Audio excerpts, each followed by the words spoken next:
We got some back out Ford Eco Limited models on the track now.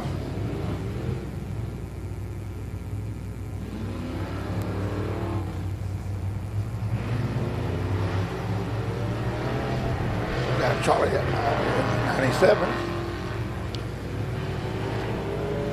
Mason Martin in the 34. The 6B is going to be Bobby Moore.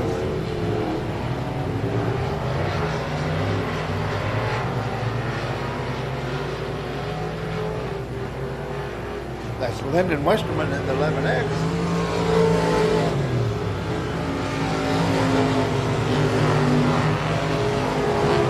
And then the 27 is going to be Chris Smith.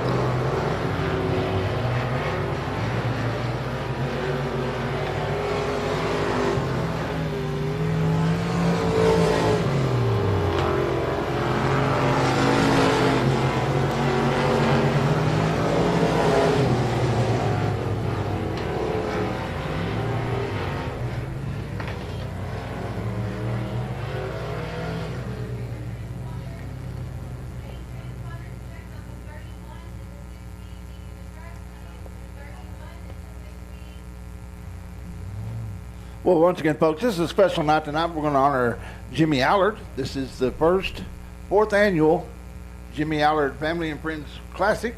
Jimmy's going to be joining us here tonight. He's going to be driving the pace car for a little while for us. Anybody that's been in the DFW area, anytime been around dirt track racing or any kind of racing, knows about Jimmy Allard. They've been building quality engines out here in this area for a long time. I remember being a youngster coming out to his shop with a racer one time to pick up an engine and just being in awe of what they did there. If you ever get a chance to go over there, you might talk to them, go in the back there. They've got a bunch of championship cars up there, some sprint cars. And if you race a 305, wing sprint car or non-wing, you owe a debt of gratitude to Mr. Allard. He has helped develop the 305 race engine. It's raced up against the 360s and the 410s, and it's always held its own. That's that 305. He was a pioneer in development of that racing engine.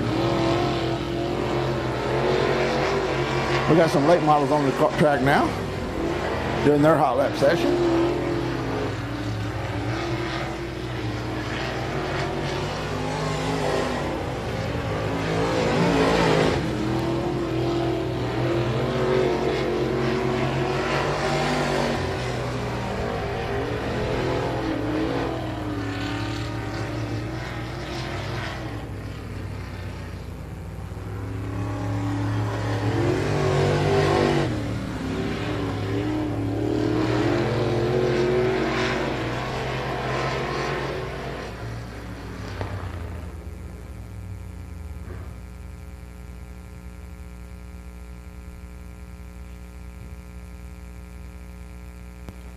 Okay, folks, before we get these qualifying started, get on over to the concession stand and get you something cold to drink and good to eat.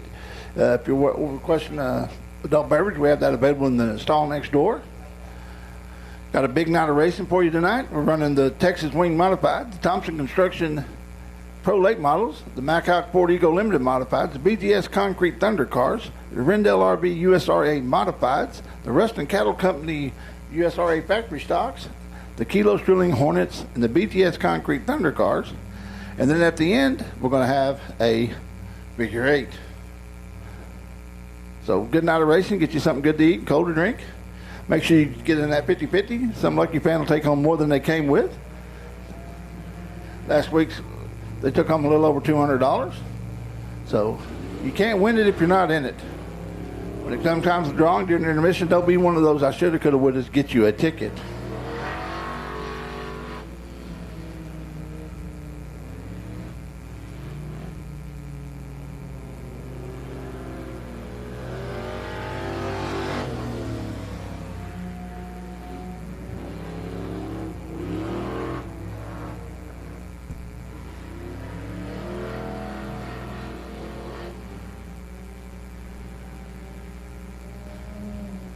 On the track now in the 11W, that's Michael Williams. Michael comes out of Scurry, Texas. The Kilos Drilling Hornets is a 10 to 17-year-old drivers. It's a learning class. We had a couple of guys, or actually 3 guys, move up from that class last year into BTS Concrete Thunder Cars. Then we had 2 guys move up from the Thunder Cars up to the Eco Mods. So it's a learning process. Really enjoy this class. These young people really try hard. And if you ever come out here early, I guarantee you there's going to be 2 or 3 of them on the track. When they call for packing the track, these kids just love being in their cars. We want to thank their parents and families for bringing them out here. It's a family affair, trust me. Because most of these don't have driver's license and wouldn't know how to pull a trailer if they needed to, so they get mom and dad or aunt and uncle or whoever, granddad, grandma, all of them come out here to support these kids in their racing.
I want to welcome everyone on raceontexas.com. We appreciate y'all tuning in and watching the racing tonight here at Big O Speedway in Ennis, Texas. Got a good night of racing scheduled for you.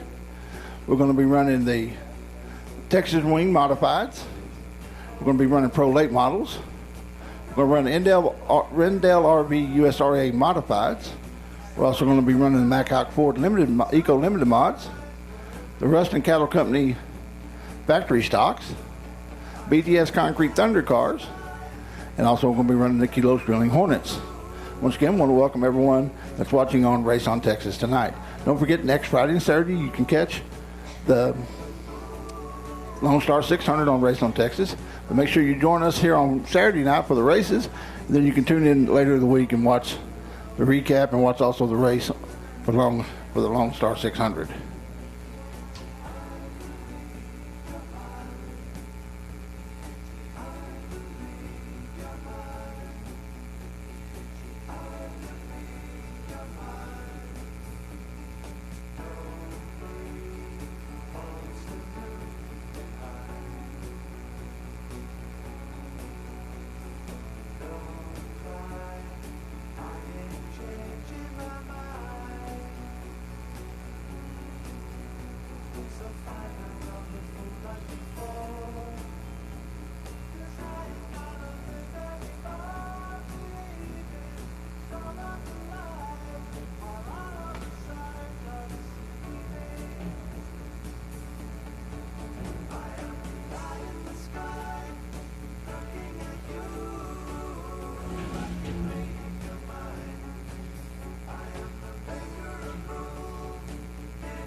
Okay, race fans, coming on the track now is going to be the qualifying for your Rendell RV USRA Modifieds. 2 laps they get a warm-up lap, they'll come around and take the green flag. After that, they'll get the white flag and then the checker flag. Going on Speedway now is going to be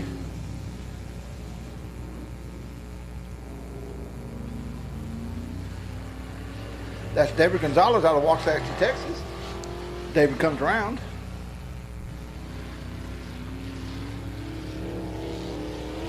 He takes the green flag.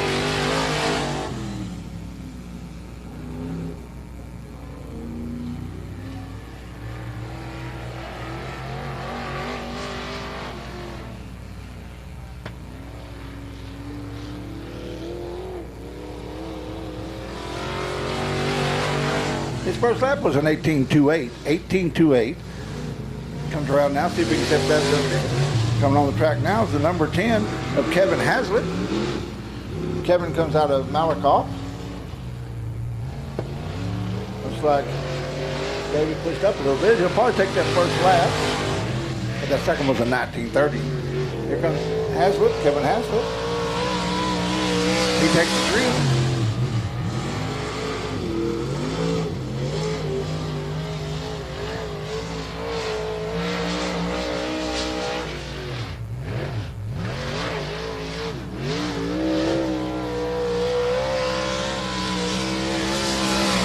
First lap was a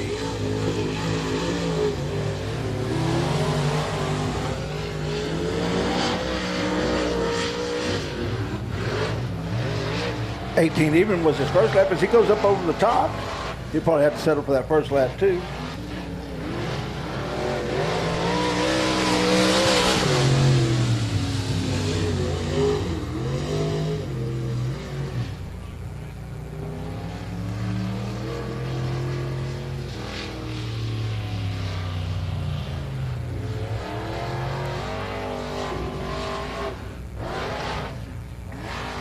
On the track now is going to be the 99B of Danny Rogers.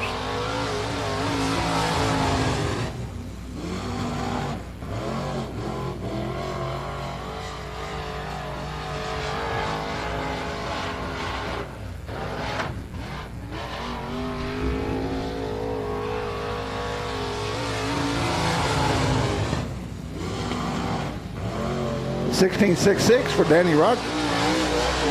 The track now is going to be Dylan Glass in the 27H.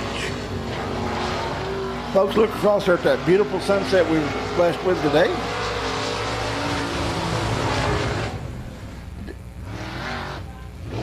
$16.529 was his second.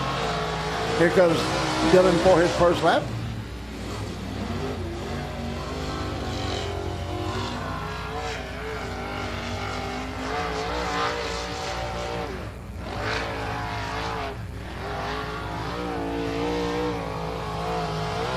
He takes the white flag. His first lap was a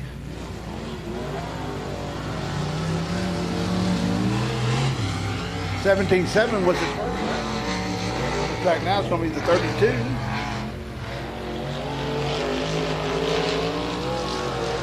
That's that turn. 17 even for his second lap. Dave Baird takes the green flag. That's in the 32 there.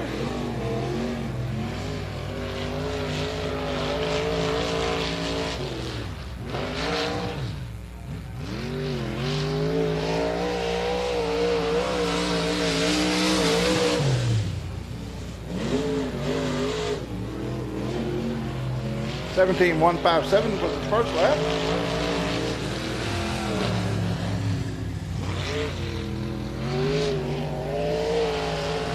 On the track now is going to be the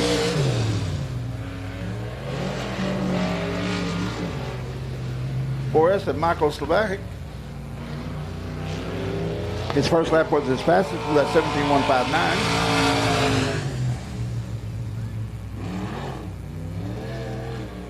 Alec,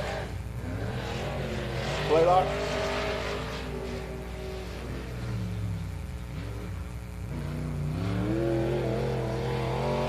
Douglas Blaylock comes around and takes the white flag.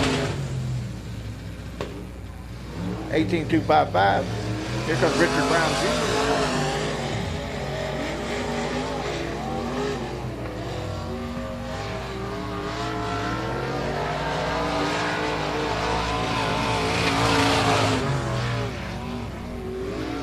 17853 was Michael Slavic second.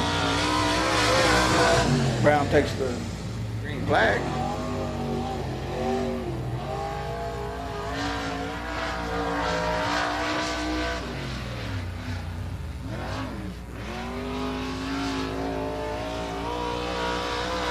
Richard takes the white flag.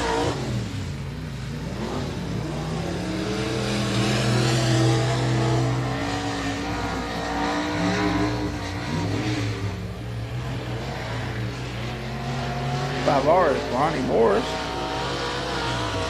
Adam McKinney is Allard.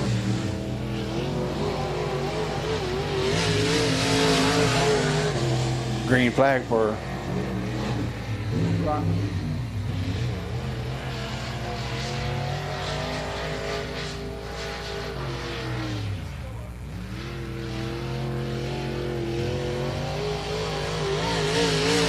White flag.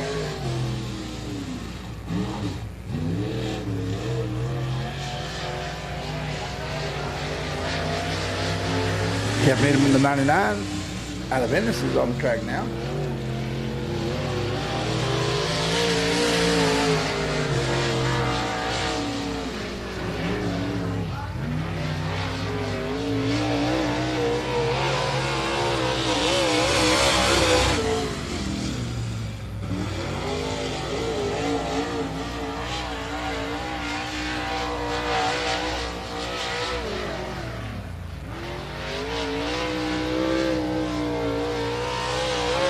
He takes the white flag.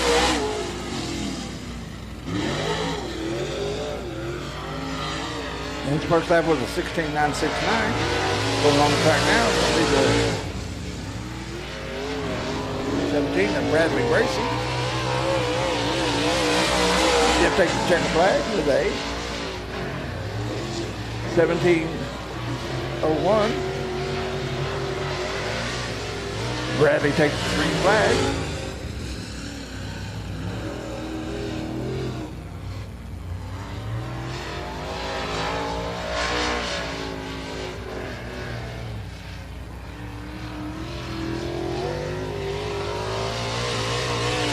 He takes the white flag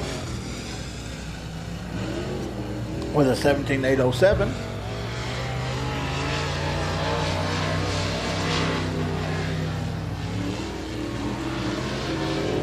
Brian Powell at 01J out of Ennis. And Bradley Bracey takes the checker flag with a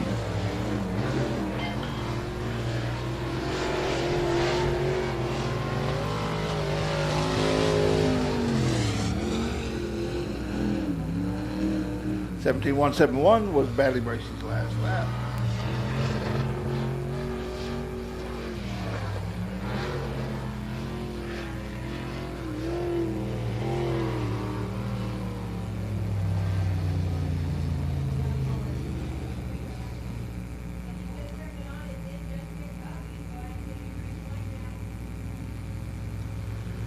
Here kept Todd Vinegar on the track.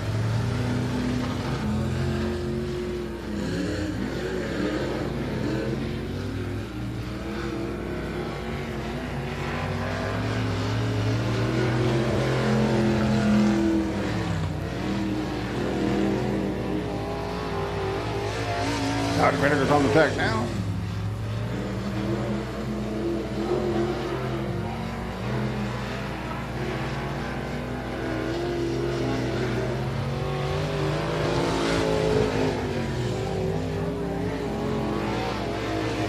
Team 3-2.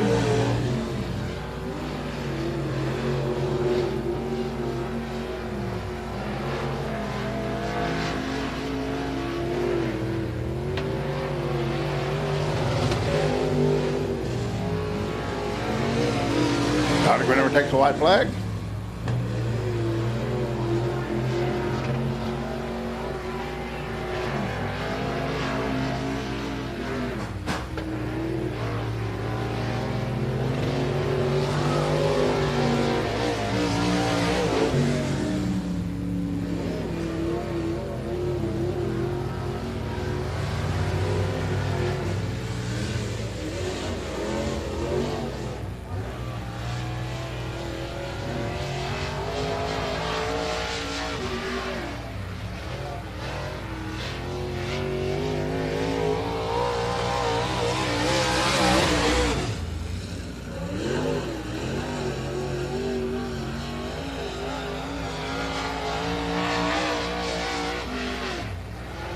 Gaddis in the 2S is on the track now.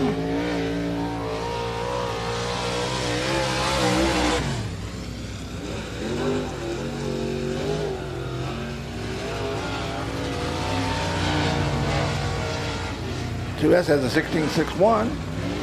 The 58's fastest lap was a 17.018.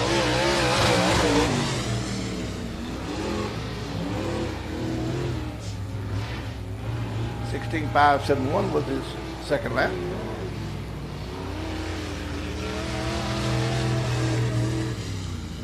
Chris Hodge in a 7-mile car, green flag.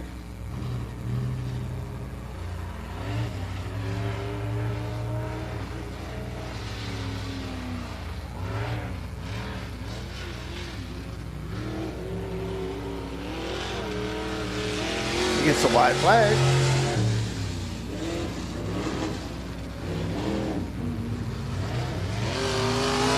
Comes the brown.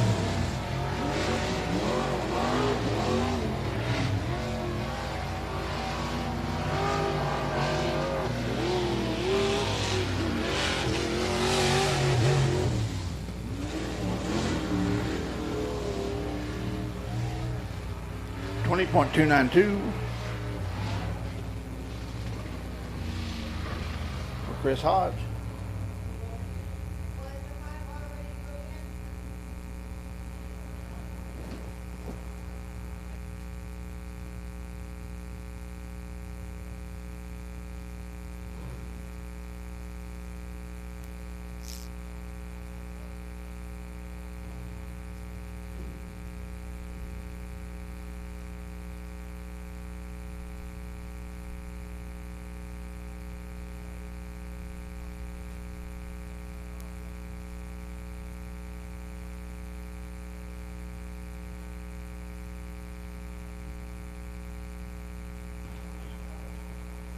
Ladies and gentlemen, at this time we'd like to ask everyone to please rise. Gentlemen, remove your hats as we honor God and our country.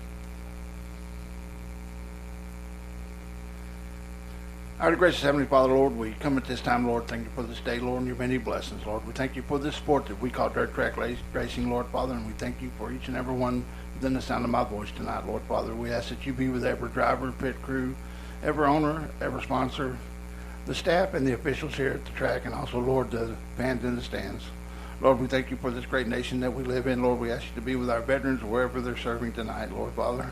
Lord, we ask you to be with our first responders. We ask you to just continue to lead, guide, and direct us, Lord. We thank you for sending your Son, Jesus Christ, to die on the cross so we might not only have life, but we have it more abundantly.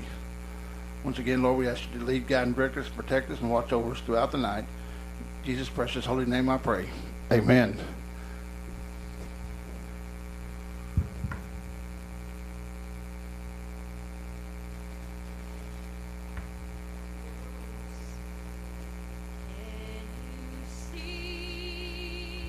Coming on the track now is going to be Jimmy Allard in his 61 Falcon, and Mike Mrazek in his Marshak, in one of Jimmy's cars. That's the 43 Texas Wing Modified.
Y'all ready for some dirt track racing? Here tonight at the Jimmy Allard Family and Friends.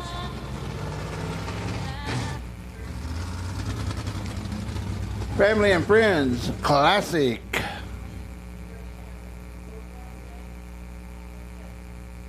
Jimmy's going to be in the pace car tonight in that 61 Falcon Ranchero. As we get ready for our first heat races, we're going to have the Texas Winged Modifieds coming on the track first. Their first heat race.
Well, folks, this is a big night for Big Old Speedway. 36 years ago, Jimmy Allard built this track.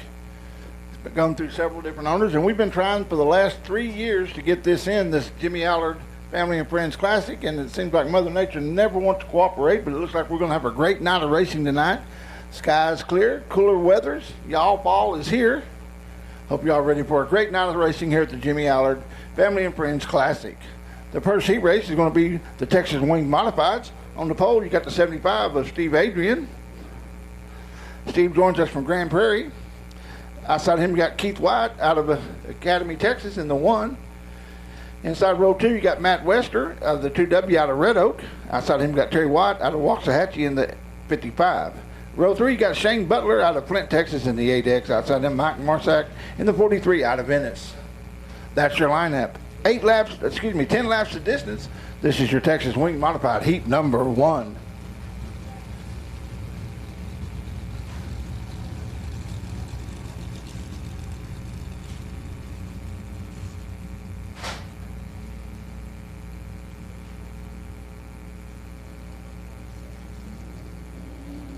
I'll take the rest of them rolling on the track now.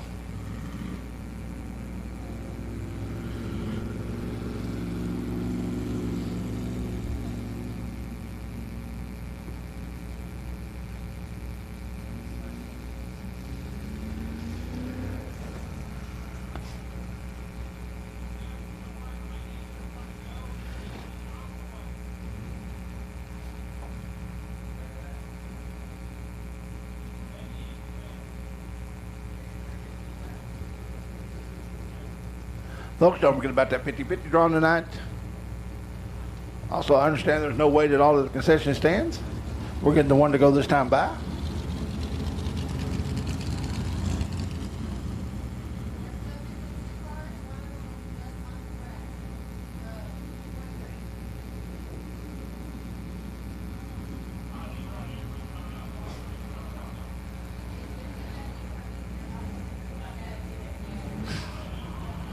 Once a racer, always a racer. I saw Mr. Allard push that Falcon a little bit there.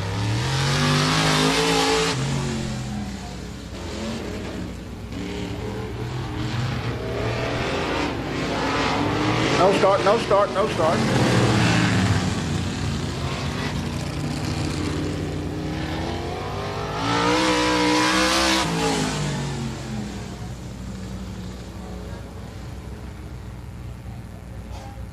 Looks like the 2X is trying to come out of 3.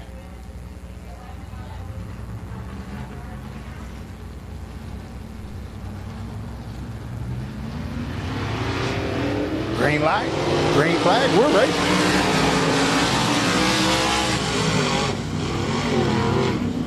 Steve Adrian takes the early lead, going down the back straightaway. Here comes Keith White right on his tail. That's what I like about this badge. You got wide cars, new cars, old style cars, new style cars. I hope Keith off for right now. Keith is raring to go though. He gets a chance to go high. Let's see if he can pull it off coming out of 4. He's going to take the lead. Your new leader's going to be Keith White. 43. Shane Butler in the 8X. That's how they run on the track. Here comes the 55 on the inside. That's walks the Hatchie. Keith White. Steve Adrian behind him, followed by the 43. The 55. The 8X.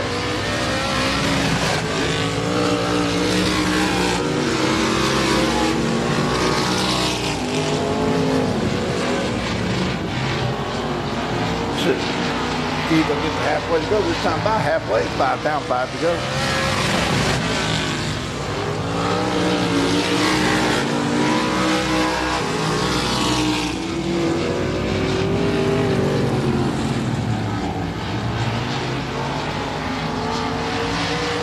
Keith White takes the white flag. Followed by Steve Adrian. Followed by Mac Martak. And Terry White. There's your winner, Keith White. Second's going to be Steve Adrian. Third's going to be Mac Martak. And Terry White is in fourth. That's how they cross the checker flag. It's not official until they get to pay the window. To the pay window, I just call them like I seal.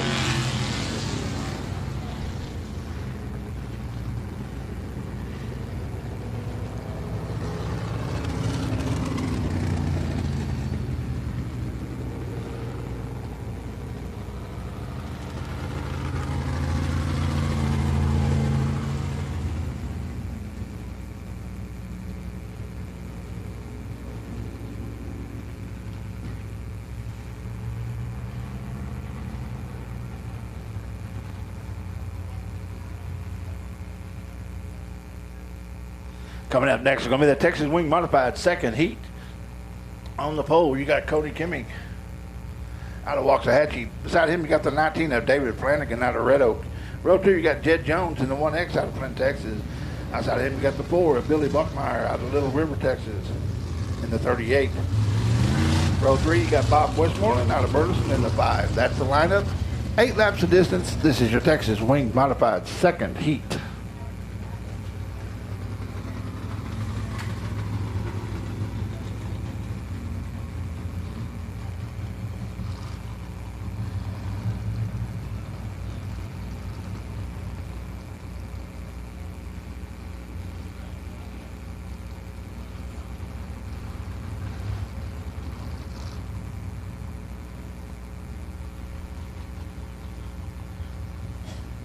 They'll get the one to go this time by.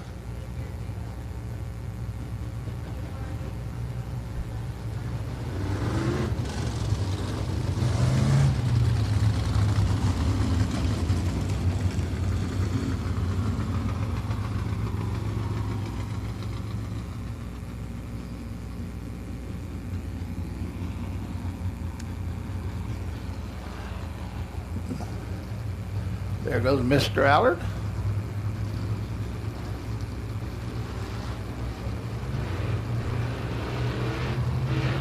Lights out.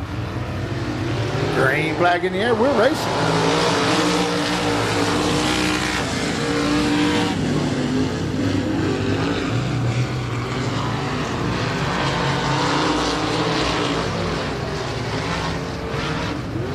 Cody Kimming leads them around to take the lead last one.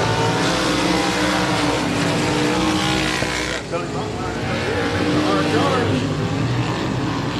You got Bob Westmoreland in the 5 there. As we have a new leader, that's going to be Billy Buckmeyer in the 38. He led that lap. Cody Kimming. One's taking the high side, one's taking the low side. They go down the back straightaway. That's Billy Bachmeyer as your leader, followed by Cody Kimmett. Halfway this time by, halfway.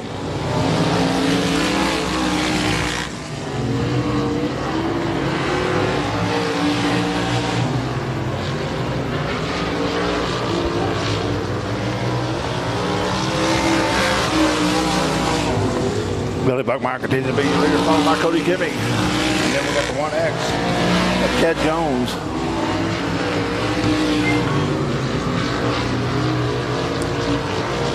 Two to go this time by, 2 to go.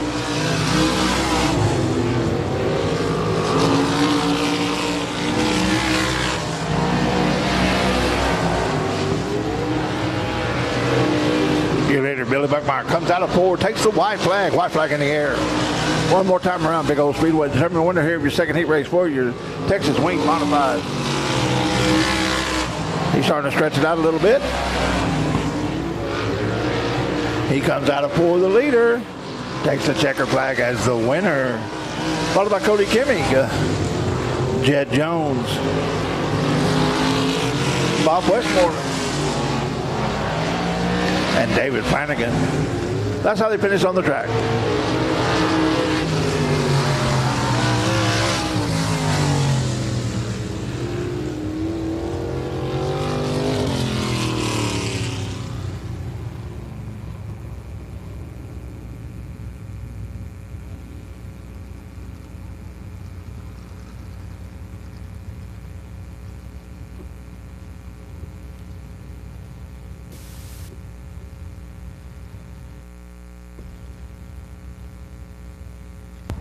Coming up next on the track is going to be the BTS Concrete Thunder Cars first heat.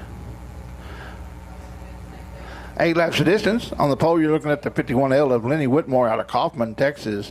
Outside of him, we got the RM1 of Ronnie Big Papa Miller out of Kemp, Texas. Row 2, you got Michael Pataki in the 82 out of Maybank, Texas. Beside him, you got Ben Brand in the 72 out of Maybank. Row 3, you got Clinton Birdwell in the 14 out of Ennis. Beside him, you got the 5B of Gerald Boy Larson. And row 4, you got Brian DeLong in the 7 out of Middle Lothian. That's the lineup. 8 laps the distance. This is your BDS Concrete Thunder Cars heat number 1.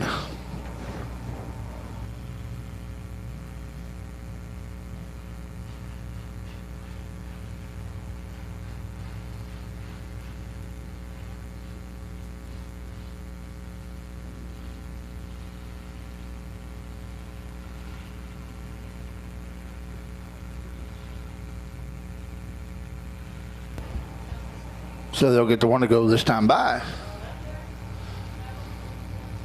Here at Big O Speedway, we start the races in the middle tire in the turn 3 and 4. There's usually a cone setting up there, but that's where they start the race. The front 2 cars have to be in line when they come out of 4, and no one has to jump the start. It's up to the flagman. He watches it. If he doesn't like what he sees, he'll throw the caution and we'll have a restart.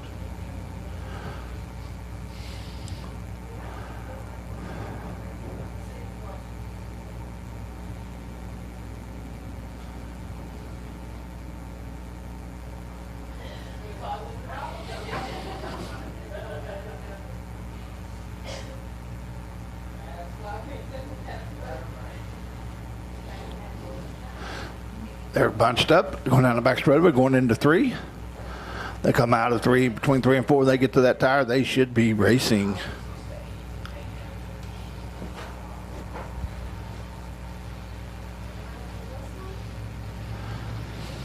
They hit the loud pedal, we're racing. Green flag in the air.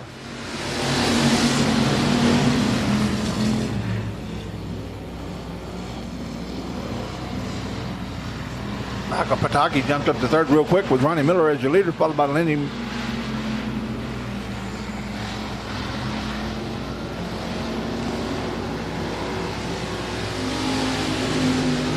Here comes Boy Larson up in the 4th with Ben Brand in the 5th. Ben's going to try the low side.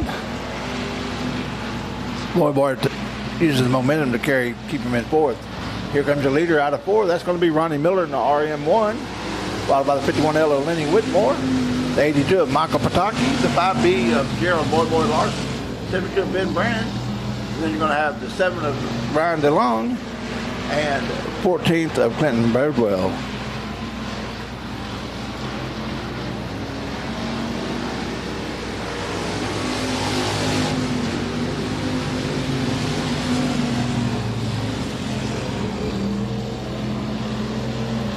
Your leader leads them into 3.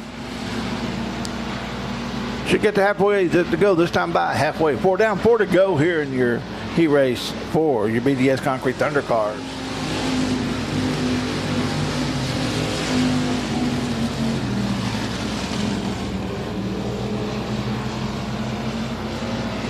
Boy Larson's trying to make a move up to 3rd. He goes underneath Michael Pataki. Is he going to be able to pull it off? Michael uses that momentum.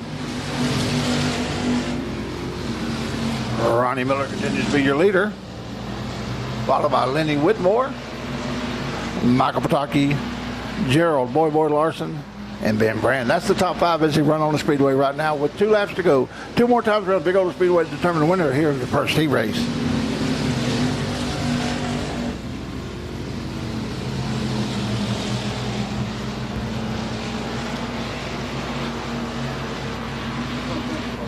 Yeah, your leader comes out of 4. He takes the white flag. One more time around. Once again, we want to thank Race on Texas. All those that are joining us tonight on that. Hope you enjoy it. As Boy Larson moves up to 3rd over in front of Michael Pataki, they go into 3. Is he going to be able to hold him off? Here comes Ronnie Miller. Coming out of 4, the leader, taking the checkered flag as the winner, followed by Lenny Whitmore, Boy Larson, Michael Pataki, and Ben Brand. That's how they finish on the Speedway, folks. It's not official till they get to the pay window.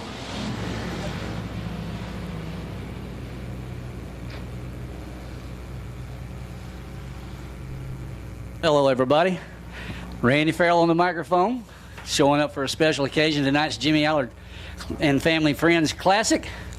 I'm going to tell y'all right now, riding in that car with Jimmy was an honor for me to be able to hold the checkered flag, or the Star Spangled Banner, as it played.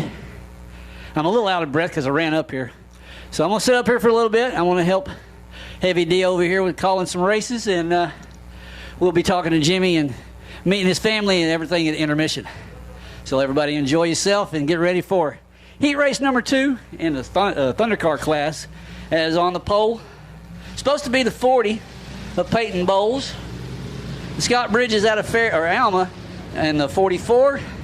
Then we've got the 42J of James Gibson, the 28 of Preston Haley, the 5J of Gerald Larson Sr., and Dylan Richards in the 19R as they get ready.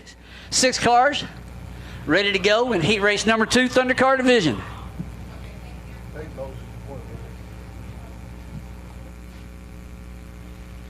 And just for everybody to know, the 40 of Peyton Bowles is the point leader in this class. As we get ready, we're going to make one more lap around.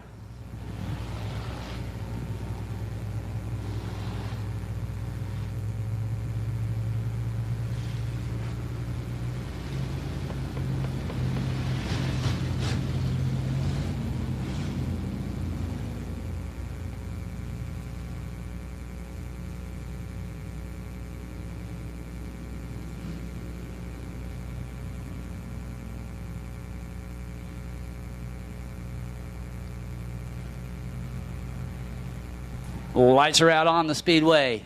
Your front row holding pace together, waiting on the 6-car heat race to get started.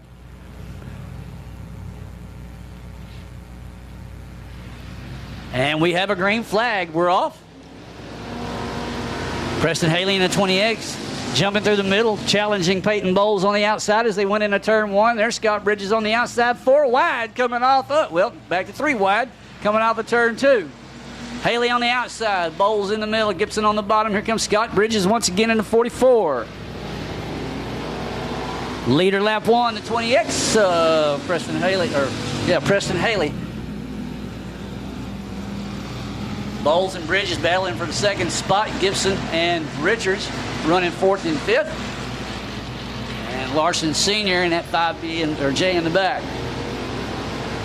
2 laps under, and the 28s of Preston Haley continuing to hold the lead. Scott Bridges running in second. Peyton Bowles on the bottom side of the racetrack. Here comes Dylan Richards in the 19R. I was informed tonight that Dylan's dad, Troy's sick. Go prayers out to him. Troy, a longtime fan and racer out here at the Speedway. Dylan holding on to 4th. Coming off of turn 2, running up the side. The point leader. In turn 3 they go. Your leader out front, getting halfway to go. Preston Haley. Halfway in. Scott Bridges still running on the 2nd. Bowles in the 3rd spot. Richards, Larson, and Gibson the remainder of the field.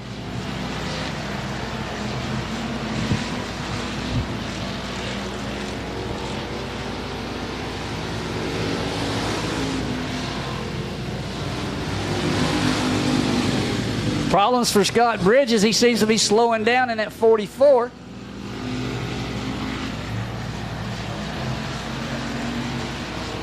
Bowles up to 2nd, Richards up to 3rd, pushes Bridges back to 4th. 2 laps to go. Dylan Richards on the high side looking to go around. Peyton Bowles in the 40 looking for that 2nd spot. Straightaway lead for the 28, Chuck Preston Haley. Taking a white flag as he goes by the flag stand now. Scott Bridges leaving the racetrack. 2nd and 3rd still being contested between the 19R, Dylan Richards, the 40, Peyton Bowles. Larson Sr. in that 5 running in 4th. Look over in turn 3 and 4. Heat race winner for the 28 of Preston Haley. 2nd spot going to go to Dylan Richards. Larson 3rd.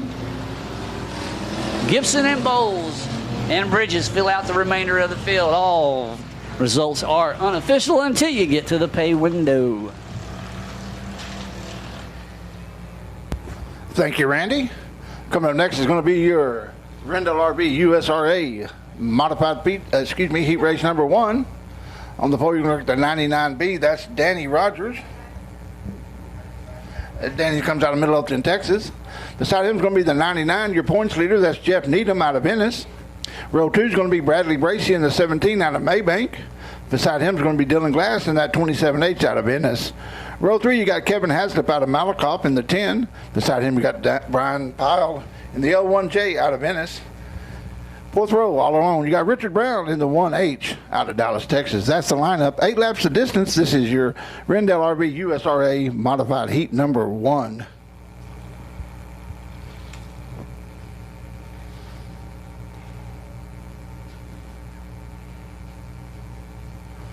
Folks, don't forget about that 50-50 drawing. It's coming up during the intermission. You can't win it if you're not in it. A lucky fan last week took home a little more than $200. Also, the concession stand open. I understand there's no wait right now to get anything. Get something good to eat and cold to drink. We have Pepsi products, Gatorade, water. There's also adult beverages available in the stall next door.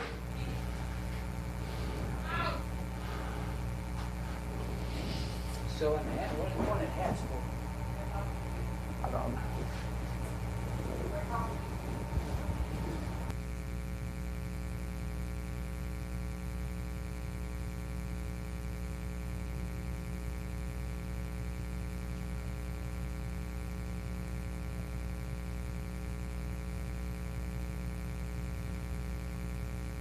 Well, as we continue to get ready for this first heat race for your USRA Modifieds, I want to welcome everyone tonight to the fourth annual Jimmy Allard Family and Friends Classic. We've been trying to get this race on for about 4 years.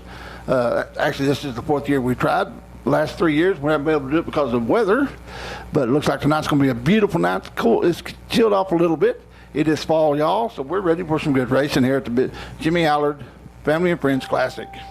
A few years ago, I had a pretty big deal set up to come out here, and we almost got to pull it out, and had a friend coming in from Florida to help me on the show, and he got on the plane, and we were still having it. When he landed in Dallas, we were rained out. So I have some friends here tonight that were going to help with that whole deal. If If everybody remembers Mark Madison, I believe he's in the grandstands. Marion Long sitting up here, always a fan. He was going to be one of the guys helping me out that night. Quite a few others. Gerald Doherty was going to be helping me. The sons of Frank Riley were going to be here. Frank Riley was an old competitor of Jiminy's back in the day, a long, long time ago. So we're getting ready to go in our modified heat race, and I'll turn it back over to Heavy D over here. Appreciate that, Randy. Lineup looks like they're going to get lined up, we hope. They're getting the one to go this time by. Next time by, we should be racing. They'll get bunched up behind Rogers and Needham. They go down the back straightaway. The light should go off. When they come out of the turn 3, they should be lined up there at the cone. They'll hit the go pedal and we'll be racing. They get bunched up. They go into 3. Green flag in the air. We're racing. Green flag. Looks like Jeff Needham took the early lead going into 1. Bradley Bracey and Dylan Glass both got good starts.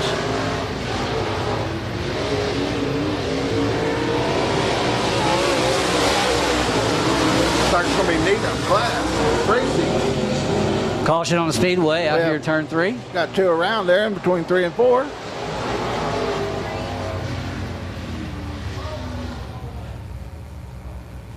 Looks like it had another one come around there, and you got Haslip. Got Haslip down here in turn 4. You got the 01 of Brian Pyle over here rolling away. You got 99.8 of Danny Rogers. He wasn't in the initial spin, but I guess he's fun to keep him hitting somebody. I think he slammed on the brakes, keep him running into something over there. Yep. The 01J pulls off the track. That's Brian Pyle.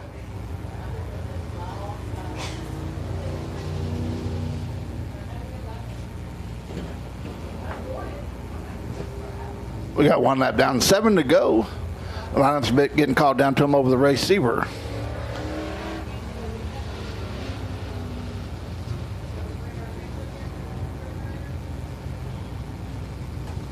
Jeff Needham should be on the pole, on the lead, followed by Bradley Bracey, Dylan Glass, Danny Rogers, Richard Brown.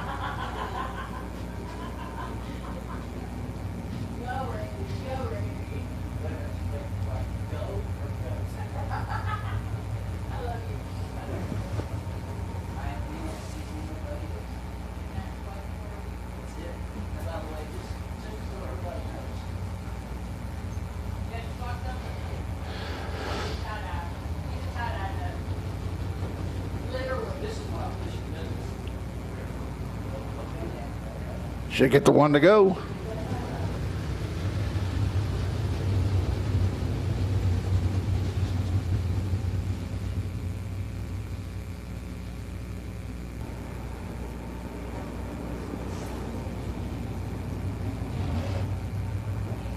Jeff Needham in at 99, he was one of the original racers out here in 1985 when this racetrack opened as 85 Speedway, the Allard family. Back in what we had back then were called the world-class street stocks. And now Jeff's leading the modified points here several years later. Green flag in the air. Green flag. 36 to be exact, Randy.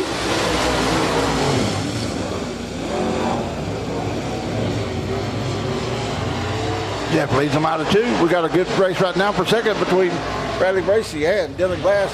Looks like Brad Glass went up off the track, went in a little hot into 3 there. He saves it, comes on back to the Speedway. Old Rebel Richard Brown, and then 1's moving up in the field here. He's going around to 17, picking up that second spot. Needham hanging on to the lead, but it looks like Richard Brown's found him a line. He might be closing in.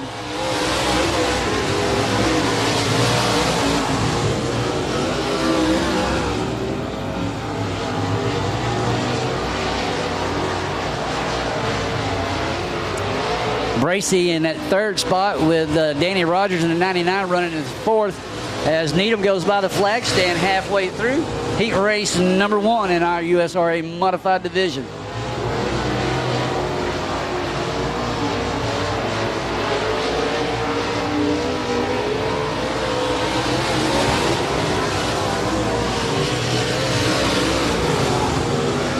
As they go down the back straightaway, Needham holds the lead. Then it's Reb Brown in the 1. And we got Bracey in the 17, Rogers in the 99, and the 27 of Glass. Your 5 cars still remaining on the track. 2 laps to go. The signal given to your leader, Jeff Needham.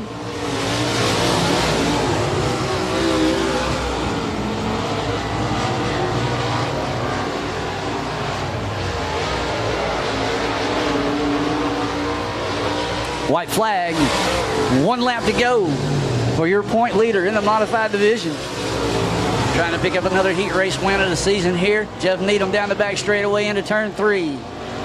Sets the car up, comes through turn 4. Final turn, final time. Checker flag, Jeff Needham. Richard Brown in second. Bracey in the 17. Rogers in the 99B. And the 27 of Dylan Glass. Your top 5. Once again, all results are unofficial until the drivers get to the pay window.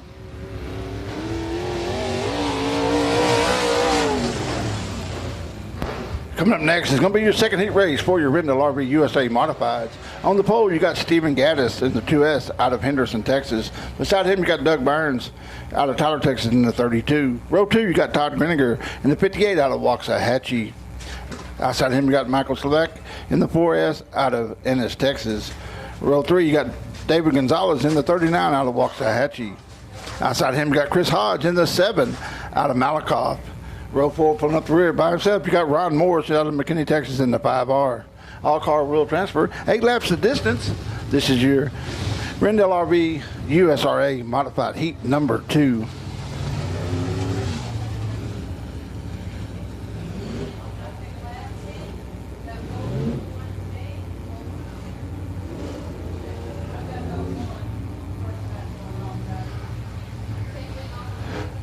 Tim was in the first accident.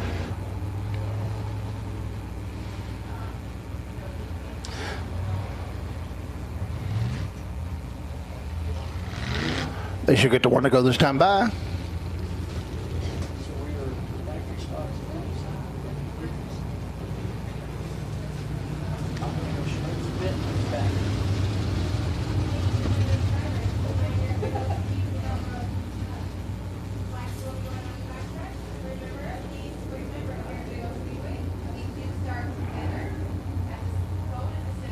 The lineup looks good. They roll down back straight away. They'll be bunching up now.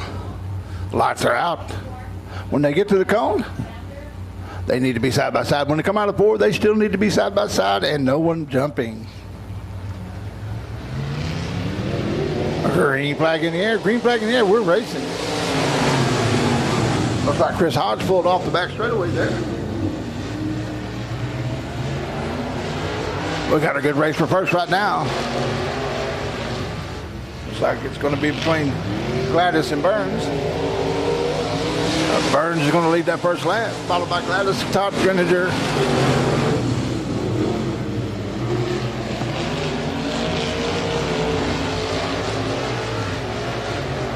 Michael Salak.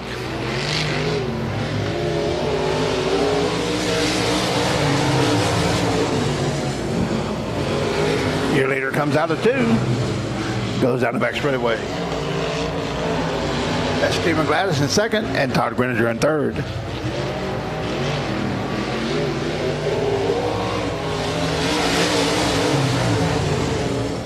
Folks, don't forget, next week we've got the Outlaw Modifieds racing here for $2,500. If you were out here a couple of weeks ago and saw that race, man, what a race it was. There were slide jobs, crossovers, diamonds. Just a good race. Halfway this time by, halfway, 4 down, 4 to go.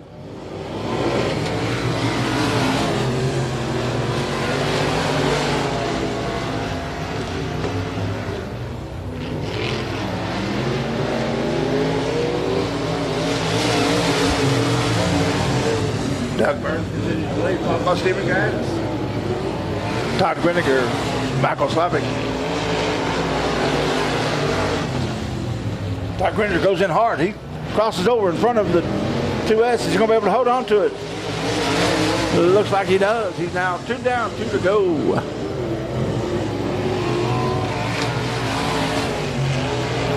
Greniger charges hard into 3. Is Doug Burns going to be able to hold him off as you get the white flag?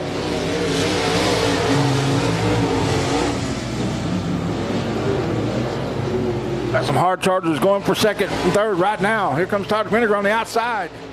He takes back over second. Here comes your leader. Final turn. Oh, checker flag. That's your winner there, the 32, Doug Byrne. Followed by Todd Vinegar and Stephen Gaddis.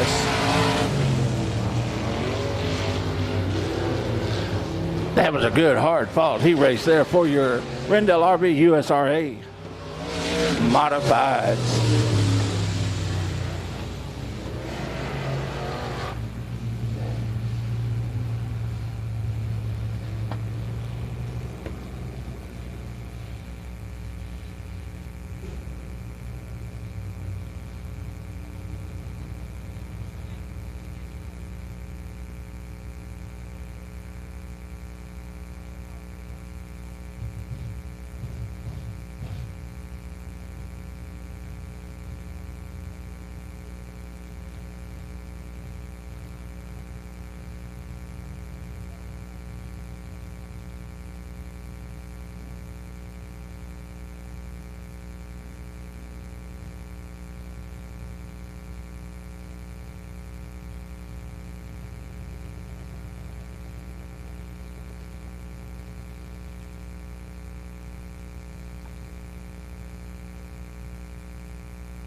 As we take care of a little track maintenance, get a car off the track here. Coming up next is going to be your Wrestling Cattle Company USRA Factory Stock Heat number 1.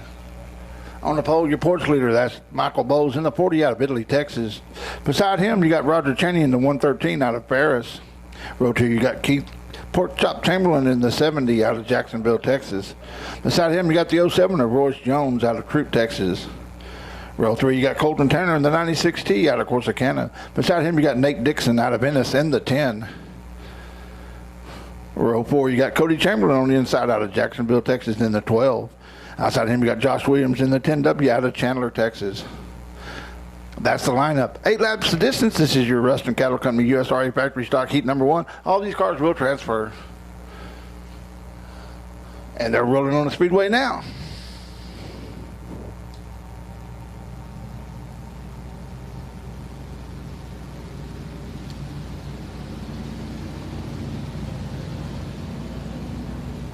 This is one of the most competitive classes we have here at Big O Speedway. These guys always bring it.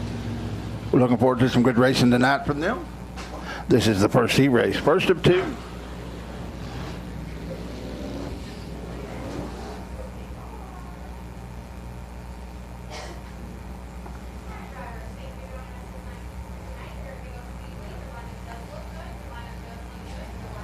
The lights are out.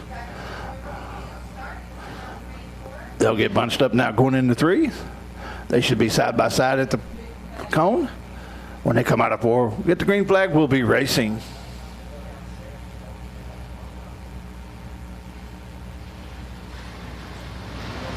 They hit the go pedal, we're racing. Green flag in the air. Looks like Michael Bowles takes over the lead with Pork Chop right on his tail. Then we got Colton Tanner on the inside in 3rd. We got 2 side by side coming out of 2. Tanner sticks his nose up there beside the 70 of Pork Chop. Pork Chop uses that momentum to carry him past him as Michael Bowes continues to lead. Nate Dixon moves up to 4th in the 10 car.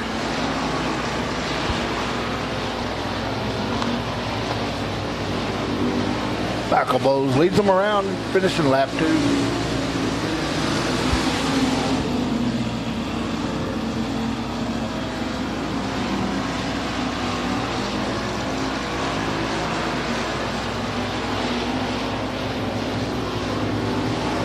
Roger Cheney running 5th, Josh Williams 6th, Royce Jones 7th, Cody Chamberlain 8th. That's how they run on the track right now.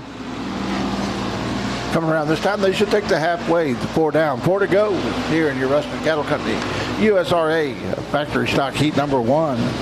Bowles, Chamberlain, Tanner, Dixon, Cheney, Williams, Royce Jones, and Cody Chamberlain.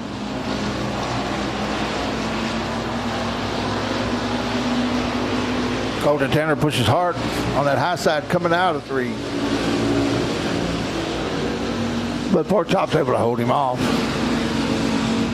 Your leader's got about a half a straightaway lead coming around to take the twin sticks. Michael Bowles gets the 2 to go, this time by.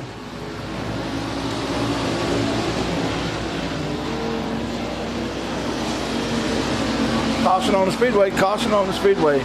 We have a car off, that looks like Josh Williams in the 10W out there between 3 and 4 on the top. Should have a green-white checkered this time, green-white checkered.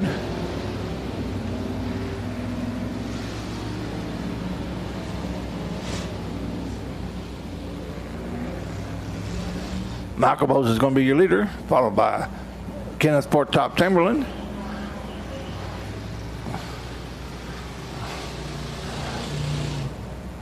Then you're going to have Colton Tanner, Nate Dixon, Roger Cheney, Royce Jones, Cody Chamberlain.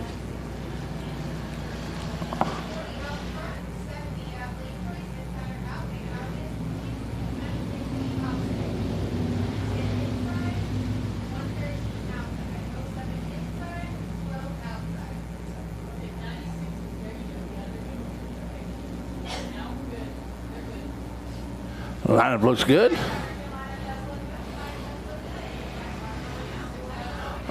Line out, lights out.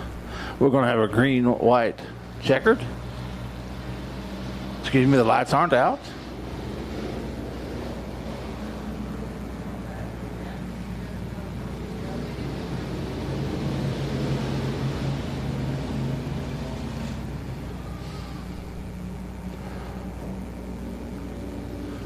Light should go out this time down the back straightaway. It's up to Mr. Bowles when he gets ready to start. He makes a move. We're racing.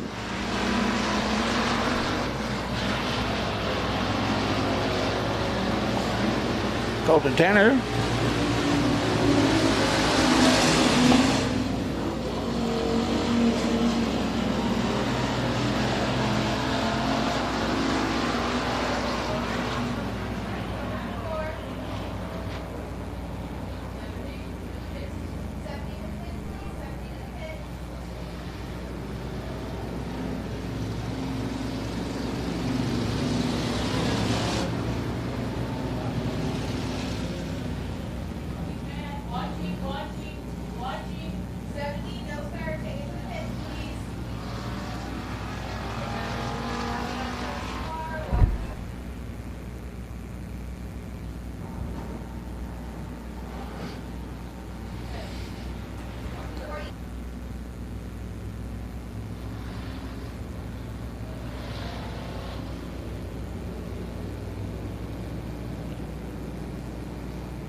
The lineup is getting called down to him over race Seaver.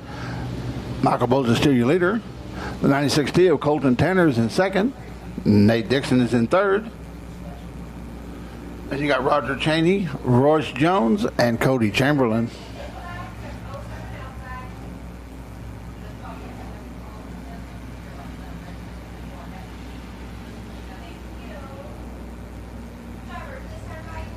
Don't get the one to go this time by, folks. Next time by, we'll be racing. It'll be a green-white checkered.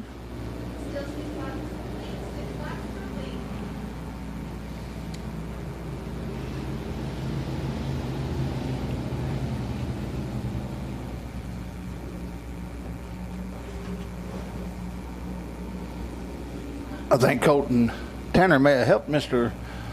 Chamberlain go over the top there.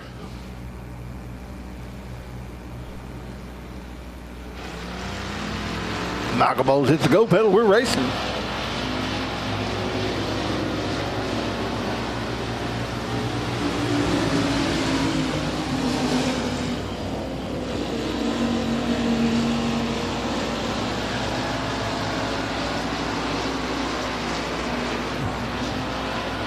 Roger Cheney does a 360, keeps it going. No, we're staying green as your leader takes the white flag. One more time around for Michael Bowles.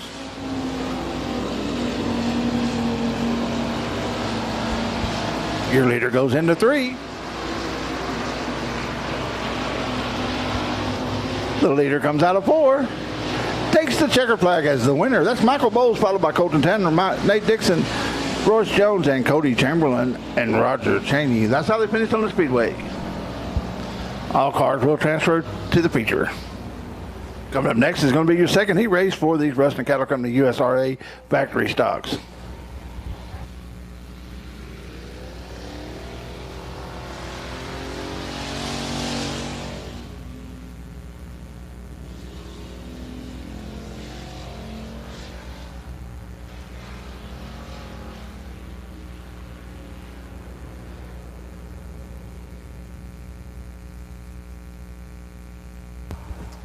Rolling on the tracks next is going to be your second heat race for the Ruston Cattle Company USRA factory stocks. On the pole, you're looking at Michael Marasak in the 45 out of Ennis. Marasak, excuse me. Row 2, outside him, you got Scotty Rawlinson out of Midlothian in the 8. Row 2, you got Christopher Watson in the 23W out of Ennis. Beside him, you got Colin Hodges out of Wells, Texas in the 28. Row 3, you got Michael Dodd in the 77D out of Alvarado. Beside him, you got Mike Massey out of Midlothian in the 111M. Row 4, you got Jerry Cooper out of Dallas, Texas in the 55. That's the lineup. 8 laps of distance. This is your Ruston Cattle Company USRA factory stock heat number 2.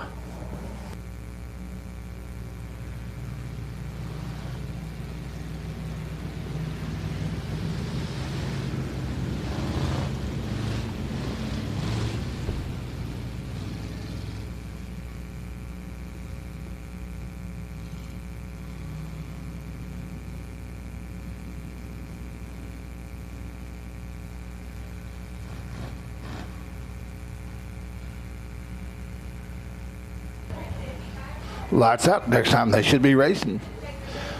Except for Mr. Marasak and Rawlinson.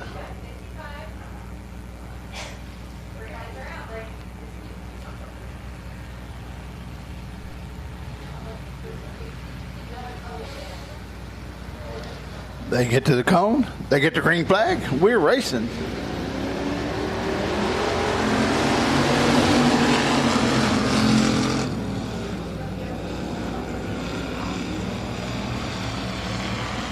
Looks like Christopher Watson may come out into the lead as they go into 3. You've got 3 wide going into 3.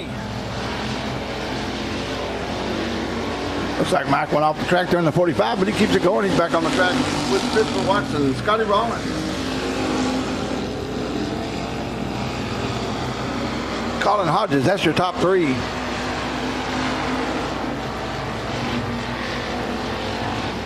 Colin Hodges goes off the same spot Mike did. He stops. We should have caution on the Speedway. Caution on the Speedway. We got one at the top of 3 there. That's going to be Colin Hodges.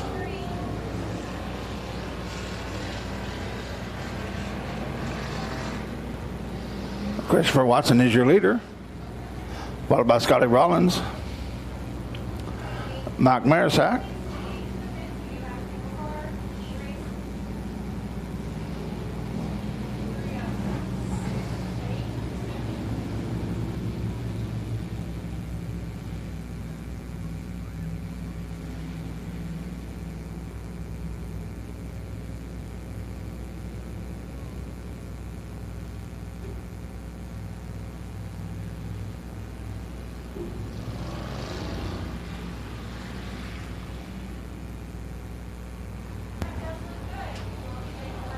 this time 1 to go. Your leader is going to be Christopher Watson, followed by Scotty Rollins, Michael Dodd. 5 cars left. Here in your second heat race for your Ruston Cattle Company USRA Modified.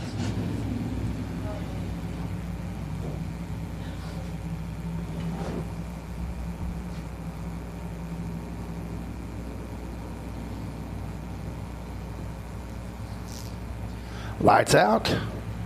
It's up to Mr. Watson. Slowly, they go into 3. He hits the gas and we're racing.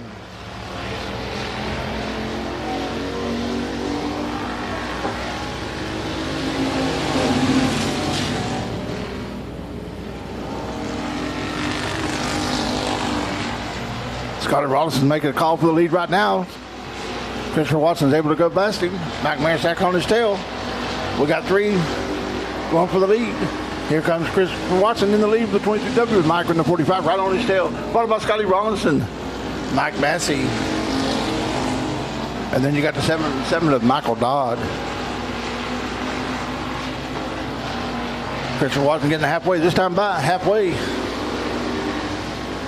Followed by Mike Marisak, followed by Scotty Rollinson, Mike Massey, and Michael Dodd. Mike's right on his tail. He lets Christopher Watson know he's there. He's a little bit of that chrome horn.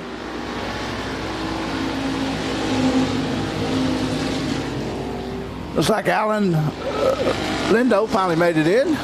Like he had a few minor problems on the highway there.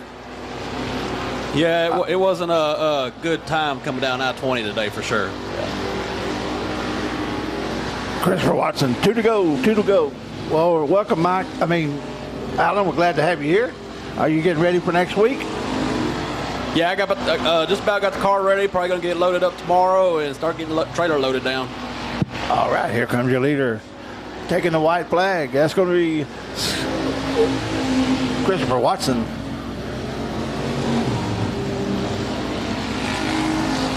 Mike Massey goes up for third. Takes over. Looks like fluid on the track from the 8. I don't know if he lost a motor or transmission. Or water or something. Checker flag for your leader. That's Christopher Watson. Watch out for that fluid there between 1 and 2. Or from 1 to 2. Yeah, I'm glad to finally make it. Yeah, on the interstate, there was about a 12 by 12 chunk of asphalt that came up out of the interstate. And 6 cars wound up hitting it, and I was one of those 6. And I blew out 2 left side tires. So we were just past Lindale, so we got towed all the way back to Hallsville, Texas, changed vehicles, and over 2 hours back here, and here I am finally. Well, we're glad you made it. Coming up next, though, is going to be our Eco Limited modifieds. That's the Mack Hawk Ford, if you want to call that one.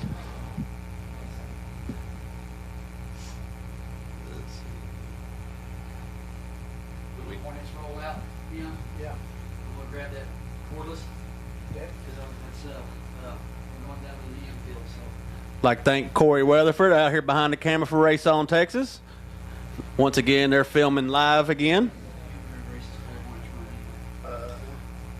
Just go to raceontexas.com and subscribe to a Speed Pass, and you can watch anything being filmed by Race On Texas live. And you can watch everything on demand after it's been filmed. Yeah, well, Alan, that Speed Pass is just a cool deal, especially if you like Texas racing. I know they cover Louisiana, Oklahoma, some other areas too, but you can mostly find a lot of your tracks. And you'll be able to find the whole Lone Star 600 on it next week, and then the following after that, you can watch it on Speed Pass. They also have archives of past races. It's just really a good deal. Yeah, that's what I was going to say. Y'all are racing out here next Saturday, so while y'all are sitting out here watching these races, y'all can get that Speed Pass and watch what's going on at the Lone Star 600 too. Yes, Alan, and I've already got it, so, well, I don't know. It's usually pretty exciting out here. It may be a little hard to watch it. I may have to wait till the middle of the week there when they, set it up in the archives. Yeah, the last couple of weekends been pretty good racing out here. 2 weekends ago it was multi-groove, good battles going on. Last weekend it was very dry, slick, and it took some driver talent to get around this thing. And it was really weird again, though, because we had some classes that wanted to run just the top. We had some classes that just wanted to run the bottom. So we'll see how it goes tonight as we go around here for the Mack Hawk Ford Eco Limited Modified Heat number 1. And then you had Jim Moon, the late model, running the middle. Yeah. So it's always a toss-up here, and I love it, man. It makes good racing. All right, so heat number 1, Eco Limiteds. We have on the pole position 22 Double X of Dustin Sprouse. Outside of him, 087 of Henry Harrison. Inside of row 2, 4D of Devin Bowles. Outside, 783 of John Skinner. Inside of row 3, the 27 of Chris Smith. Outside of him, the 28 of Brandon King. 8 laps to distance for this heat race. They're going to get some of that fluid run in to where it ain't so slick on them cars out there. Never a good feeling when you're going full blast into the corner and you hit a wet spot. Yeah, now and that's one time when it doesn't matter if you have slicks or groove tires. You're going to find out the wet is not conducive for good racing. No, that's why we got to iron it out. It'll cause some major damage a lot of times. So looks like they're getting them stacked up now. Probably going to give them one to go this time by.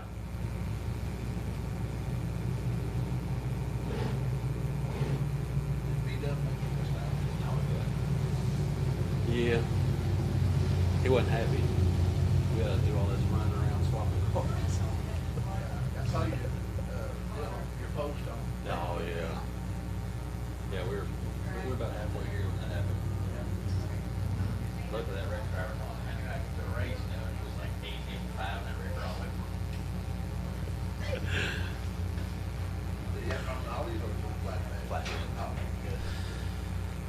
Lights are out. It's going to be up to Dustin Sprouse to get this thing going coming out of turn 4. Flags in the air. Looks like Sprouse jumps on the gas pedal and he's going to lead them down into turn number 1. You got the 4D of Devin Bowles right there on the inside, 3 wide going through 1 and 2. 27 of Chris Smith, rail on the high side. He moves up a couple spots. 27's on the low side trying to dive down. 7's trying to stick it in the middle, make it 3 wide. Door closes pretty quick coming out of 4. Oh, that's a 783. I'm sorry, John Skinner. He moves up to 3rd. Got the 087 Henry Harrison in 2nd. Right now, though, you got 22 double X and Dustin Sprouse still out front. Open the gap up a few car lengths. John Skinner right there on Harrison's tail, trying to find a way around. Devin Bowles running that 4th spot. 27 Chris Smith in 5th. And it looks like 28 of King is pulling off in turn 3 over there.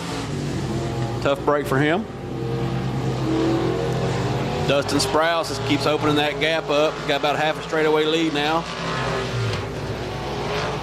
Skinner still all over the tail of Harrison. Trying to make it duck down a little bit. Can't make nothing stick there. Everybody's running that one groove up on the top side.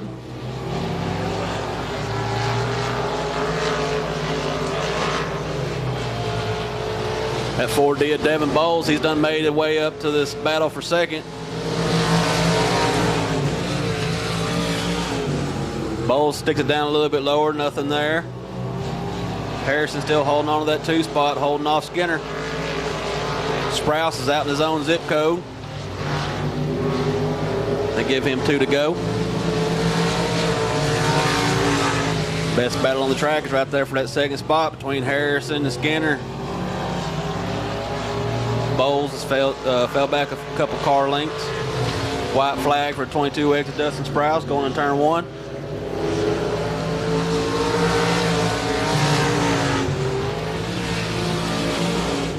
John Skinner's last lap, try to make something happen here. See if he can make something happen in turn 3 and 4 here.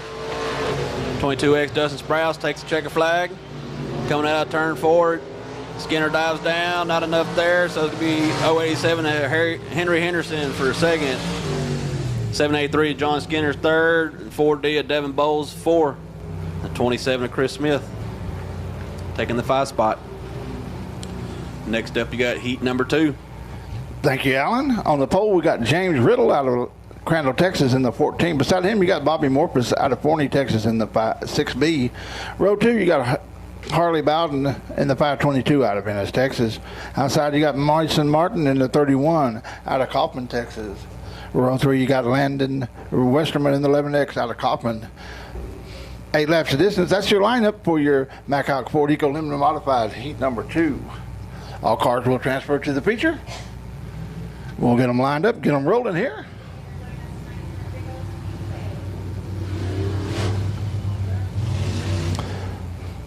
Tell you what, this class also, like the Thunder cars and the factory stocks, are competitive every week. Had several different winners this year. Mr. Riddle on the pole there's won a few. Mason Martin in the 31's won. We got a good stock of these cars. Really put on some good racing.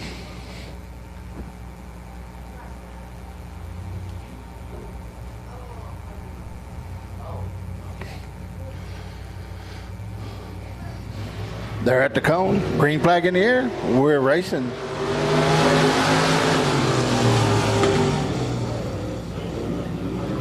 James Riddle leads them out of 2 with Bobby Morpus. Here comes Mason Martin on the inside with Bobby Morpus on the outside. Mason takes over second as they come out of 3. Coming out of 4, your leader, James Riddle. Followed by Mason Martin, Bobby Morpus, Haley Bowden,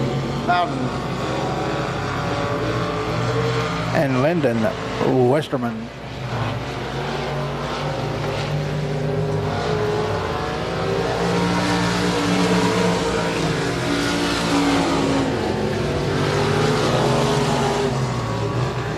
James Riddle continues to lead. He comes around to finish lap 3.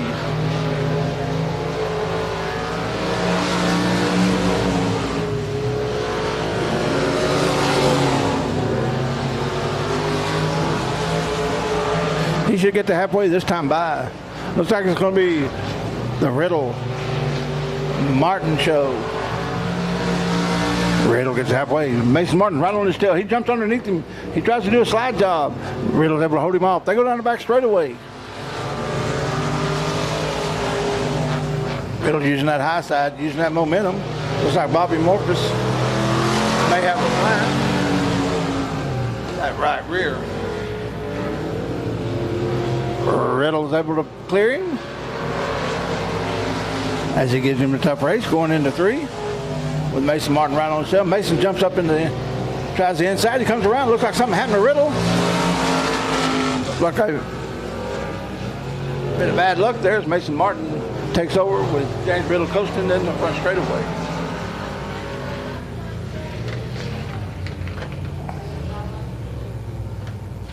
Looked like it just quit on him coming out of 3 and 4 there.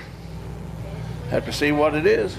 That's definitely a tough break for James Riddle because he's definitely got a fast car. You know, he won here last weekend, but looks like he's got fluid coming out. Yeah, there's fluid coming out with some motor or transmission, but once again, it could have been water also. But the way that thing stopped, I think it's something could be major there. Hopefully it's nothing major and he can make it back out for the feature because he's definitely a fun one to watch. Yes, he is.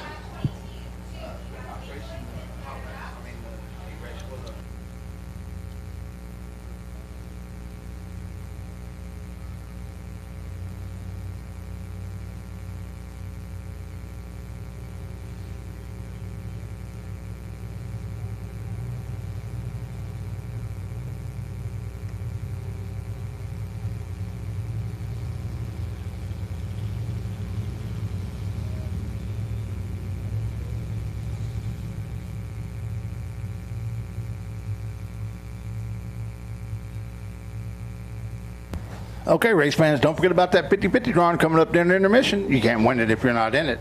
You can get your tickets over at the general admission office, 1 for $1 or 6 for $5. Some lucky fan will take home more than they came with. Last week, the lucky fan took home a little over $200. We're going to have them go through the oil a couple more times, get that ironed out so it's not so bad when they hit it at full bore. We got 4 cars left. This is your second heat race for your Mack Hawk Ford Eco Limited Modifieds. And hey, while we got this little break here and the noise, I did bring my hoodies with me. I know I'm late getting here, didn't get it set up, but if y'all see the lady with the pig walking around, holler at her if y'all are wanting a hoodie.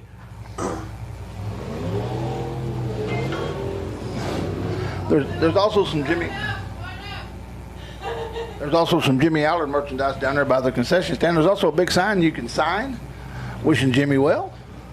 It's good to see him out here tonight. Jimmy's been in the DFW area for many years, building quality championship type racing engines here, and he specialized in the 305 winged or 305 sprint car motors. He helped develop them, and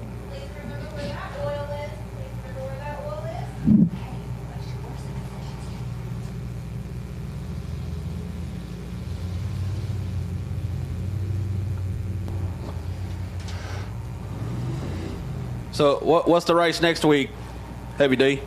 next week we have the Outlaw Modifieds, $2,500 to win.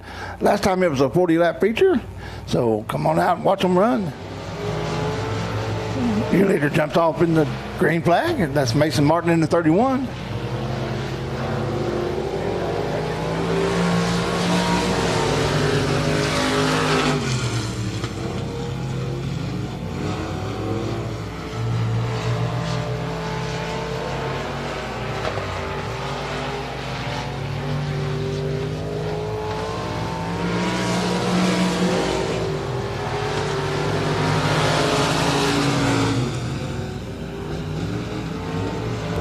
Mason Martin continues to lead as he stretches it on out, going down that back straightaway. He comes around this time to take the white flag.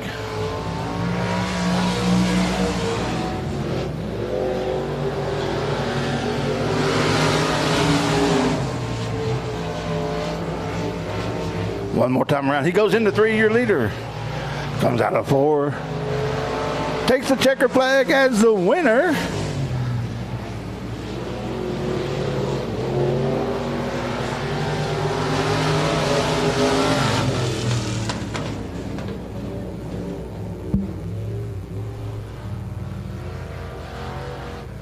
Hey, Heavy D, I was just sitting here looking at the schedule here, and that 2,500 to win modified is on October the 9th, which is my off weekend, so I'll be here to announce that one with you as well.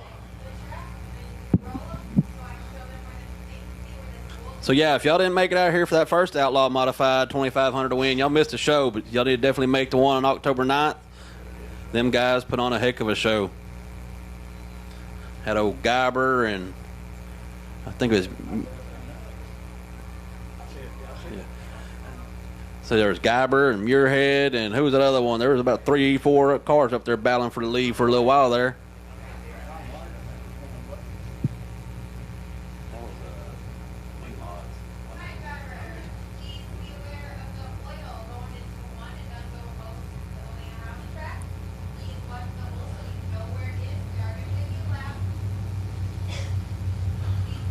All right, so we got heat number 3 of the Eco Limited Mods.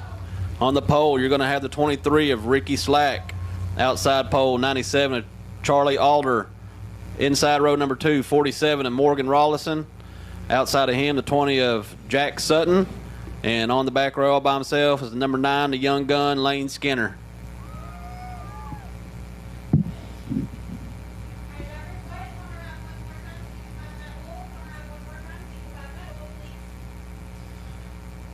They're having these cars go around and see where that oil's at and run it in a little bit.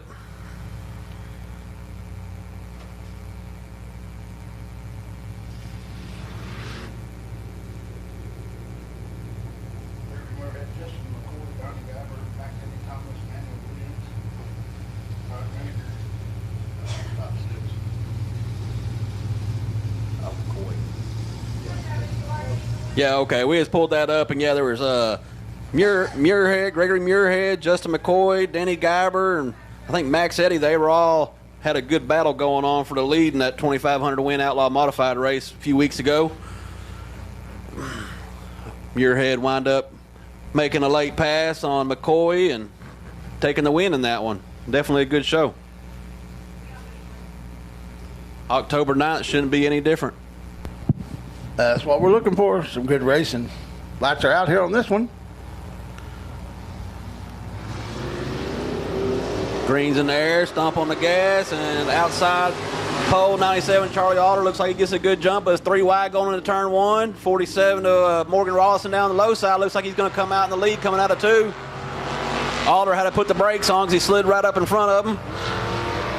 Still got Ricky Slack right there holding that 2 spot.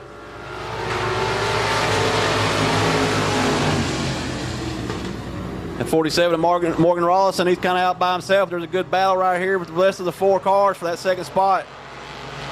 Lane Skinner, he's done worked his way up into the 3rd spot. He's on the low side.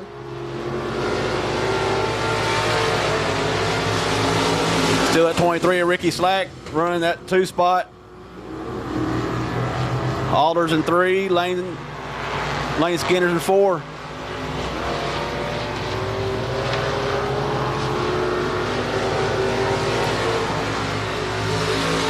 47 of Rollison, stretching it out little by little. Ricky Slack still holding his own in that second spot.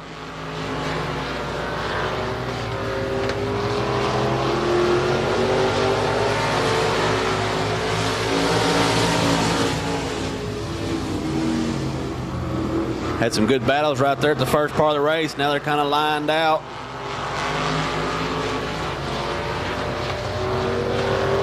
See if one of these guys can find him a groove and get right back up on the tail of someone, try to make a move. But still Morgan Rollison out front. Slack has gained a little bit of distance between him and Allard. Lane Skinner's inching his way up, trying to find a way around.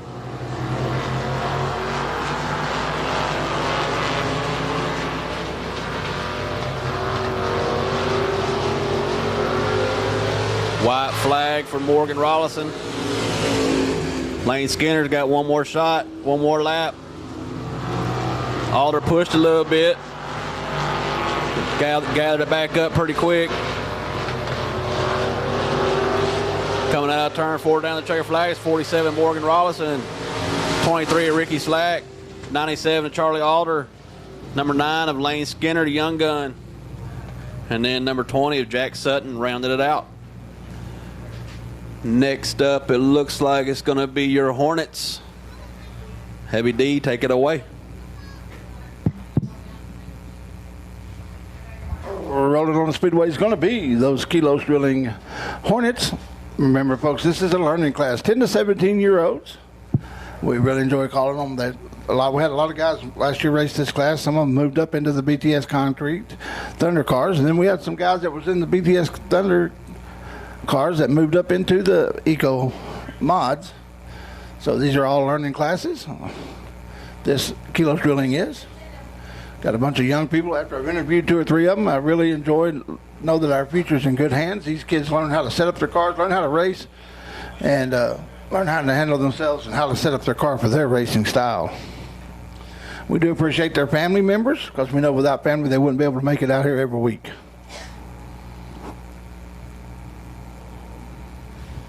And to tell you the truth, that's just about every class out here. It's all family.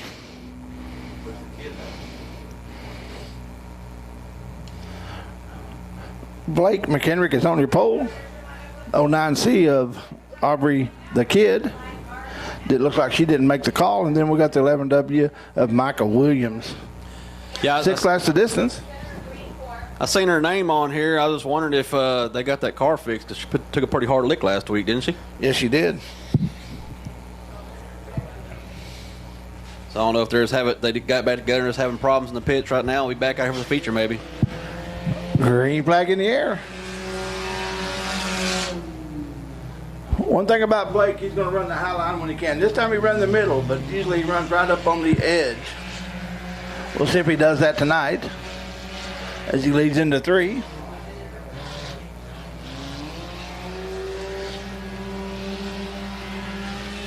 I can tell you there's not much track left where that kid rides. I can tell you that. Yeah, he's up there on the berm.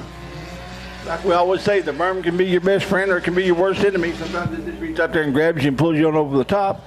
But I tell you what, Blake plays with it every week. I mean, he's right there on the edge. I've had several chances to talk to that kid. I mean, he's a great, respectful kid. I mean, I think he's going to do well in this sport for sure. Oh, definitely. I interviewed him and his mom, Eva. She runs an Eco mod, usually the 13. But yeah, he's a nice young man, very polite, very respectful, loves racing, comes from a family of racers as the 11W goes around, but he saves it. He comes back onto the Speedway. Well, looks like we're going to stay green. Got the halfway that time by. That's a good looking car, but looks like a pretty new car. Yeah.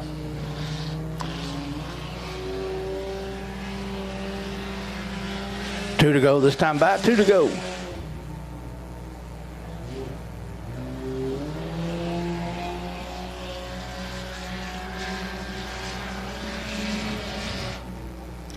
Looks like Blake has a half a track lead. All he's got to do is hit his marks, and he'll be your winner He comes around now to take the white flag. White flag in the air for Blake McHenry.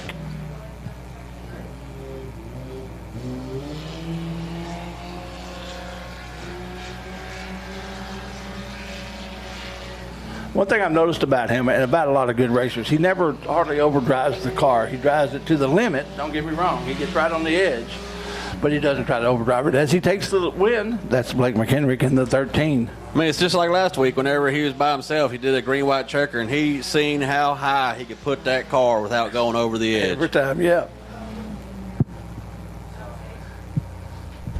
Brandy.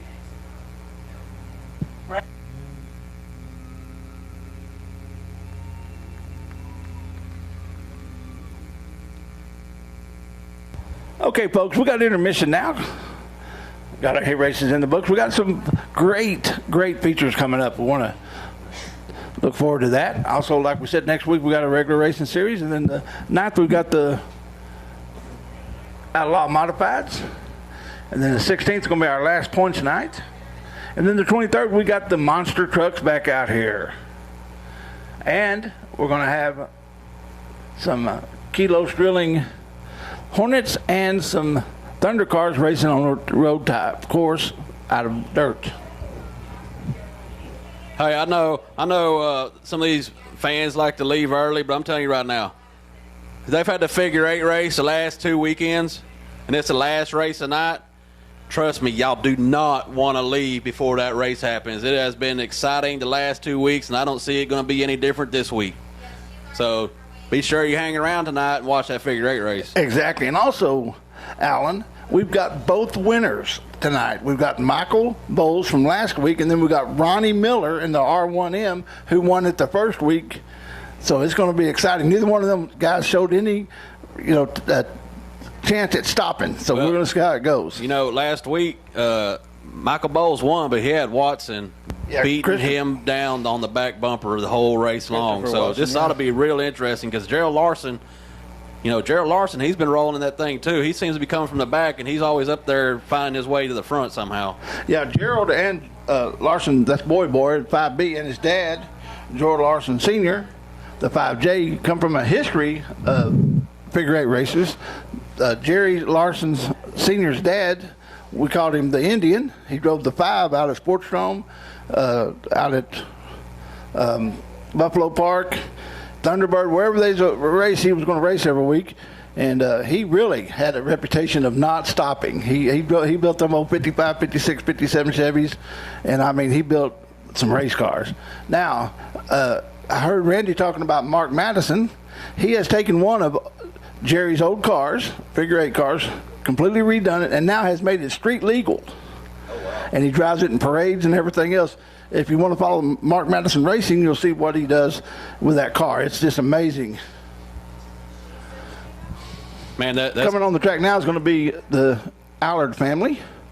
Jimmy's going to be out there with them, and Randy's going to take it away here in just a minute and do some interviewing. We're going to talk about the man that made this night possible. That's Jimmy Allard. He built this track 36 years ago, right here on this spot, and been several different owners, and we've been trying for the last 4 years to do this classic race for him, and weather permitted, but it looks like we had a great night tonight. It's cooled off a little bit. It's fall, y'all, and we got the Allard family out there with Jimmy. Yeah, what Jim Moon told me last week, this is the fourth annual of the Jimmy Allard race. So first 3 years has been rained out, I'm assuming. Yes. So this is the first year, 4th annual, but first year to do it. So good deal. We were finally able to get it in, and it's on a very nice night as well. Yes, sir, Alan, and good things are always worth waiting on. We do appreciate Jimmy and what he's done for this racing community in DFW. And like we talked about earlier, he really helped develop the 305 sprint car engine. And speaking of good things there, Heavy D, weather's starting to get cooler, and it's only going to get worse. Maybe not tonight, but in the future. So Team Solo's got the hoodies here tonight. So you see V-Dub the pig running around, talk to the lady that's on the other end of that leash, and she can get you fixed up with a hoodie.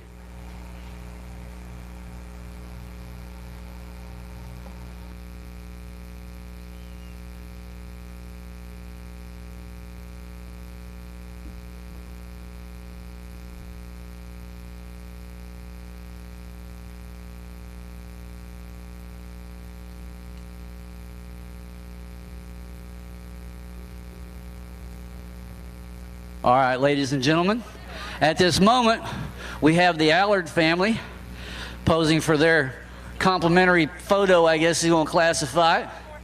Right here in the middle, we got Jimmy Allard and his wife, Annie.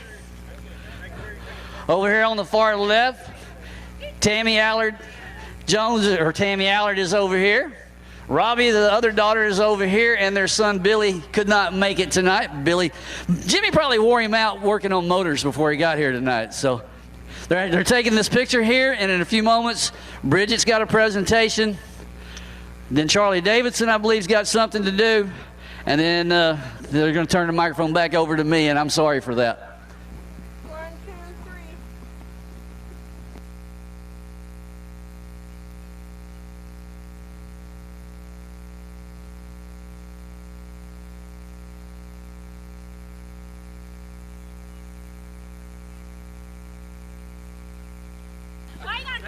We want to say thank you for coming tonight. This is a great opportunity to honor somebody that we've been wanting to probably for the last 3 years, to come in and honor this family, and specifically Jimmy Allard. So Jimmy, will you come up here just a second? Well, hello. How are you doing tonight? I'm doing good. I got a lot of my family out here, and my grandkids and great-grandkids, and they're really enjoying it. This is something they don't ever get to do, and they're really enjoying it. How many great-grandkids you have? I don't have enough fingers and toes to count. Okay. Well, that's okay. You having a good time in the pits? Yeah, I did, and my wife hasn't been out here since we got rid of the racetrack, and seen all the improvements that you and Jim done, and it's very, very nice, very, very nice racetrack. And I'm very proud of it from my end of it, because when we started building this thing, it was the side of a hill, and the front straightaway right here, the wall where it is, there was a fence and a terrace down through there, and I decided, well, that'd be a good place to put the front wall at. So that's where we started. We hauled 6 foot of dirt out of that parking lot up there to build this back up here, and so we didn't get started in '84 like we thought we was doing it, because me and my family did it, all of it, and we also paid for it as we done it. So I didn't owe on it when it was done. That made it a good deal. But I haven't seen very many of our fans that we used to have, but just thinking about it, I'm 79 years old. There's a lot of them fans is either in the nursing home or the graveyard, because there's a big difference there. I'm gonna tell a little funny story. I hope there ain't no Dolazolics up there to get offended. When we was running at 1986, it was packed, and they come into the office there, and they said, "Hey, we've got a fight up there in the grandstand." So I run. We had security offers, but they wasn't worth 15 cents. They said, "There's a fight up there in the grandstand." So I run around there to break it up, and I looked up there, and it was the Dolazolic family. So I just turned around and went back to the office and let them handle their own problems. That's sometimes the way it's done still to this day, I think. That's right. You don't want to get in an argument with Dolazolics. Well, we've got some new fans, I'm sure, and we're continuing to grow our fan base here at Big O Speedway, and we hope to continue that honor here. We appreciate the family. Anybody you want to introduce here that with your significant other behind you? Okay. Grady. Huh? This is my wife of 61 years right here. Annie Allard. And she stuck it out with me, and we didn't get separated or no divorces, so. Yet, she says. This is my son-in-law, Michael Kozlowski. This is another son-in-law. Grandson-in-law. Cody Rudd. Okay. Justin. This is Justin. Kendall's boyfriend. David Kozlowski. She's like, don't put me in. I'm a guest.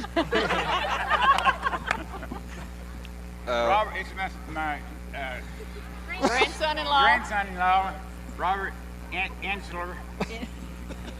This is my oldest daughter, and she happens to be 60 years old. Thanks, Daddy. Okay. I'm not a member of this family, but I am a member of this family. My youngest. They've taken care of me and helped me ever since I was about 15 years old, but I've known them ever since I was about 9 years old. And I just want to tell them thank you, and I'm honored to be a part of this tonight, and I'm honored to drive his car in this race tonight. I don't know how good I'm going to do, but I'm going to give it my all and see what we can do with it. But I love this family to death. I love them to death, and this is all about them. Thank y'all for coming out tonight. I want to tell you a little funny deal that come down. Back when Roger Archer was running this racetrack, and Mike was running down here and running good with his car. And when there was a problem with Mike and somebody, Roger would call me and he says, "Let me tell you what your son's done now." Okay. He wouldn't call his daddy. Okay. This is my granddaughter, oldest granddaughter, Randy Rudd, okay? Having senior attacks there sometimes. Okay.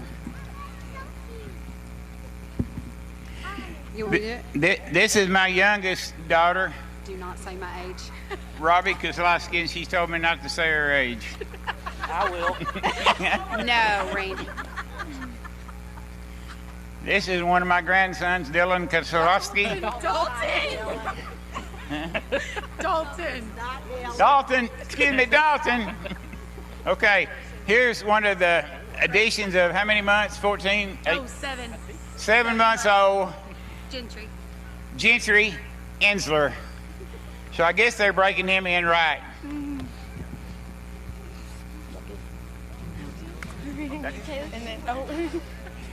This is my granddaughter, Kaylee Ensign. Insert.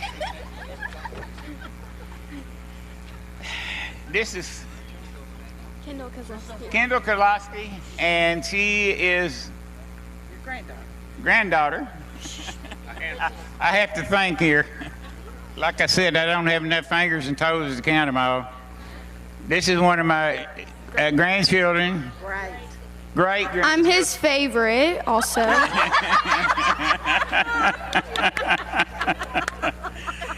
She's the one that does all the, what is it?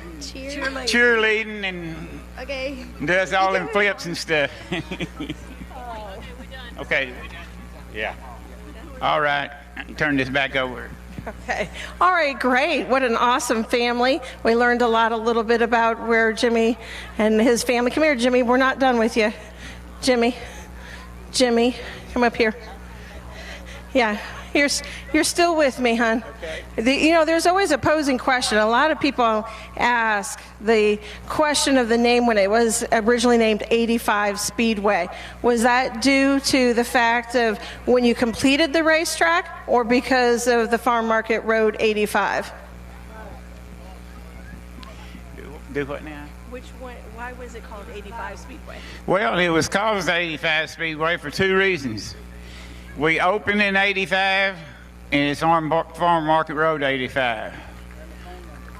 Well, and we had 8500 as a telephone number also. So, hold on one second here. What do you think over? Okay, all right, not a problem. Well, Jimmy, we've got quite a few people who want to talk tonight and give you a little something of token of your appreciation. You always suppress one's expectations with nothing expected in return. Oh, wait, maybe a win or two, but as any fellow racer would. But you did get something back, something that surpasses the test of time. It's called respect. and honor, and hope today you feel appreciated along with your family. We cannot ever be more grateful to be part of your legacy here at the track that you, your dad, your family built. You know Jim and I are passionate about this track with so much more ahead of us that we want to do. Kind of can say we have engaged in you and your dad's spirit when you broke ground in the fall of 1983. We want to say thank you for everyone that came out to honor this man. Jimmy, you're not just a man of integrity, respect, but a man that is respected by his peers, family, and the community. A true legend.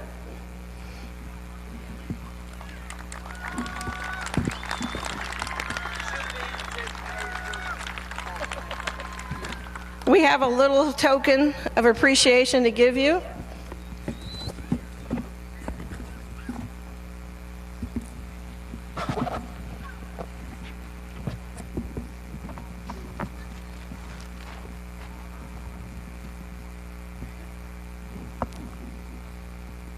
It says, "Thank you, Jimmy Allard, for your encouragement, time, and overall support for us and the racing community.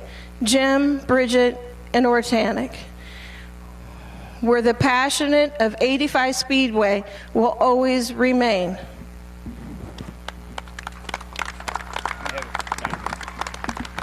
Well, thank you on that, and I just want to say that both Jim and Bridget has done a fabulous job on fixing this place up. If we could just get some people, of course, like I said, most of the people that raced with us or went to come into the grandstand now are either in a nursing home or dead, because there's a whole different crew. I walked through in front of the grandstand and didn't recognize very few people, so they've got to build an audience, practically a new audience, to get their attention back up. But like I said, the facility is very, very nice. I've raced from Corpus Christi, myself drove from Corpus Christi to Worthington, Minnesota, and from Phoenix to East Bay, Florida, and this is one of the nicest facilities around. And it's been here a long time, and they've just done a wonderful job. If they can just keep it up and keep going, and y'all spectators need to talk to your neighbors and get them to come out. Maybe they'll like it, but they don't know whether they'll like it till they come and watch. So get them out here one time. I appreciate it, and thank you. We thank you, Jimmy. We got one other presentation here from a very good friend, Charlie. Charlie, you want to come on up? I will hand the mic over to Charlie.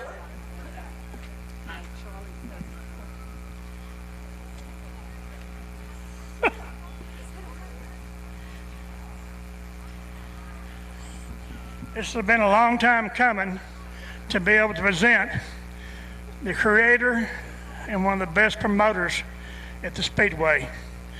Jimmy Allard, it's been a lifetime honor to become one of your friends.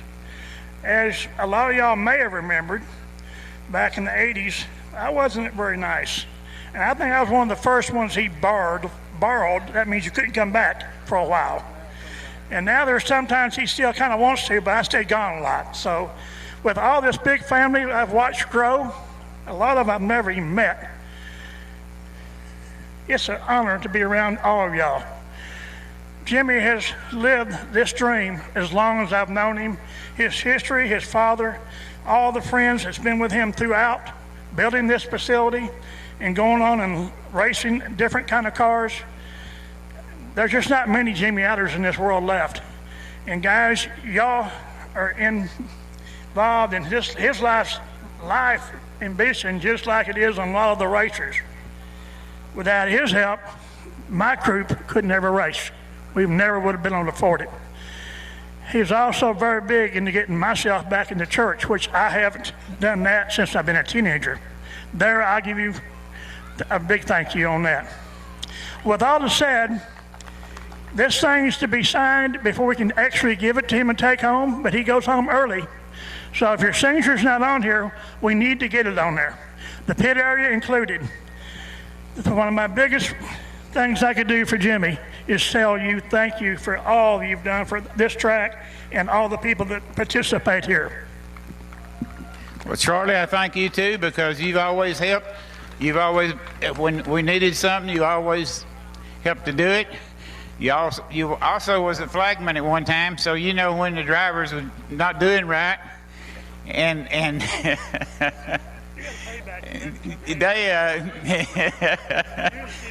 the drivers didn't mess with Charlie. Charlie's got a nickname he's had ever since I can remember, and so they didn't mess with Charlie. Okay, but thank you all. Thank you, Charlie.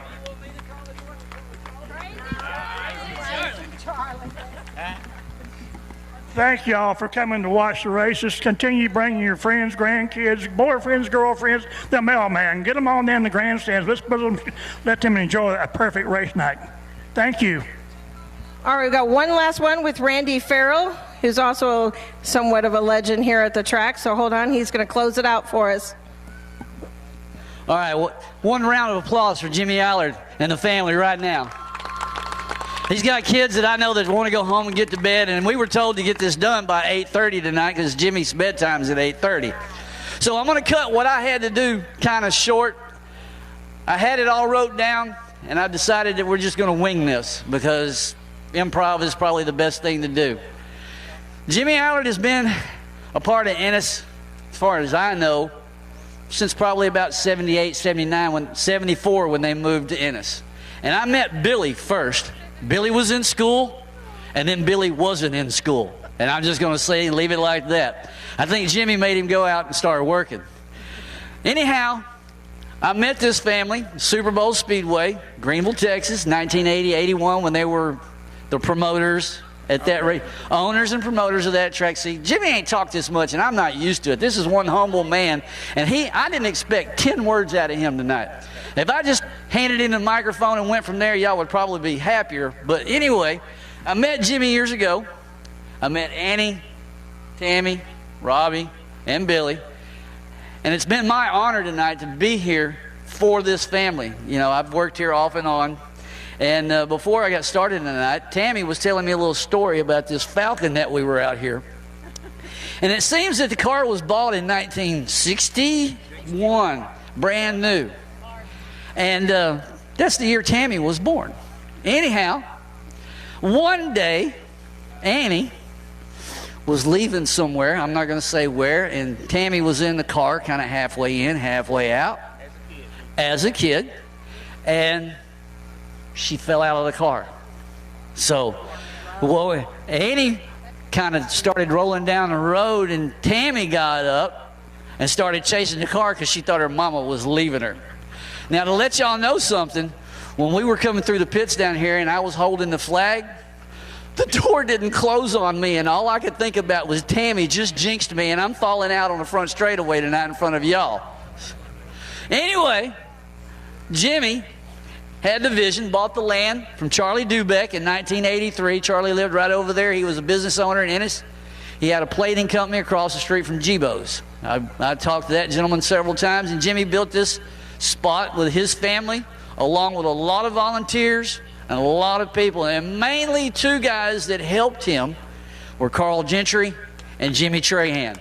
Now, if you people are old school 85 Speedway racers, Jimmy Trahan was on that water truck. Jimmy Trahan was on that truck out there grading. Carl Gentry was doing everything else Jimmy told and needed to get done. Like I said, I've known these people for a long time. We'd even go back in the day if we had a rain. If it was raining, people were calling Jimmy to ask if we could pack the parking lot to make sure that we were racers. 1985, this place was packed full, and we need to get back to that place. So y'all think about that. All right? We're honoring Jimmy Allard, the man that built this racetrack along with his family. Everybody sees these T-shirts, and I've got to tell this little story. I was told a long time ago, and when Jimmy tells you a story, he's telling you a story for a reason for a point in time in life that you may repeat that story. Well, here's mine. Years ago, I knew that he won championships at Devil's Bowl. I don't know if it was super modifieds or sprint cars, but he was driving the 43 car. In 1977, he won championship. The next year, Jimmy, or the car owner, someone put number 1 as the champion on the car. That's the car that's on the picture here. Finished second in points, said it was a bad year for him. Next year, he painted 43 back on it, won championship again.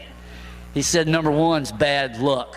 Never ran the car never ran another car that had a 1 on it.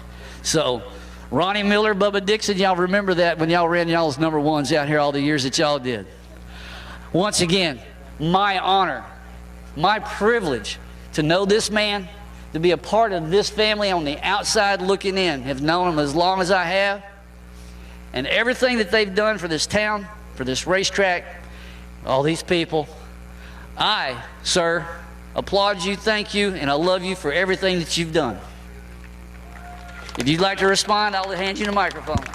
I just want to say that I'm a person that I won't ask somebody to do something that I won't do myself. And I also want to treat people like I'd like for them to treat me. And when you do that, you don't have problems. You know, you just don't have problems. But when you're rude and all that kind of stuff, the other person will say, well, I was going to help him, but I ain't going to now.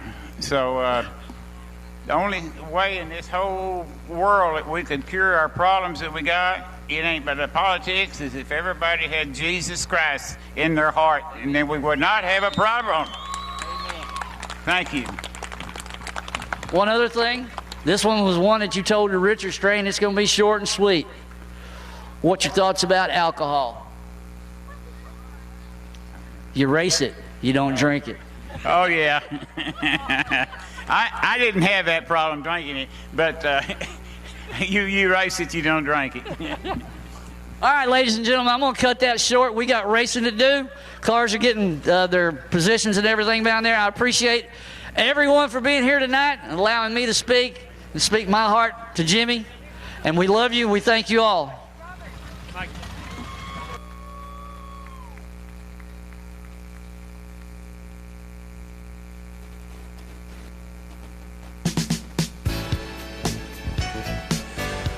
Hey, Heavy D. I've been down here wandering around the stands, and I ran into somebody down here that was missing in the heat race. Aubrey the Kid. So, Aubrey, why weren't you out there for that heat race? Well, I totaled my car last week, and I have a loaner car, but it overheated when I was packing the track. Overheated. So you couldn't get it cooled back down for the heat race? Well, I could, but the gasket blew. The gasket failed. Excuses. Racers don't have excuses like that. You gotta put some duct tape on or something to get it back out there, right? Baling wire. There we go. Baling wire. Not gonna happen, is it? Probably not. All right. Well, Heavy D, there's our answer why we're missing Aubrey the Kid in the Hornet class. And I was walking over here, and I looked to my right, and I see old Kenny Fiddler sitting over here in the stands. Kenny, you had some misfortune a couple weeks ago. What happened? We threw a rod out of it.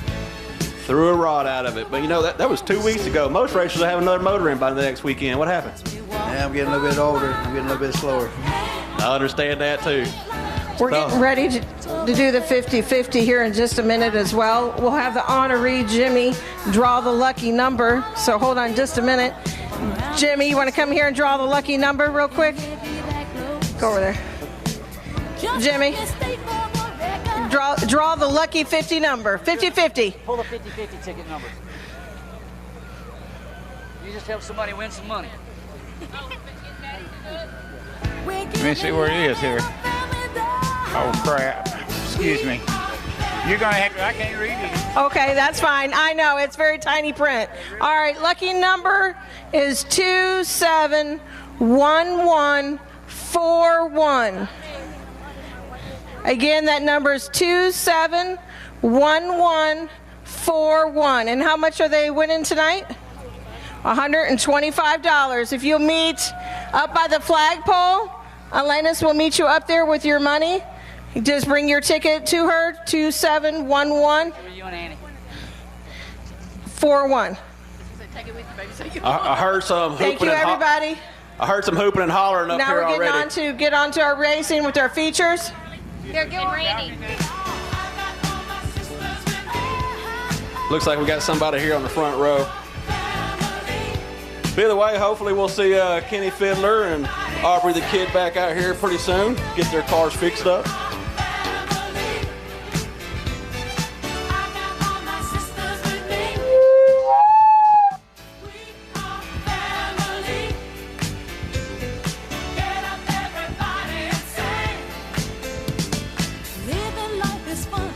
Just begun to get our share of this world's delight. High hopes we have for the future and our goals in sight. We know we don't get depressed. Here's what we call our golden rule. Have faith in you and the things you do. You won't go wrong. Oh no, this is. I'm going to try to speak over the music.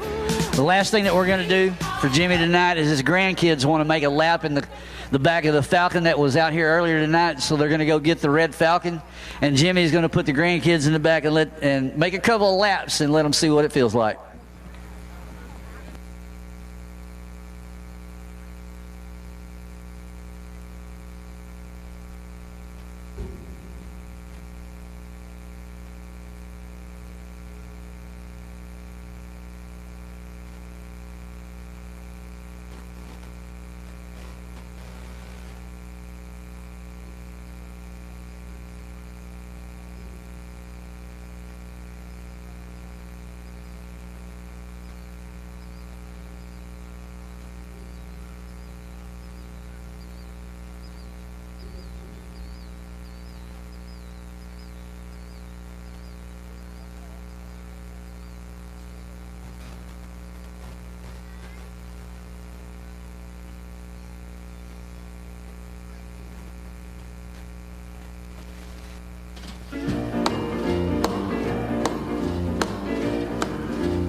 Well, bless my soul, what's wrong with me?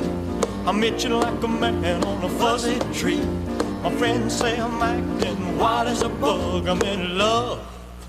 I'm all shook up. Ooh, ooh, yeah, yeah, yeah. Well, my hands are shaky and my knees are weak. I can't seem to stand on my own 2 feet.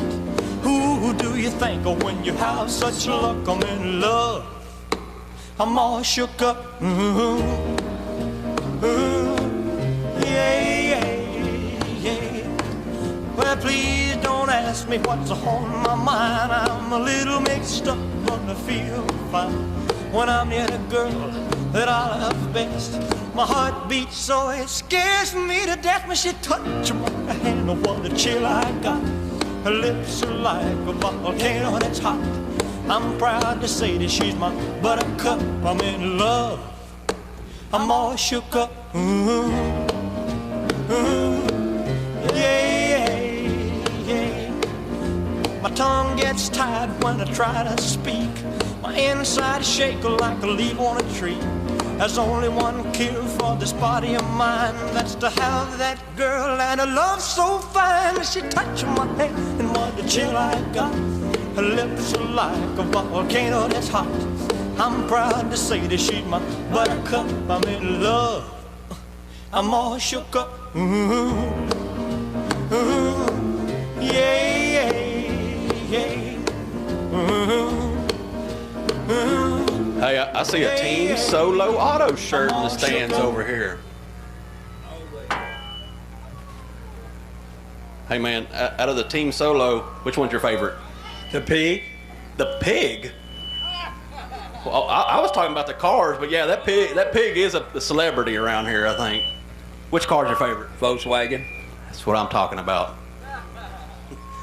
Hey, you know, it's funny, you know, the Volkswagen is usually the most popular wherever we go, but there is We went to one race at Leesville, Louisiana one night.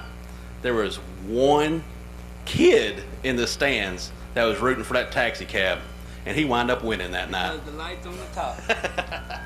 You know, it's funny because usually most of the people that like the taxi cabs are older people because they can relate to that 54 Chevrolet.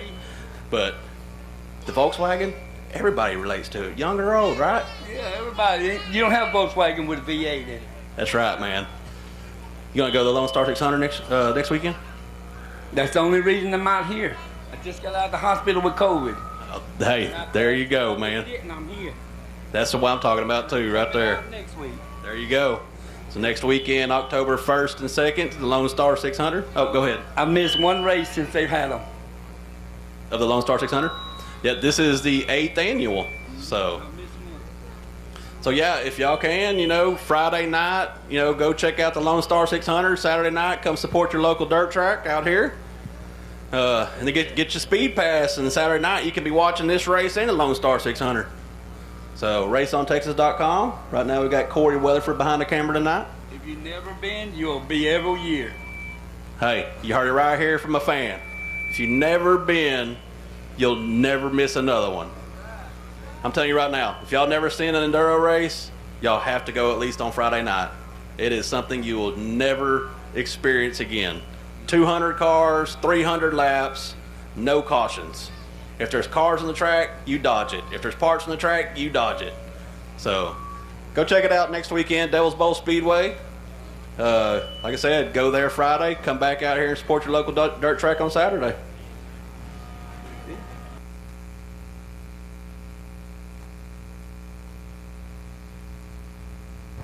We're rolling on the track now. It's going to be the Allard family in that 61 Falcon pickup. I think they call them Rancheros. But don't kid yourself. That is not the original motor in that car. Tammy was telling me it's a special motor her dad built for that particular vehicle. So when they come around this time, let's stand up, give them a big hand, let them know you appreciate them being out here tonight, and I appreciate Jimmy Allard.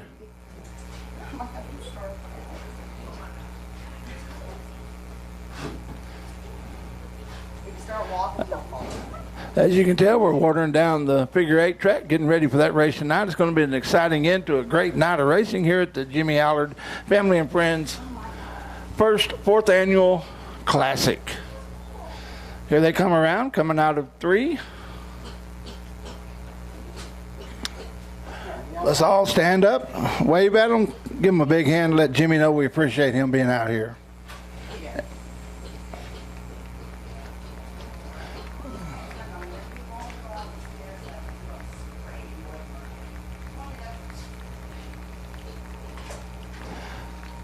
Jimmy Allard and some of his grandkids.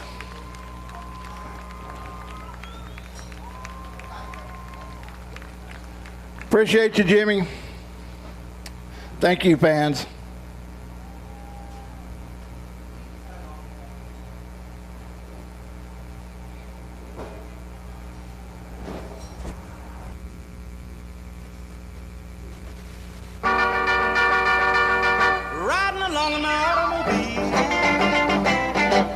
Beside me at the wheel, I stole a kiss at the turn of a mile, my curiosity running wild, cruising and playing the radio, with no particular place to go, riding along in my automobile, I was anxious to tell her the way I feel, so I told her softly and sincere, and she leaned and whispered in my ear, cuddling more and driving slow, with no particular place to go.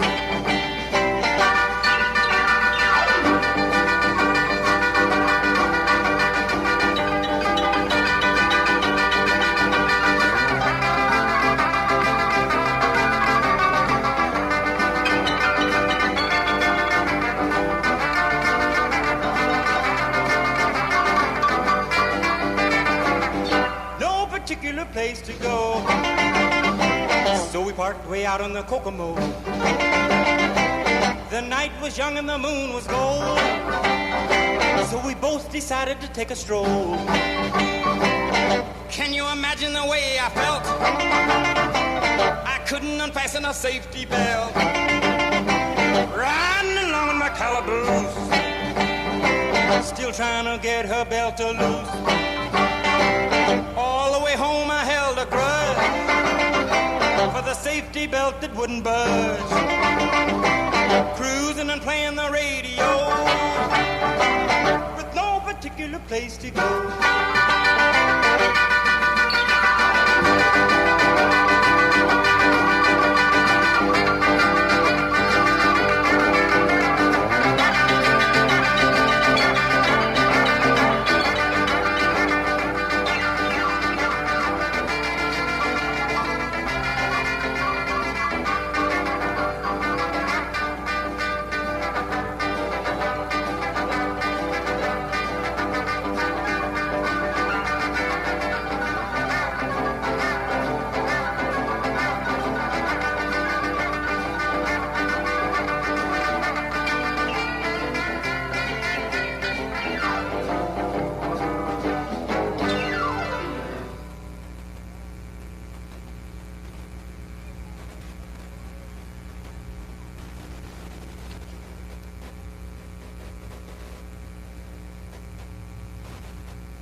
Next up on the Speedway, you're going to be your feature for your Thompson Construction Pro late models. On the pole, you're going to get Jim, the Moon Man Moon, in the one out of New Florence, Missouri. Beside him, you got the Sloppy Hog out of Arlington, Texas, in the ZZ.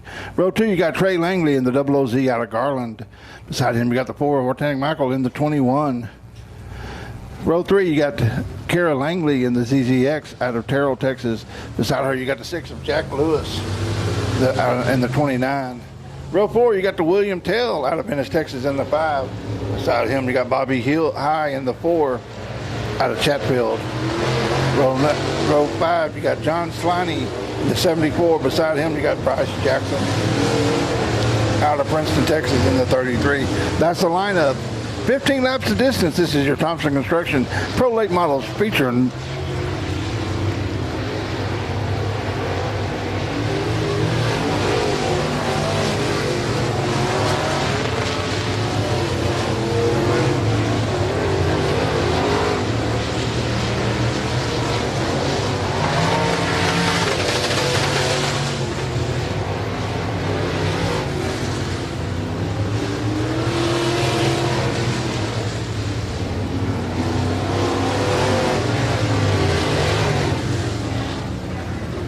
we're giving these guys a few hot laps. Is that they didn't have heat races or they didn't hot lap today. Let them get some heat built up in their engines, see what they got, get ready to go racing. 15 laps of distance. This is your Thompson Construction Pro Late Model feature.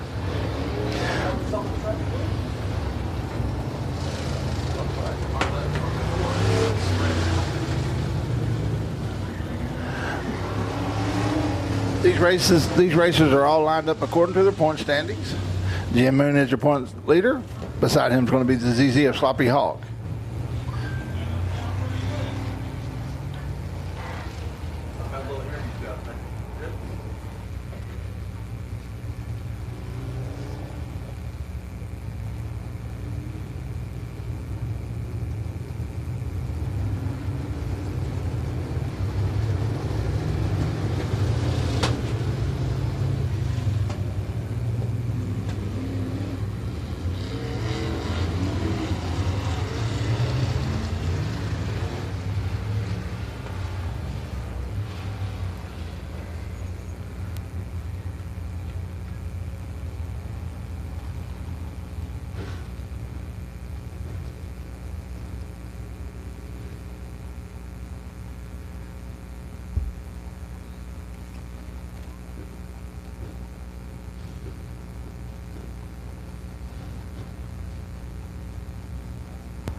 Well, fans were checking each car for gas caps. Looks like that's what they were leaking on the track out there with some fuel.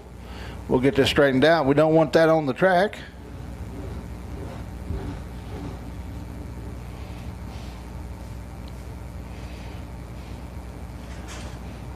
We got them all stopped there in top of 4. Get them checked out. Heavy D, you always don't want to be in that car sometimes either with that fuel sloshing around like that. Exactly. One spark and that sucker lights because Lone Star 600 second annual down in Baytown, I flipped. You know, it's like a normal thing for me to flip. You know, I flipped and gas sloshed out. My battery broke loose. Oh. And it lit that sucker up. It caught fire mid-air upside down. So it's never a fun sight or feeling. I understand that, yeah.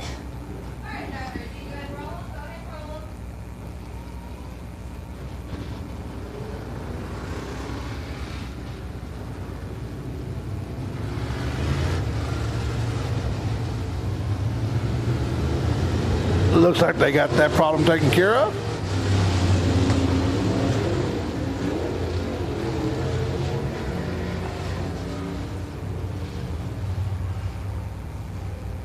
They should get the one to go this time by.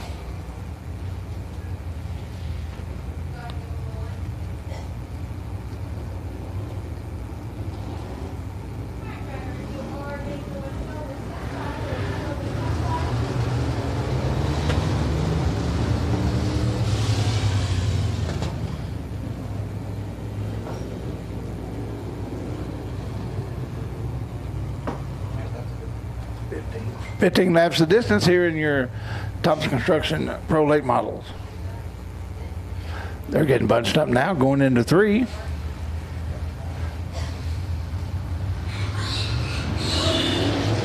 Green flag in the air, green flag in the air.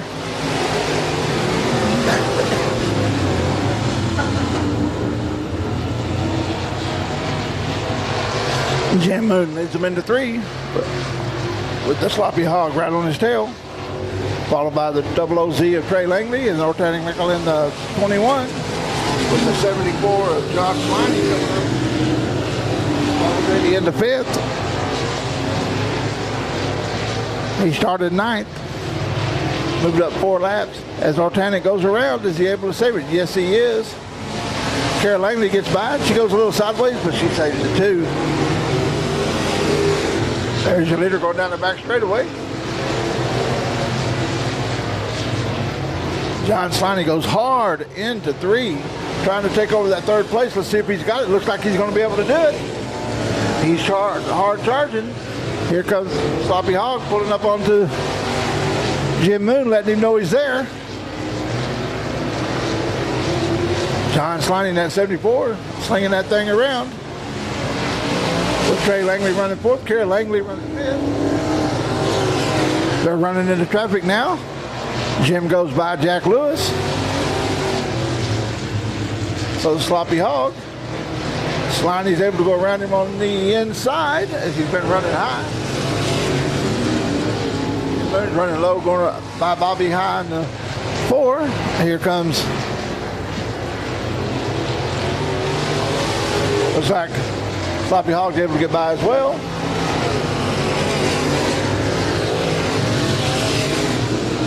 Jim continues to lead there in the 1. As he's running up on the 5 of William Tell.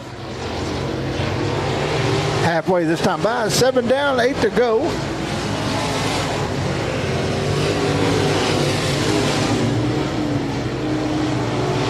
Looks like they're starting to get lined out a little bit.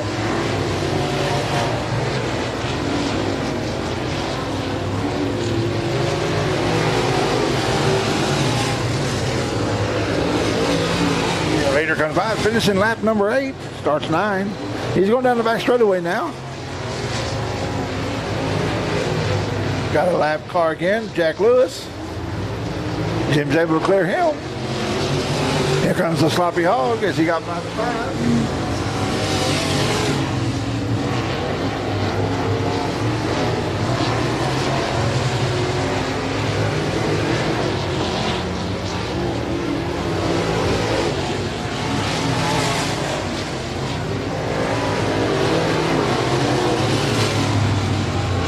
Looks like Trey Langley's going to have to split the 29 and the 5. They come out of 2.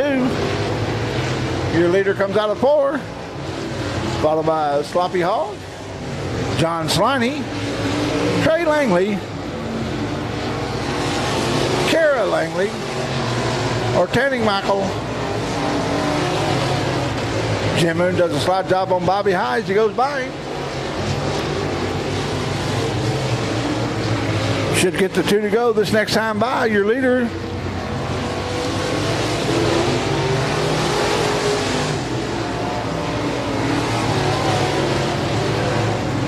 Two to go. 2 more times around Big Old Speedway to determine the winner here of your Construction Pro Late Model feature.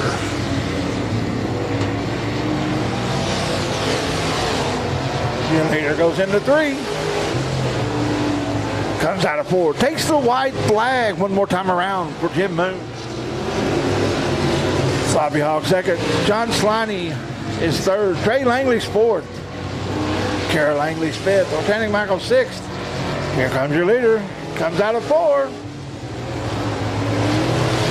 Takes the win. Checker flag for Jim Moon, followed by Sloppy Hog. John Sliney, Trey Langley, Kara Langley.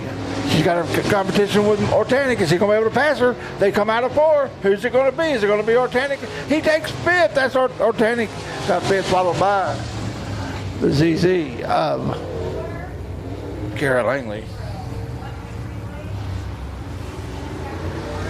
Pulling the victory lane now is going to be Jim Moon in the 1.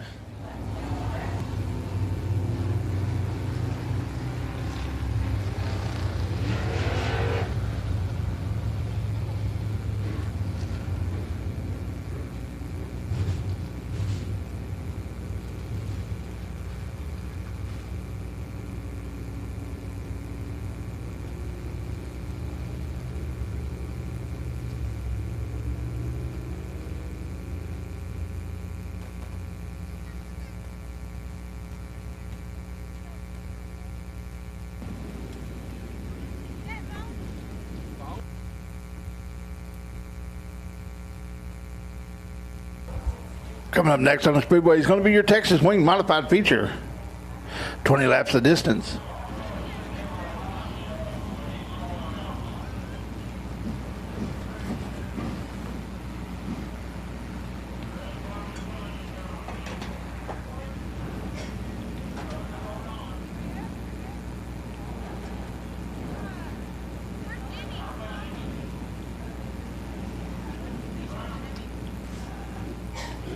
Is Jimmy Allard still here?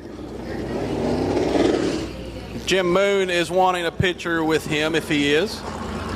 Y'all give it up. Jim Moon, Moon Man, getting out for your late model feature winner.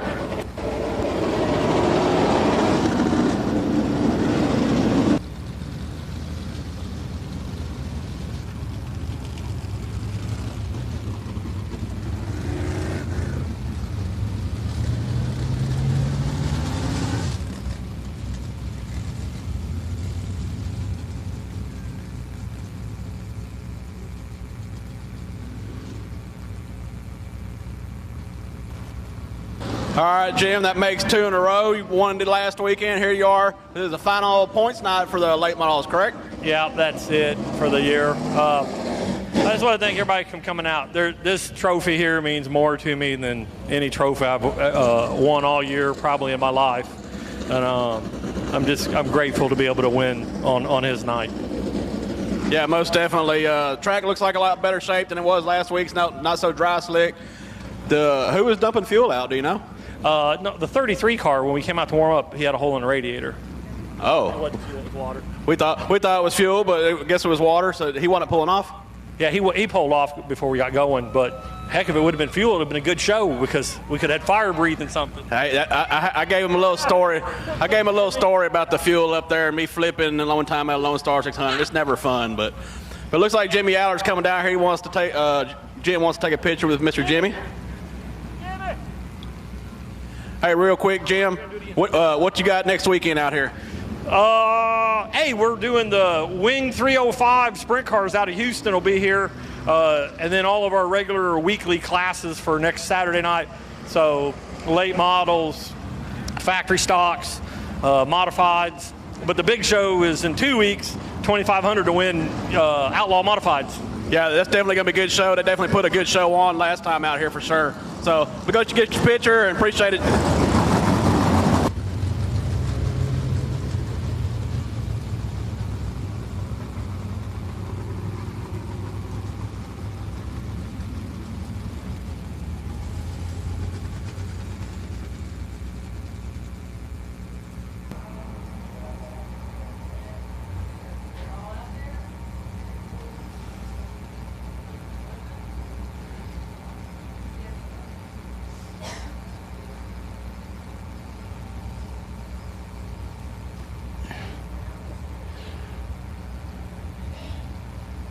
Congratulations, Jim, on a good race and a good year. That's your track champion for your Pro Late Models, Jim Moon. On the track now, you're looking at your Texas Wing Modified. 20 laps the distance. On the pole, you got Jed Jones in the 1X out of Flint, Texas. Beside him, you got Keith White out of Academy, Texas in the 1. Row 2, you got Terry White out of Waxahachie in the 55. Beside him, you got Corey Kimmig out of Waxahachie, Texas in the 27. Row 3, you got Mike Morasic in the 43 out of Ennis, Texas. Outside him, you got Billy Buckmeyer out of Little River, Texas in the 38. Row 4, you got Steve Adrian out of Grand Prairie, Texas in the 75. Beside him, you got Bob Westmoreland in the 5 out of Burleson, Texas. Shane Butler is on the inside of row 6 in the 8X out of Flint, Texas. Beside him, David Flanagan in the 19. Matt Worcester in the 2Ws out of Red Oak, Texas, pulling up the rear, getting ready for 20 laps. This is your feature for the Texas Winged Modifieds.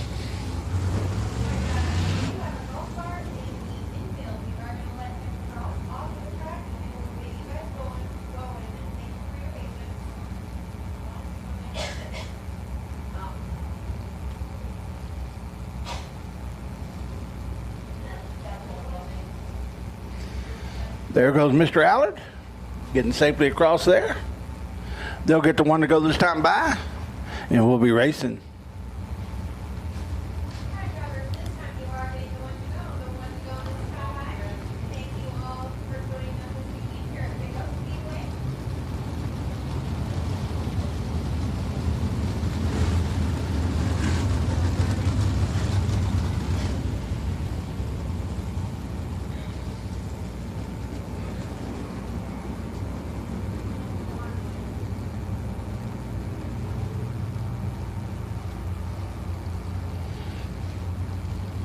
Lights are out.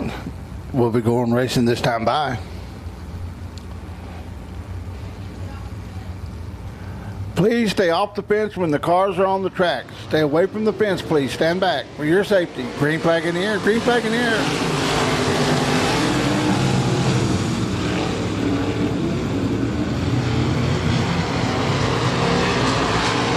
Keith White leads the first lap here.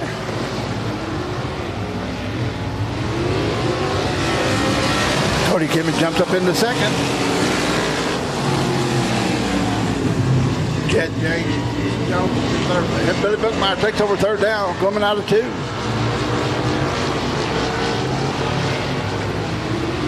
Your leader comes out of 4. That's going to be Keith White, followed by Cody Kimmig. Billy Buckmeyer. Keith White is your leader.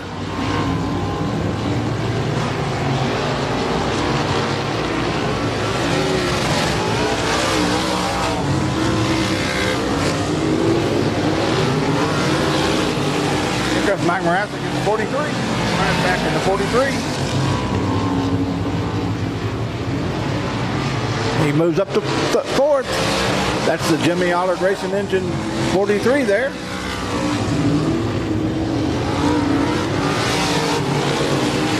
Followed by the 8 of Shane Butler.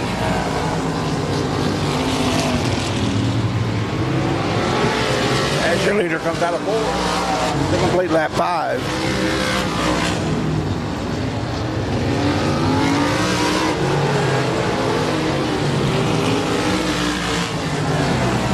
Your leader's running the high side. Cody Kimmig running this low Billy Buckner's running the high side in third. Mike Marshak is in the 43 running low. Here comes Steve Adrian in the, excuse me, that's the 2W. Matt Twister. All the way up to last. He's now running fifth. Setting his side on fourth. Cody Kim is still pushing hard, trying to get up there to Keith White, make a race of it. He's on the low side. White on the high side. They're coming up to lap traffic now. See if how it's going to affect the racing. Keith White right behind David Flanagan.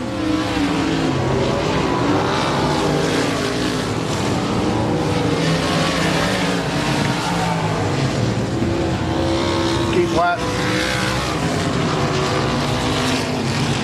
Him and Steve Adrian. White your leader. Cody's right behind him.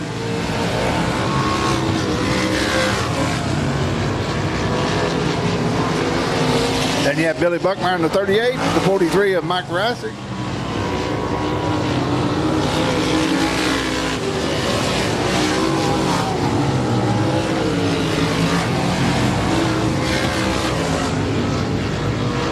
Your leader continues to move through the lap traffic. Seems like he can put that car wherever he wants to. Goes low at this end. Slides up in front of the two. Goes down the back straightaway.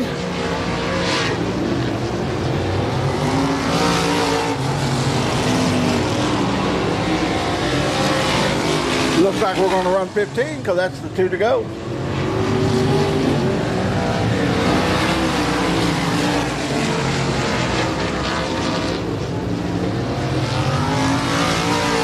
Here comes your leader, taking the white flag. She goes by the 55.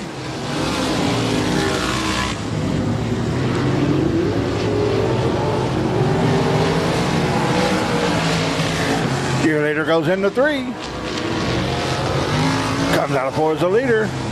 Takes the checkered flag as your winner. Followed by Cody Clemmy. Billy Buckmeyer.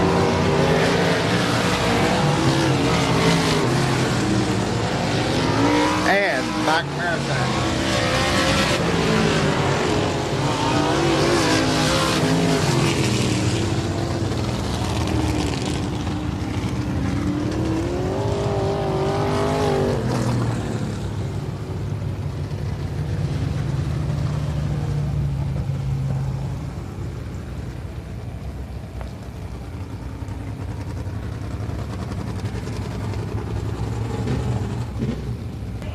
Pulling into victory lane here at Big O Speedway tonight when your Texas Wing Modified is going to be Keith White. Well, folks, that's 2 features down and no cautions, I believe. We're going to get out here early. I better not say nothing. I might have just jinxed it. Exactly. You may have.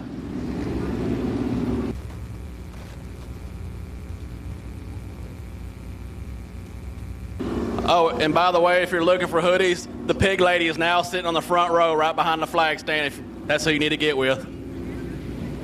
Or if you just want to pet the pig.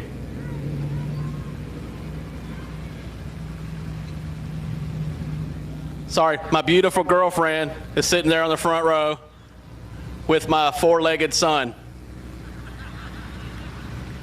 All right, he's getting out of the car. Y'all give it up.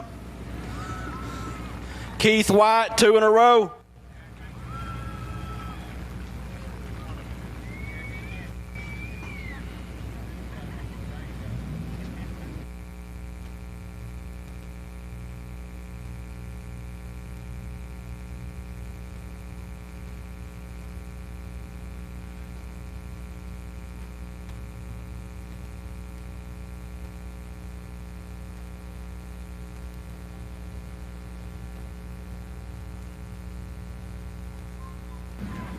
Keith White, your Wing Mod feature winner for the 2nd week in a row. We went from green to checker. That's 2 races in a row tonight. And y'all got in that lap traffic. I thought you and Cody Kimmick was going to have a race going on because he was running that low side. You was running middle to high, and he was working that low side pretty good. Y'all got in that lap traffic, and you seemed to maneuver through better than he did on that one. He got caught up a few times. Did he? I didn't really never see him, but I knew the top was going away pretty good and pretty quick, so I figured I'd start searching around there before we hit lap traffic to see if there was anything else that we needed to be doing. But Dad always taught me get through lap traffic quick and as quick as you can. Don't waste no time. So I'll tell you what, me watching, and I'm sure fans like this too, they like to see that lap traffic. It makes it a lot more interesting. It can make somebody come from the back and all of a sudden be in the front without having to work through it, you know. So it's always fun to watch when the lap traffic comes into play. Oh, I like lap traffic. It helps me race. I think usually I don't get to start up on the front like that, so I need them to help me get to the front most of the time. So that's great. Yeah. I want to thank Jimmy for everything he's done. My dad and his dad were good friends, and they've been around this whole deal for a long time, and I'm proud to be able to win this deal for them. Yeah, definitely a special memory made right here tonight on the fourth annual of the Jimmy Allard race. So congratulations once again, sir. And if I don't see you next weekend, I'll at least see your brother. Yeah. And we did it with the LS motor. And you probably won't see me next weekend. I think we're going to go to run that Cajun deal over in Louisiana. So Big Brother will be there. Well, hopefully I beat Big Brother. All right. Good luck. Have a good one. Congratulations, Keith. Rolling on the track now is going to be your BTS Concrete Thunder Car. Feature 15 laps on the pole. We got Ronnie Big Papa Miller in the RM1 out of Kemp, Texas. Beside him, you got Preston Haley out of Maybank in the 28. And beside him, you got Lenny Whitmore in the 51L out of Kaufman. That's right, folks. 3 wide as they start this race. Row 2, you got Dylan Richards in the 19R out of Red Oak. Beside him, you got Gerald Boy Larson in the 5B out of Eustis. Beside him, his dad, Gerald Lord Sr. out of Eustis, Texas in the 5J. Row 3, you got Michael Pataki in the 82 out of Maybank. Beside him, you got James Gibson out of Louisville, Texas in the 42J. Beside him, you got Ben Brand out of Maybank in the 72. Peyton Bowles is on the inside of row 3. In the 40, beside her is going to be Brian DeLong in the 7. Beside him is going to be Scott Bridges in the 44 out of Ennis. Row 4, all alone, Clint Birdwell in the 14. Peyton comes from Italy, and Brian comes from Midlothian. That's the lineup. 15 laps the distance. This is your PDS Concrete Thunder Car feature. Lights out.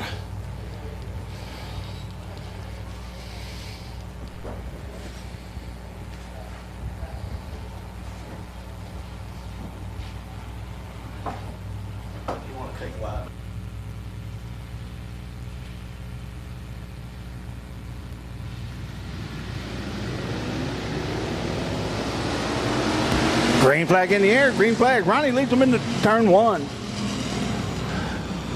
Preston Haley right beside him. They come out of 2. We got them all bunched up there in mid-pack, about 4th place back.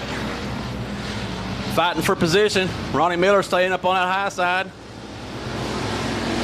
Got Preston Haley down the bottom.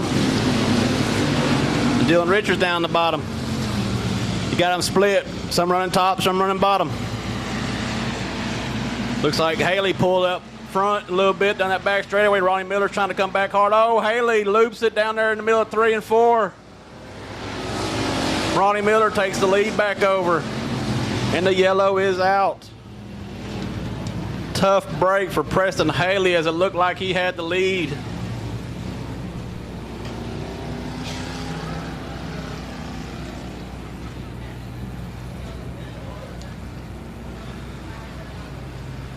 That puts Ronnie Miller back up on the point in that 1 spot, and that moves 19R, Dylan Richards up to the 2. Some good battles going on all over the racetrack in this one.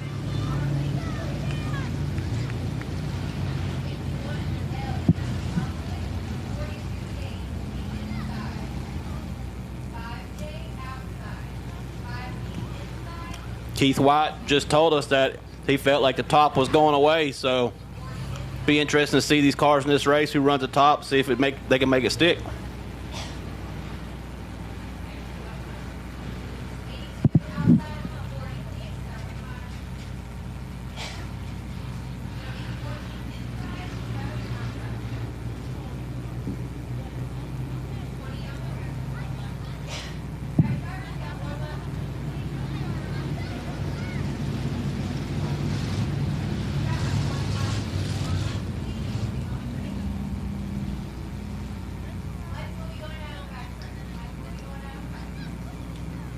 Light's fixing to go out. Ronnie Miller's going to be Raleigh Miller to get this thing back going.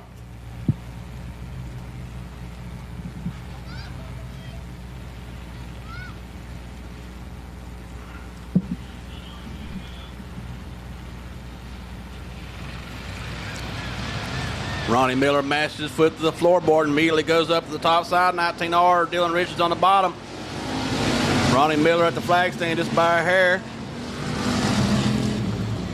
Ronnie Miller still working that high side. Richards on the bottom. Looks like Richards pulls up and gets the lead. Going down that back straightaway, coming into turn 3. Miller stays high. Richards stays low. Coming out of 4. Woo, that was close right there at the line to see who that was. Still got plenty of laps to go. Miller continuing working that high side. Richards working that low side. Richards looks like he has advantage down that back straightaway. Looks like you got Boy coming up in that 3rd spot, working his way up. Boy's choosing that high side.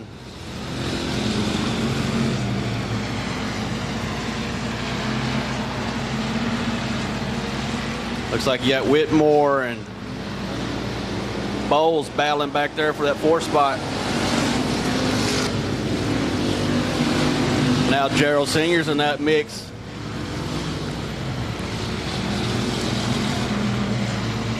Still got Dylan Richards doing it out front. Ronnie Miller still working that high side, trying to make something come in.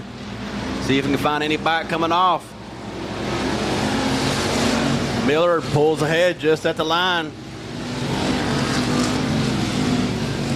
Boy, he's down there on that bottom side now, working it, seeing if he can find some bite out there. Whitmore in the 4th spot. Singer is up to 5th.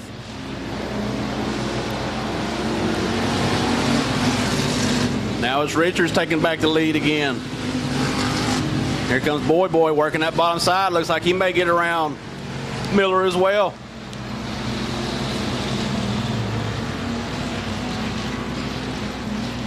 No room for Miller to try to get down if he wants to try the bottom side himself. So he keeps working that top side, and he gets back by Boy at the line. Still got 19R, Dylan Richards out front. Boy's closing the gap. 1st, 2nd, 3rd stretched it out from 4th place running Lenny Whitmore. You got Larson Sr. right on the back door of Whitmore. Boy went back to the top side. Miller's now on the bottom side. Boy's still in that 2nd spot, and Dylan Richards still out front. See if Boy can make something happen on the top side.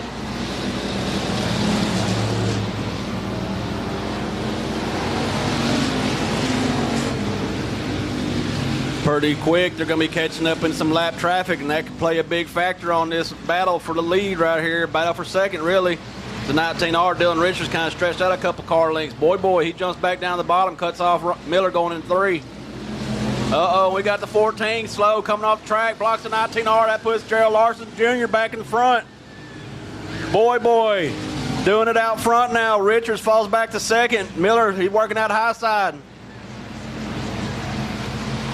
Dylan Richards, he's coming hard though, coming in 3. Boy, he leads that lap. Richards working that bottom side, see if Boy can keep that momentum going on the top side. Lap traffic coming into play now. He gets by the 7 of DeLong. Next up, he's going to be coming up on James Gibson in the 42J. He clears DeLong. Boy going back to the bottom side. He's going high, going low, trying all different parts of the track, trying to find that bite. Looks like right now he's sticking to the bottom side. Ronnie Miller, he's fell off the pace a little bit, a few car lengths back. Now Whitmore and Larson Sr. closing the gap on him for third. 2 laps to go. Boy going in 3, still holding them off. Oh, he pushes up a little bit, and Dylan Richards, he's coming up underneath. Got a drag race down the front straightaway, taking the white flag. Boy squeezing him as hard as he can on the bottom side, trying not to let him get by him. Richards, he pulls back by on the back straightaway. See what happens in the last corner. Boy dives it in hard. He's going to the high side so he can get it run off the top of the corner, coming down to the flag stand for the checker flag, and it looks like Dylan Richards got it just by a hair. Yeah, that's too close call, but I think Dylan got him there at the end. Last week it was the other way around. Boy got the guy at the coming out of four. This time Boy got caught. What a race.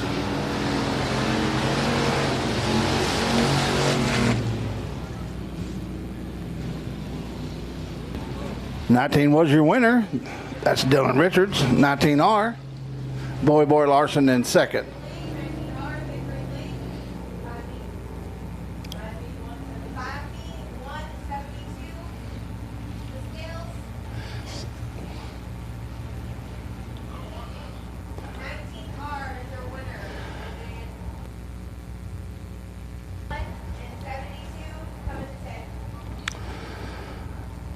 Pulling into victory lane here tonight at Big O Speedway, it's going to be Dylan Richards.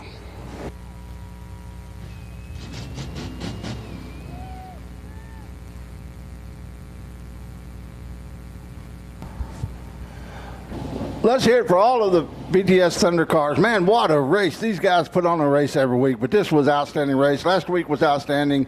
We're getting the last lap, last corner passes. What a class. I didn't jinx it a minute ago, so I'll go ahead and say it again. That was 3 now. No cautions. Lap traffic coming into play. Good racing going on out here tonight. Y'all give it up. Dylan Richards getting out of the car.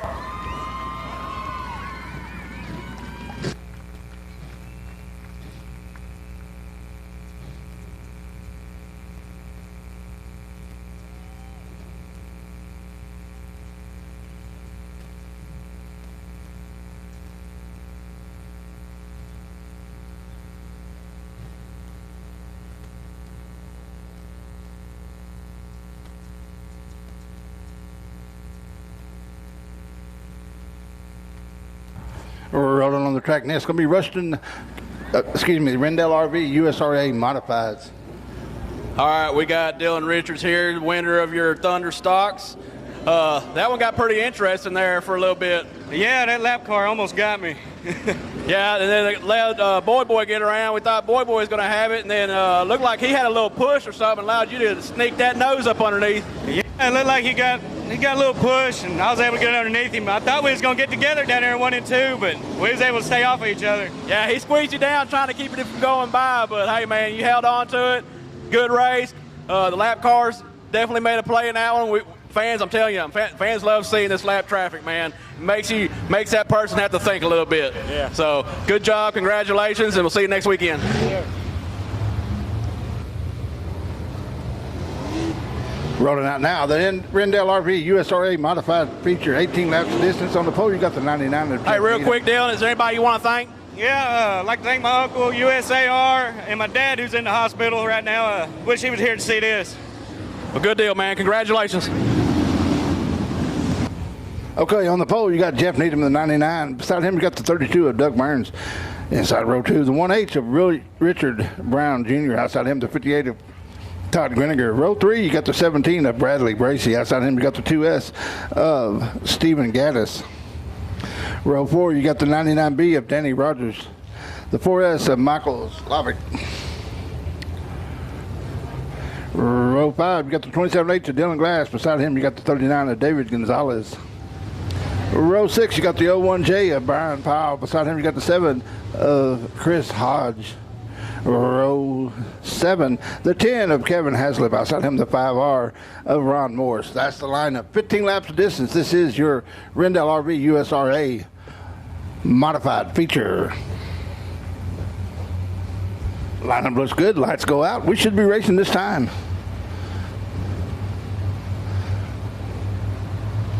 Mr. Needham, they hit the go pedal. We're racing.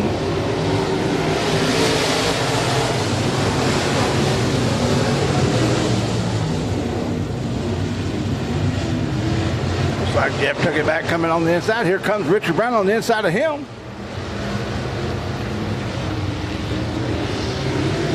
Who's going to have it? That's Brown and Bracey. Jeff Needham running low. Bradley Bracey running high. He goes past him on the outside.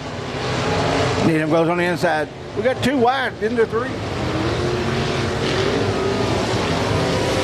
Bradley Bracey is your winner, followed by Richard Brown, followed by Jeff Needham. Doug Burger. Then you got Dylan Glass there running 5th.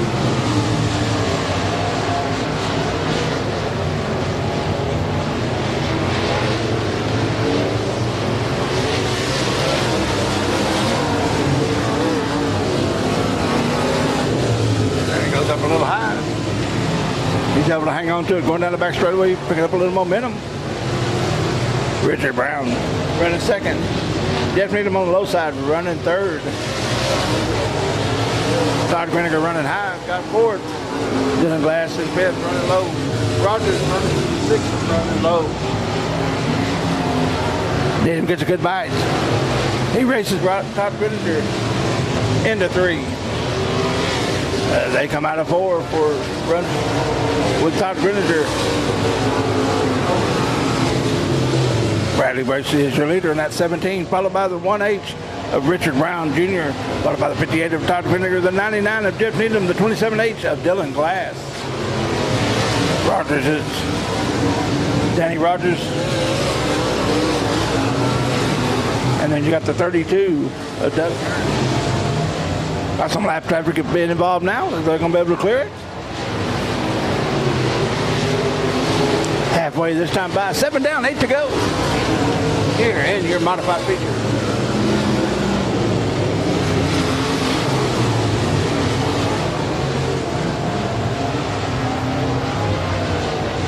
Bradley Bracey held up a little bit by that lap car. Is that going to give Richard Brown time to come running? Let's see.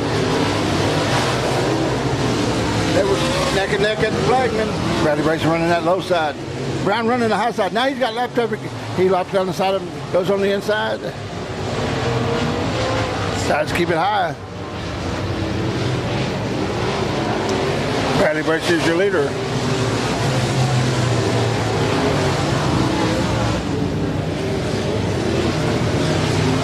Richard Brown, that lap car allows the 99 to catch up with him. That's Jeff Needham. He's running 3rd now with Todd Greniger running 4th.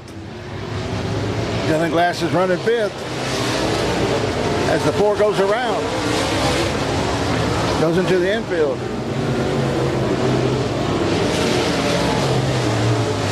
Caution on the speedway. Caution on the speedway.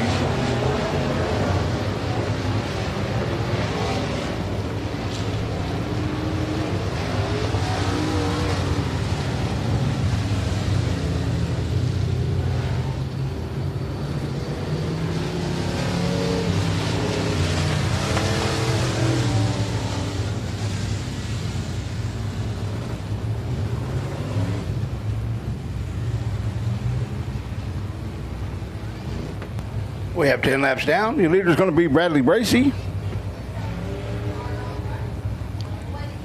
1H of Richard Brown Jr. is running 2nd. The 99 of Jeff Needham is running 3rd.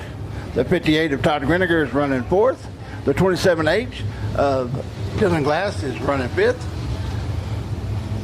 I don't know about you, Heavy D, but I was kind of sad to see that caution come out because, I mean, the lap traffic come into play in all these races, man, and the way these guys have to think ahead and maneuver through the lap traffic. I mean, it's just awesome to watch them race like that. Yeah, it makes it so interesting. Which line are they going to take? Is that car going to be where they want to be? So, I mean, because Bracey has stretched his lead out a little bit, and that lap traffic came into play, and all of a sudden, hey, here's Richard Brown. Right on his tail, exactly. Well, Well, same thing happened to Keith a while ago in that other race.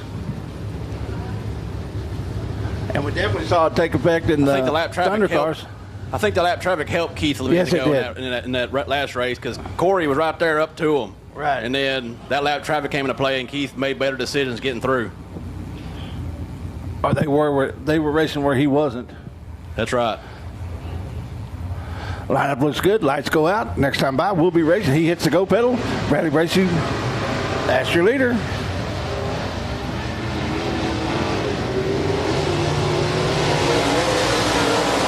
He takes the green flag. Jeff Needham's going to stick to that low groove. Here comes Bradley Bracey and Richard Brown. Dylan Glass has moved up to fourth now. Got by Todd Vinegar. Is he going to be able to catch Jeff Needham? He shows him his nose.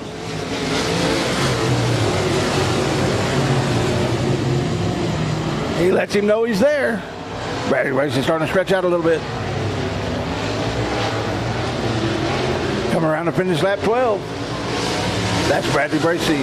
Followed by Richard Brown. Followed by Jeff Needham. Dylan Glass, Todd Vinegar, Doug Burns, Stephen Gaddis. 2 to go this time by. 2 to go here in your feature for your USRA Modified. Bradley Bracey is your leader. With the 1H in tow. The 99 right behind him and the 27. Bradley Bracey stretches it out. He comes out of 4. Taking a wide flag. One more time around Big O Speedway for your leader. Brown throws it hard, low in the 1, comes out of 2. Gained a little ground. Bradley Bracey goes into 3, your leader. He slides up. Comes out of 4, takes the checkered flag as your winner. Bradley Bracey. Looks like Jeff Needham got by Richard Brown, who came in 3rd, and Dylan Glass, who got 4th. Todd Grininger 5th.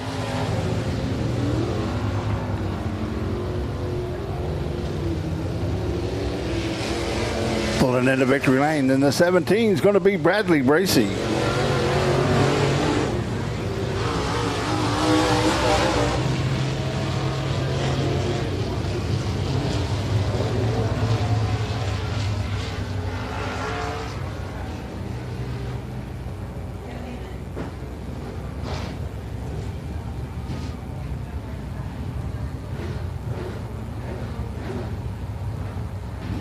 You know, Heavy D, that goes both ways. You know, I've been on both sides of that deal. You know, when the lap traffic comes into play, it makes for good racing to watch. But, you know, some of them guys that had maybe a bad heat races was in the back, they're hoping for that caution because they want to get back up there with the leaders. Yes, sir. And sometimes your leader wants a caution when he is coming into heavy lap traffic, too, to get to reset the field. So, all right, he's crawling out. Bradley Bracey, you're a modified feature winner. Give him a hand.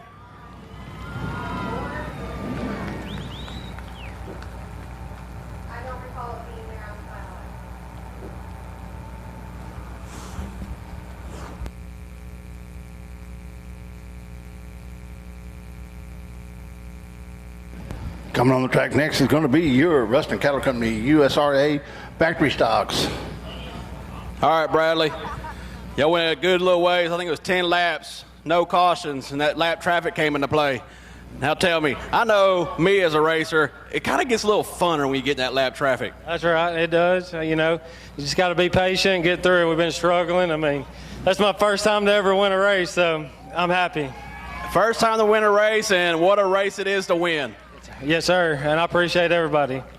Hey, man, that was a good race. Just, you know, navigating through that lap traffic, that takes a lot of thinking. People don't think, you know, it takes much to drive these race cars, but it takes a lot, especially when you get in that lap traffic. Yes, sir, it sure does. I mean, patience ain't really good with me because normally I ain't patient, but I was tonight, and it all worked out for me. Yes, sir, that patience paid off. Is there anybody you want to thank tonight? I got to thank everybody. I mean, Tracy and Tina, I mean, everybody that helps us. We just family, man. It's what it's about. This is our second year ever racing, and we didn't know we were going to get us a win this year, but we ended up pulling it off, so I'll take it. Hey, man, congratulations, and a very good race to win right there. We'll see you next weekend, sir. Everybody give him a big hand. Way to go, Bradley. Good job. Rolling on the track now. That Ruston Cattle Company USRA factory stocks. On the pole, you got the 40 of Michael Bowles. Beside him, you got the 23W of Christopher Watson.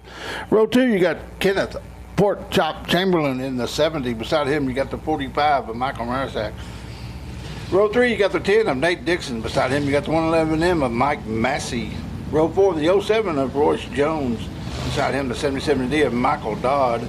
Row 5, you got the 12 of Cody Chamberlain. Outside him, you got the 8 of Scotty Rawlinson. Inside row 6, the 113 of Roger Cheney. Outside him, the 28 of Colin Hodges. Row 7, you got the 96T of Colton Tanner. Beside him, you got the 55 of Jerry Cooper.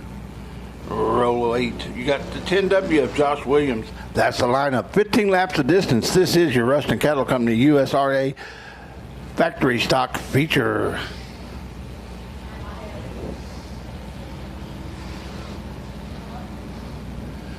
I want to take a moment to thank some of our corporate marketing partners out here. We want to thank Shelley Smiley York Realty. We want to thank ProStar Rentals. We all have those little lists to do's starting to cool down now. We can get some work done around the house. Go see ProStar Rentals. I guarantee you they'll have the equipment or the tool you need to get the job done. Hilltop Lanes out of Waxahachie.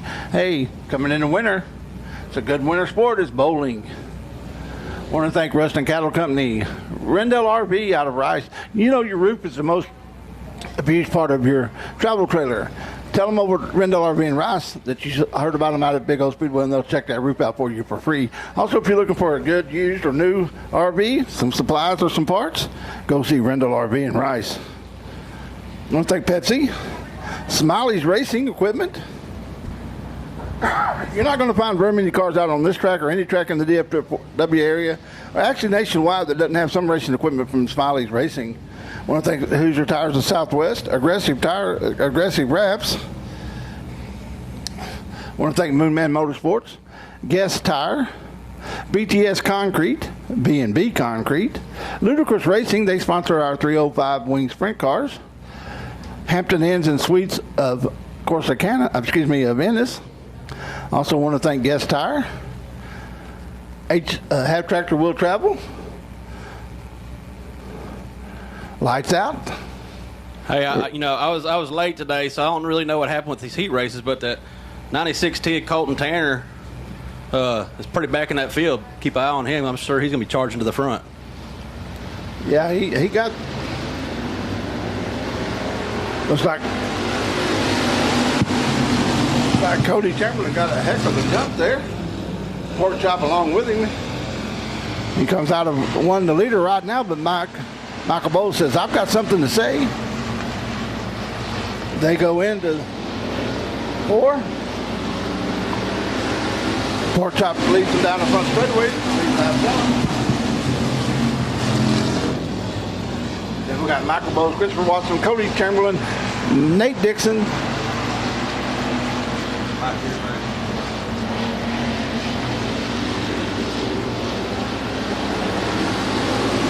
Pork Chop continues to lead. Nate Dixon's right on the inside.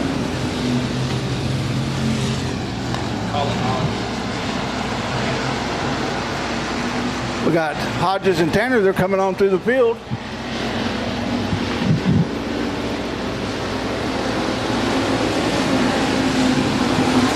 Michael Bowles says, I'm going to try that low side for a while. He says, I can't pass him up on the top. Pork Chop continues to lead using that top groove, using that momentum. Nate Dixon, Michael Bowles are bottom feeders with Christopher Watson. We've got 3 wide going by the flagman right now for second place. Christopher Watson using that high side. Nate Dixon on the low side. We got a drag race going into 3 for the second place with Kenneth Pork Chop Chamberlain, your leader. Looks like it's going to be Pork Chop, Watson, Dixon, Marshak, Chamberlain again, and Michael Bowles. Colton Tanner's all the way up to 7th.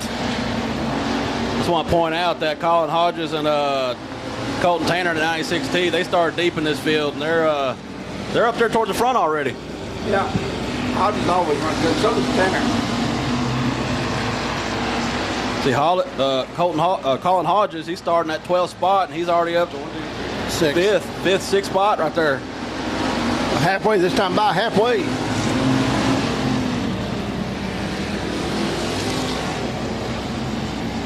He is fifth. You're exactly right. He's putting pressure on Nate Dixon for fourth. As they both go through the bottom end there. Hodges says, I need this spot. I'm going to take it. Here comes Tanner right on his tail.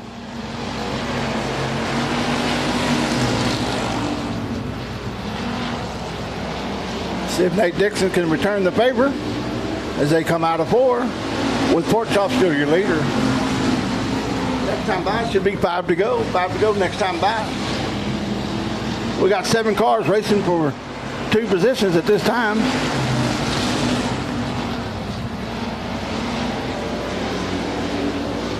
We got a freight train going on the top. Going on the bottom. Looks like they left Hodges and Dixon all by themselves in the bottom. Everybody else was moved up to the top. Yeah, Michael Bowles went back up to the top. He's running fourth now. Even Tanner, he went up to the top. He was right there on the low side, right behind Dixon for a while there. Yes, he was. And there he goes back down. Your set goes over. Yeah. He keeps it going. No, we're going to stay green. Coming around to finish lap 12. It's Pork Chop in first.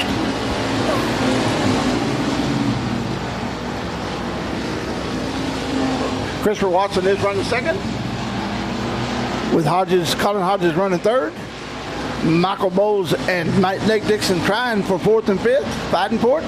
2 laps to go. Here comes your leader coming around to get the 2 to go.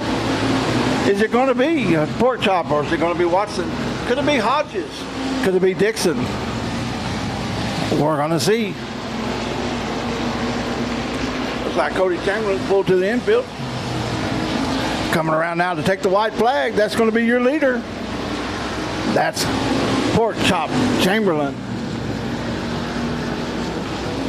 We got 3 wide in the middle of 2. Pork Chop leads them down into 3.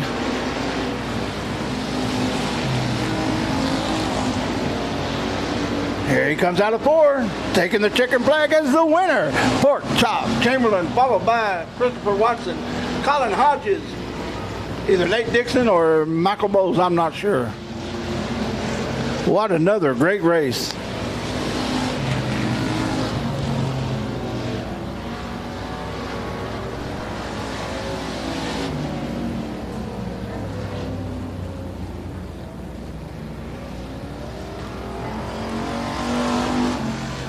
Here comes your winner, Kenneth Pork Chop Chamberlain.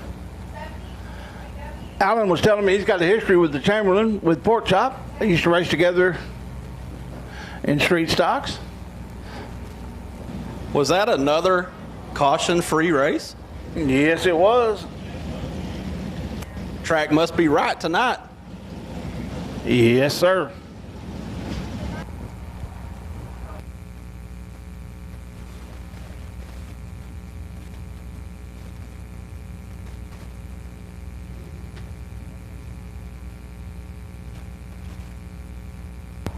Coming on the Speedway next will be your Mack Houck Ford Eco Limited Modified feature. 15 laps is the distance. All right, fans, he can hear you. Kenneth Pork Chop Chamberlain getting out of the car. Give him a hand.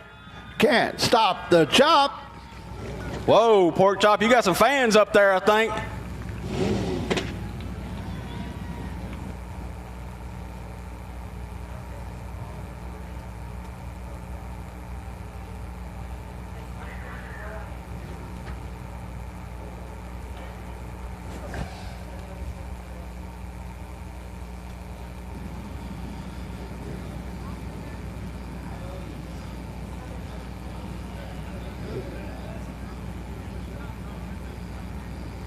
Well, Pork Chop, me and you, we've got lots and lots of history together. We've raced together many, many years, but now I'm over here with a microphone. What's the deal with that?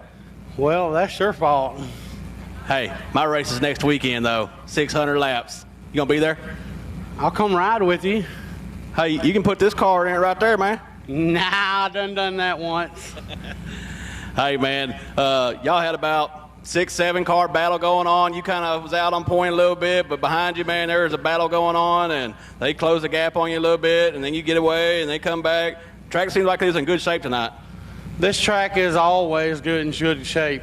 This is one of the smoothest tracks in Texas that you could come race on, and it's consistent every week. Well, hey, man, y'all definitely put on a good show. That was the 4th race tonight with 0 cautions in it, for the features anyways. So, hey, congratulations. Anybody you want to thank? I want to thank my wife and my son for everything they helped me get this car. James Bingham for an awesome power plant under the hood. Neil Kemp shocks. Roscoe Glide transmissions. Panel truss. Soapy King car wash. Mike Jones Racing. If it wasn't for him, I wouldn't be here. Hey, and if it wasn't for all y'all fans coming, we couldn't race here. Thank y'all. That's exactly right, and congratulations again, Kenneth. Hey, maybe one day I'll be back out here battling with you, man. Congratulations, Pork Chop. Good job. Great racing. Coming on the track now is going to be that Mack Hawk Ford Eco Limited Modified feature. On the pole, you got the 22X of Dustin Sprouse. Beside him, you got the 31 of Mason Martin. Row 2, you got the 47 of Morgan Rawlinson. Outside of him, you got the 087. That's Henry Harrison. Row 3, you got the 522 of Harley Bowden. Outside of him, you got the 23 of Ricky Slack. Row 4, you got the 783 of John Skinner. Beside him, you got the 11X of Lyndon Westerman. Row 5, you got the 97 of Charlie Alder. Outside of him, you got the 4D of Devin Bowles.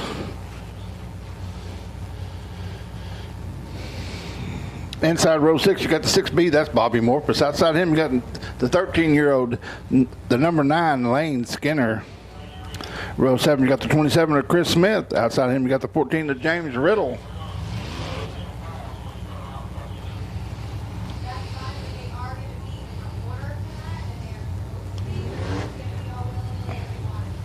Jack Sutton is in row 8 in the 20, and outside him is going to be the 28 of Brandon King. That's the line of 15 laps of distance. This is your Mack Hawk Ford Eco Limited Modified feature.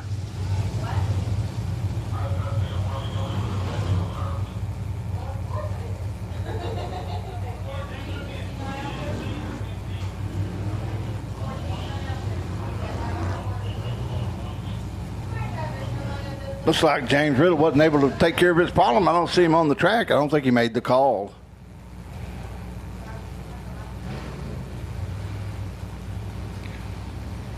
If you remember, James had trouble coming out of the 4, leading the race there in this heat race.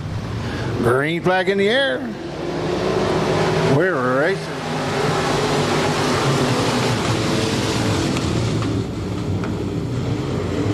Dustin Sprouse leads them down the back straightaway.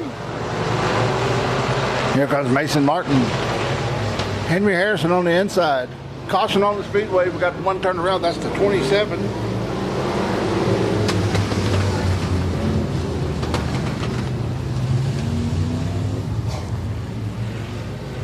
That's Chris Smith there in the 27.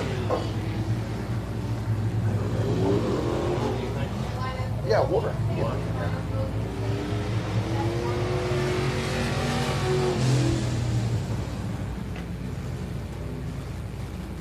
Folks, this is a complete restart. We did not finish a lap, so we'll get this line back up with the 27 on the rear now and start racing again.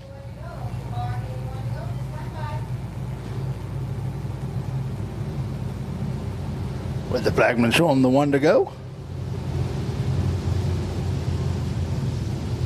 Want to continue with some of our marketing partners. We want to thank Kopek Overhead Door, I Am Racing Fuels.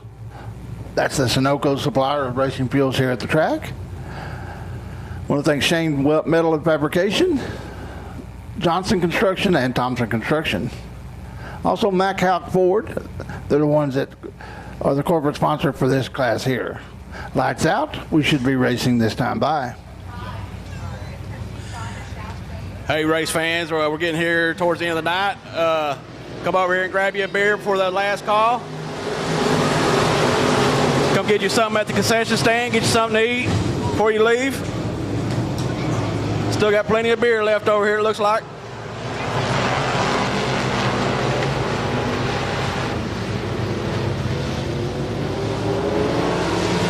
Dustin Sprouse is your leader, followed by Mason Martin. Mason tries to go low, see what he can do.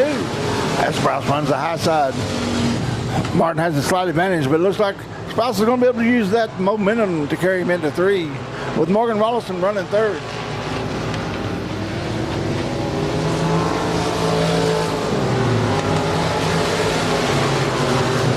Looks like John Skinner is going to stick his nose in on this for 3rd place. He slides up. Morgan Rollison able to pass by him on the outside there. Don't go down the back straightaway. We got a new leader as your current leader goes up over the top, and we have caution on the Speedway. Caution on the Speedway for the leader. Looks like that berm reached down and grabbed him. He fires it back up and keeps it going, but we're already under caution. The 22 double X of Dustin Sprouse went over the top of 3 there. Looks like he met the wall there, met one of those big tires.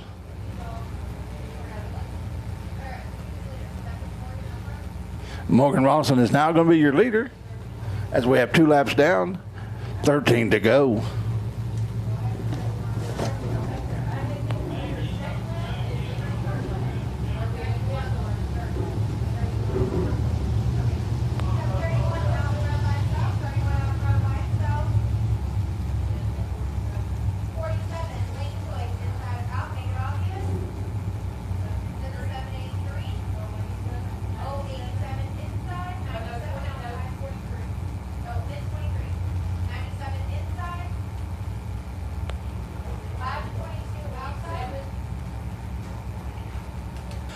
Hey, just real quick, just want to remind everybody, you racing again here next weekend. They got the 305 sprint cars, I believe, coming out. October 9th, the weekend after that, they have that 2,500 to win modified show.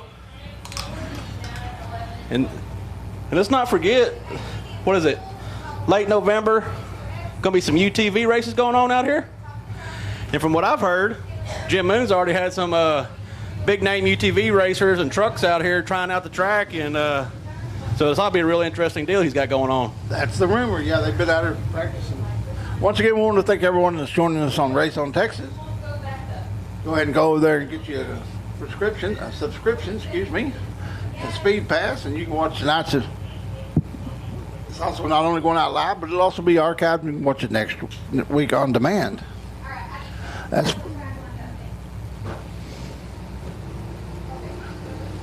lineup's getting called down to him. Looks like the 22 is going to try to continue. He backed into the wall there at the top of 3. He was leading it at the time.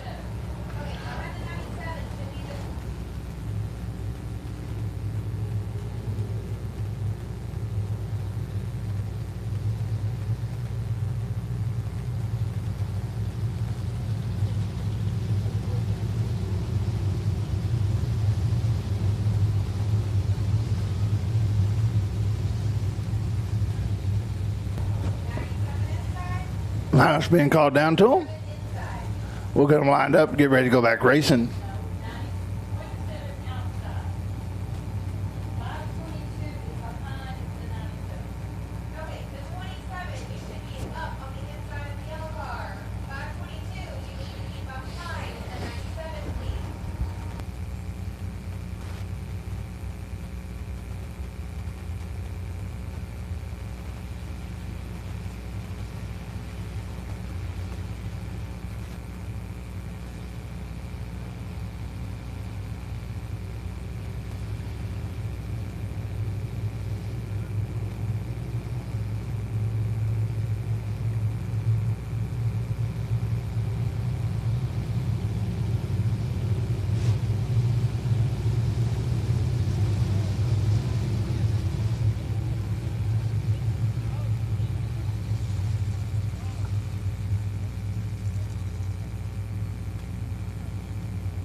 Line has been called down to them. They'll get the one to go this time by. Tired of messing with it.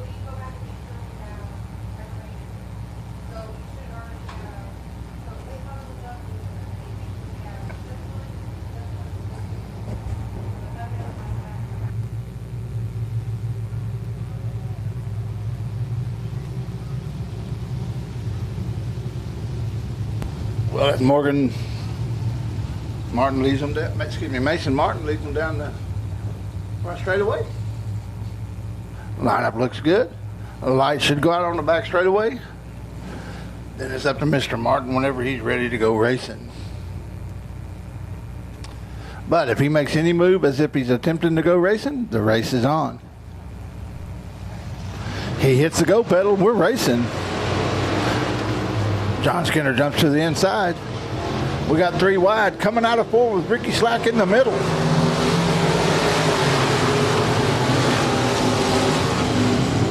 Mason's going to run that high side, use that momentum as he goes past John Skinner going down the back straightaway.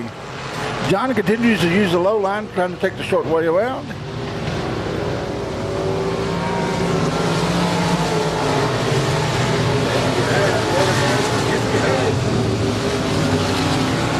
Ricky Slack, Chris Smith, Charlie Allard, Devin Bowles,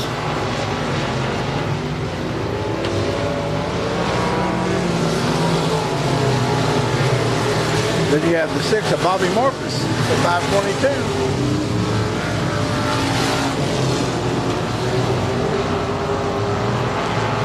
Got Lyndon Waterman there in the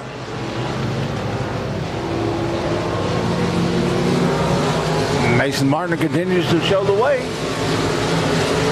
We're running that high side. John Skinner continues to be in second as he runs the low side. Looked like Ricky Slack went up over the top a little bit, lost some momentum, allowed 97 to pull up beside him for fifth. We got 2 round on the back straightaway, the 522 of Harley Bowden. Oh, he stayed green.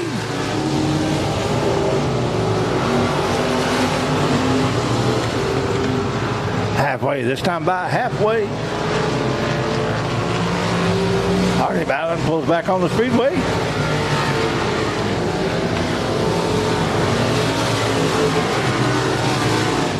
Mason Martin is your leader going into 3. Followed by John Skinner and Morgan Rollins. Ricky Slack is now in 4th. Followed by Henry Harrison and Charlie Allard.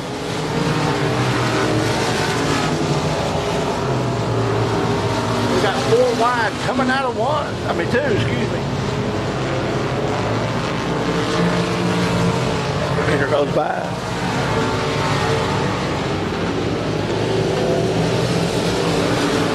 Yeah, we got a heck of a battle going on back here for that 4th place spot for sure. Like you said, just a lap prior to that, we had 4 of them coming out wide, coming out of turn 2. It's like Harrison has it at the moment in the 087 with Charles Smith and the 27 running 5th. The 97 of Charlie Allard 6th, Ricky Slack 7th, Devin Bowles 8th. Here comes your leader coming up on lap traffic now. Hey, but D, I think that 522 is a lap down because he spun out on that back straightaway. Yeah, so. I didn't call him in that. He is in a lap down. He's right there battling with him, though. He's letting them know he had a chance.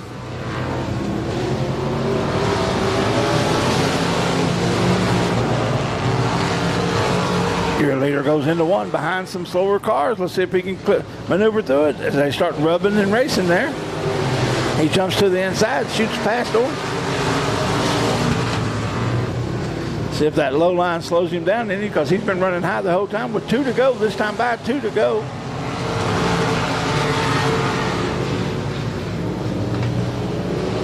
Mason Martin in the lead, followed by John Skinner, Morgan Rollins, and Henry Harrison, Charles Smith. Your leader takes the white flag.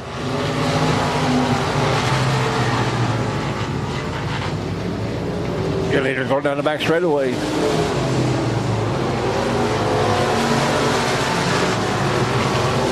Here comes your leader. taking the checkered flag. That's Mason Martin in the 31.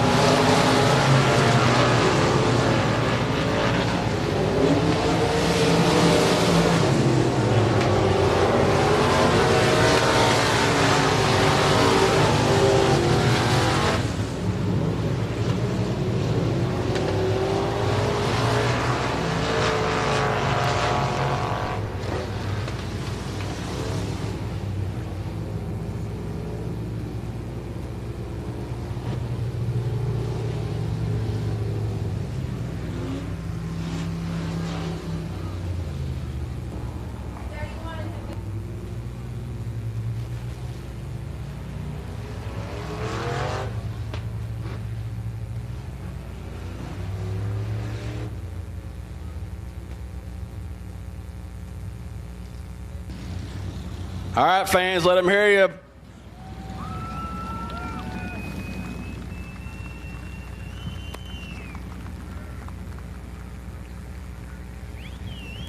Mason Martin, your Eco Mod, Limited Mod feature winner.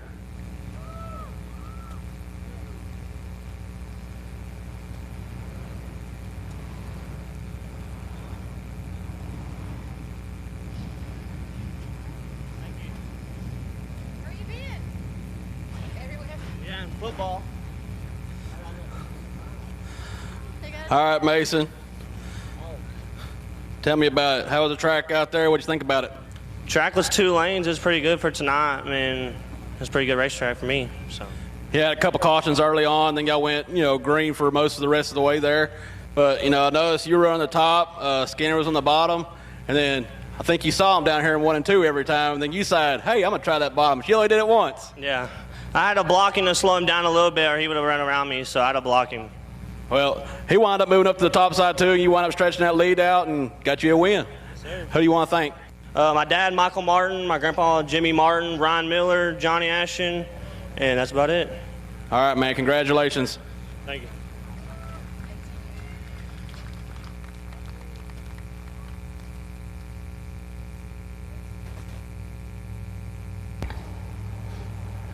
Congratulations, Mason. Good run. Coming up the Speedway next is going to be your Kilos Drilling Hornets.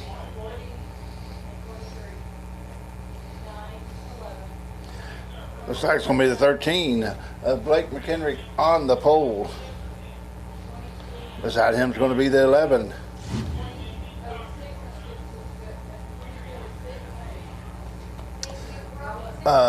Micah Williams. 10 laps of distance. This is. Everybody take notice of the 13. That's Blake McHenry, and he waves at everybody as he comes around for the parade lap, and usually after the race on his cool down lap.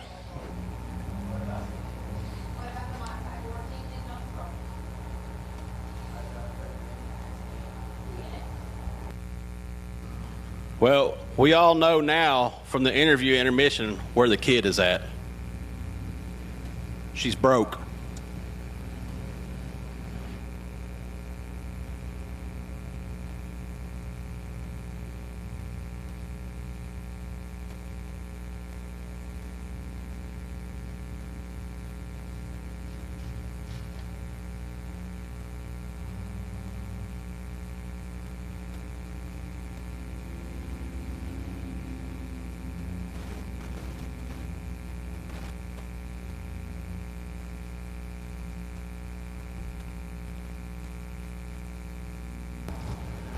Want to give a shout out to Double K Photography.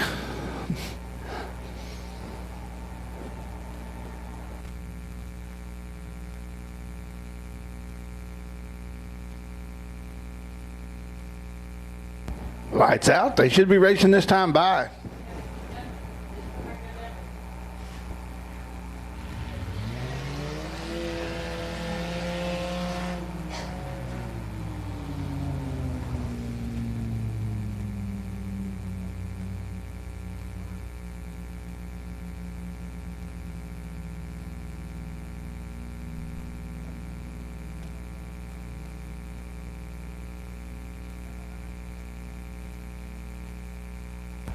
Lights out. We'll get a complete restart here, as that was a no start.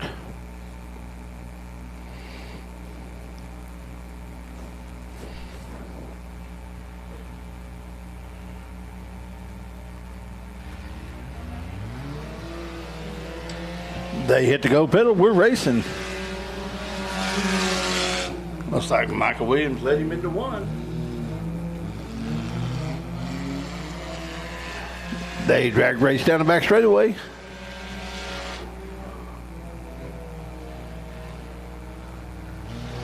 Blake takes over the lead, going down the 3 and 4.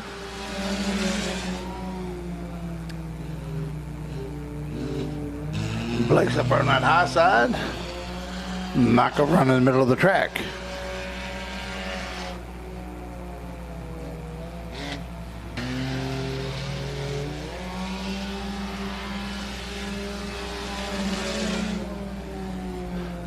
Blake likes to use the momentum of the slingshotting around there on the high side.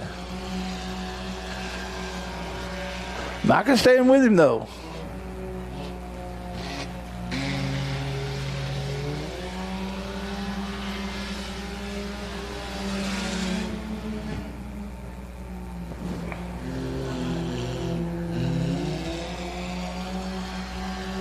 Don't forget, coming up in October the 23rd, we're going to have the big trucks out here, but also we're going to be having these guys and the BTS Thunder Cars running a road course out here at the track.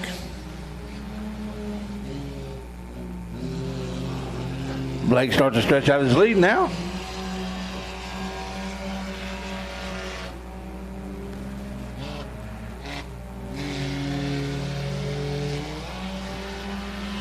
Halfway this time, by halfway, 5 down, 5 to go.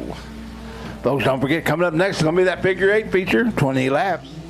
We've got the past 2 winners in it. That's right, Michael Bowles and Big Papa Ronnie Miller in the RM1. Boy Larson has looked good in both shows. He's going to be in it tonight, as well as Gerald Larson Sr.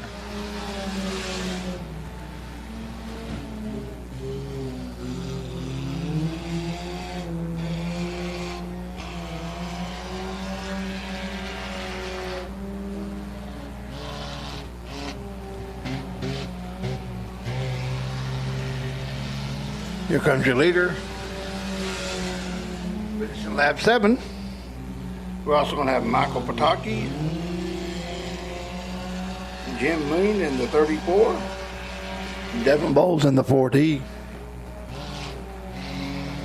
Coming around to take the 2 to go. 2 to go. That's your leader, Blake McHenry.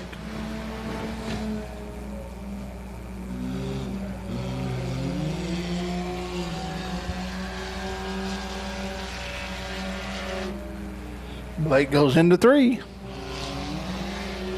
Comes out of 4. Takes the white flag one more time around. All he's got to do is hit his marks.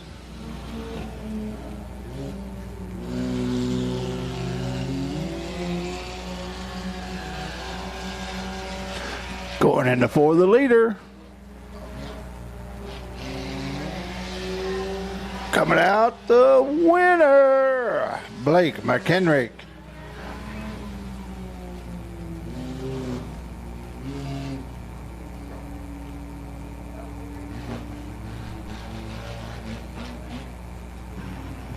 The little daredevil right there. He'll be pulling into victory lane here. Heavy D down here. That kid is at the highest point you could possibly get at points in that corner. I know what you mean, yeah. But hey, I did hear him burp this throttle down here because he started drifting out to that wall. I'm finna ask him about it. Yep.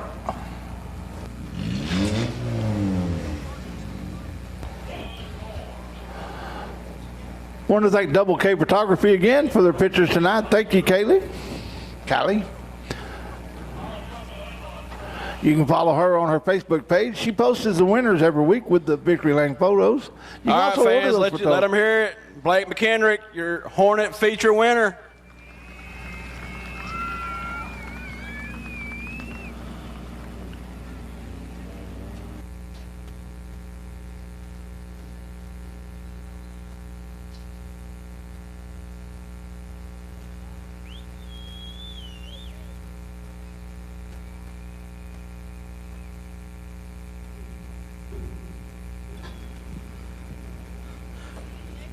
All right, Blake.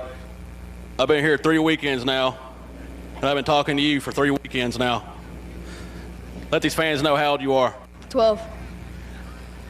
Can you see any more track on the right side of yourself when you're going through them corners? Not whatsoever. So, but I did know something tonight because I was standing down here listening. You had to check up just a little bit coming out of turn 2. What happened? My car will just like cut out sometimes, so I have to completely let off, and it sometimes messes things up. You drifted up a little bit towards that wall a little bit one time too, didn't you? We don't talk about that. Don't talk about that one. All right, but I heard it. I had to ask you about it. Hey, congratulations once again. I would ask you who you want to thank, but I know it's my whole family, right? His whole family. So, oh, we got one more. Hold on, here we go. And guest tire. And guest tire now. All right, congratulations. Hey, congratulations once again, look, young man, and we'll see you again next week.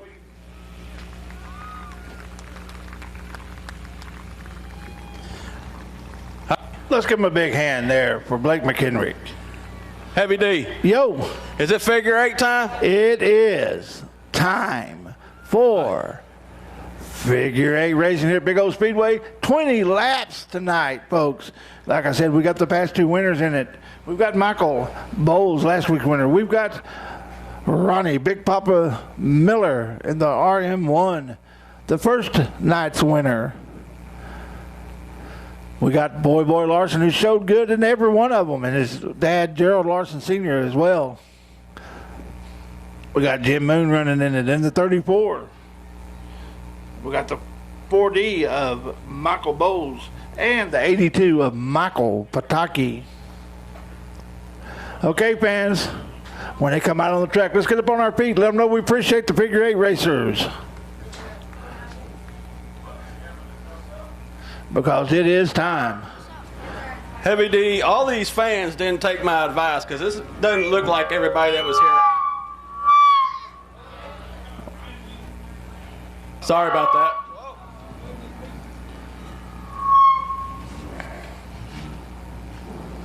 Let's try that.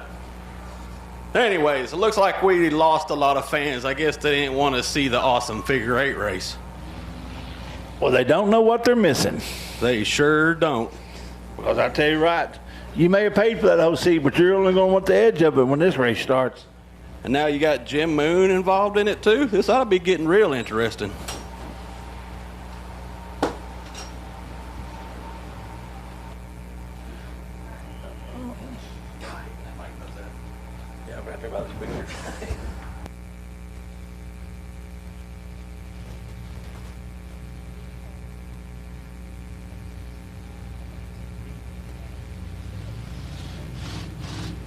Here they come. Let's hear it for them. This is your figure 8 tonight. 20 laps.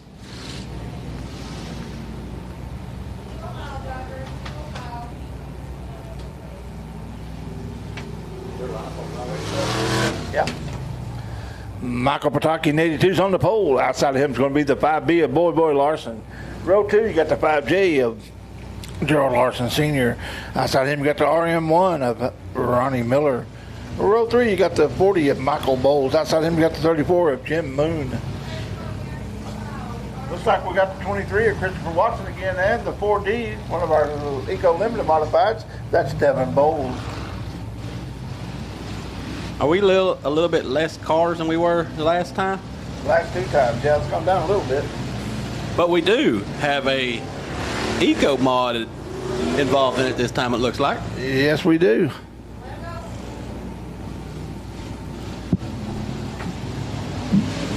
And they're green, and Boy jumps out to the front right off the bat. Taking that right-hand turn. Coming to the intersection.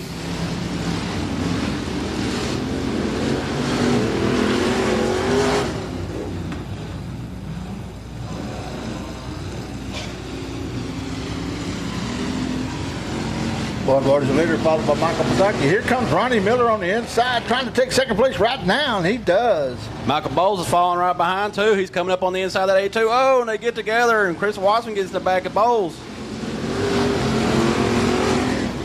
Bowles trying the outside now. Oh, and gets tagged by the A2. He holds on to it. He jumps into second place. Oh, him and Miller get together and do a little wheel hop. We Looks like Miller decided to take off the rear balance on that. Bowles swung out a little wide. Oh, Miller pushes him up, and oh! Oh, hello, wall. Miller pushed Bowles up, and Bowles jumped there, and then Miller gets put right into the wall. Jim Moon going around down here in the turn 1. Gets it back going.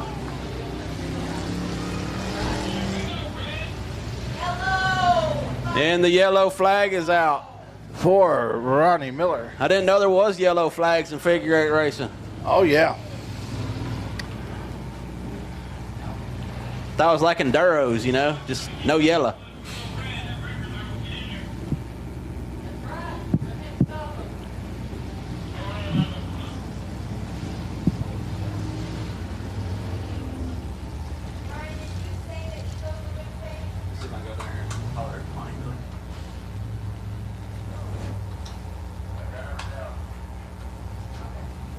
Looks like Ronnie's going to be okay. I don't think he's real happy.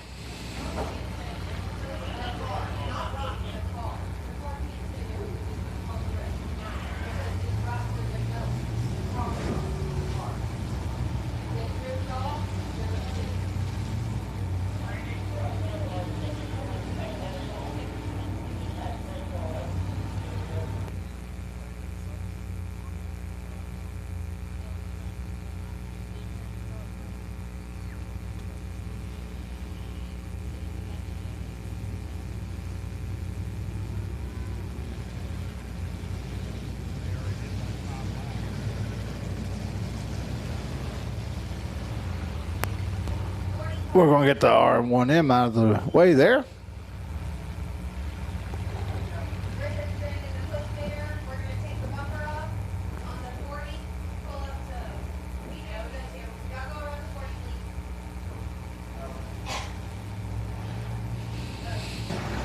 Tough break for Ronnie Miller. He won this figure 8 a couple weekends ago. Got a little bumping and banging and nailed the wall here. Hey, Ronnie, give us a lowdown. What was going on in that one, man? I was trying to win it. I was in it to win it. You and Michael Bowles got a little together. Bowles jumps off the hill over here, and you wind up going into the wall. It is what it is, man. Hey, man, it was fun to watch, though. Hopefully we can get it fixed up, and hopefully it's not too bad, man.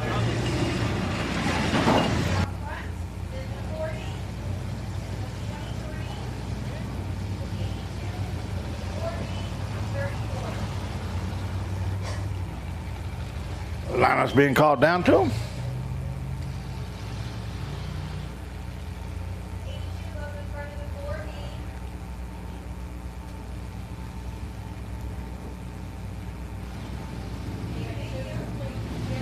We have 2 laps down, 18 to go here in your figure 8 feature.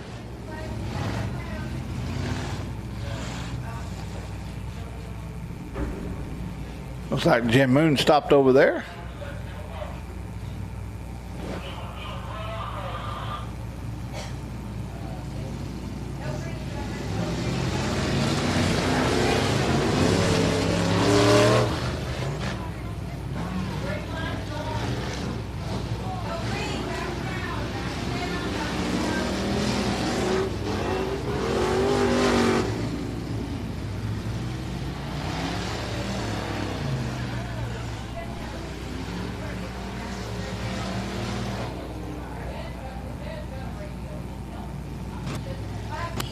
What that 82 was doing out there, but he was doing his own donuts.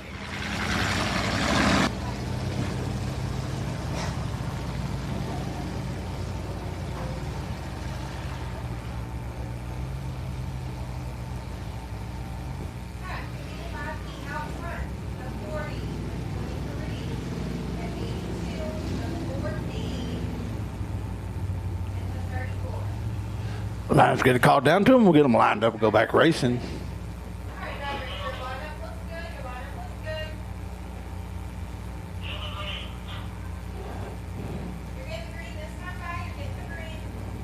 Lights are out. Green flag in the air. We're racing.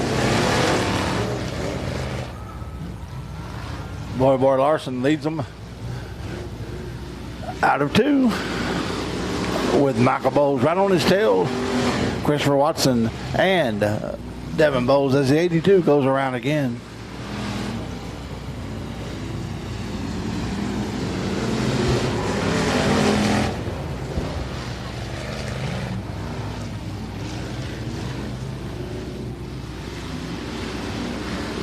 That's Boy Larson.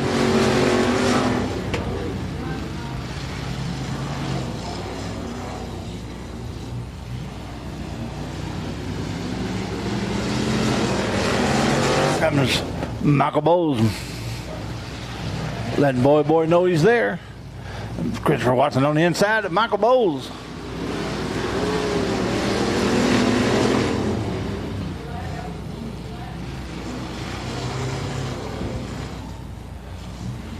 Boy Larson is your leader. Michael Bowles on the outside. They go through the intersection side by side. Looks like Michael Bowles may have taken the lead. Goes Devin Bowles high.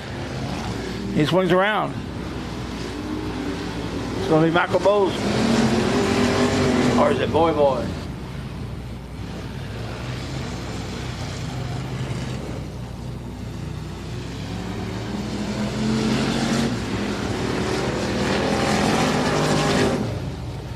Looks like Michael Pataki stopped over there.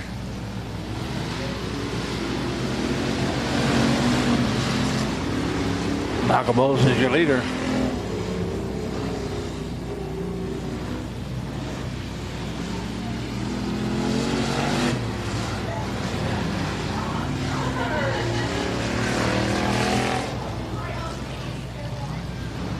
Got 82 on the wall. He's backing up.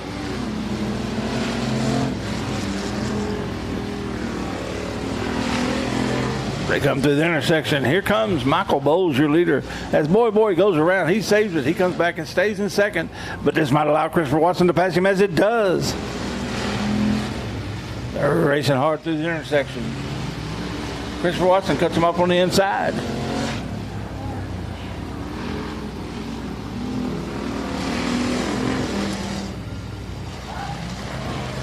Looks like Michael Bowles and Michael Pataki got into it. Here comes Christopher Watson.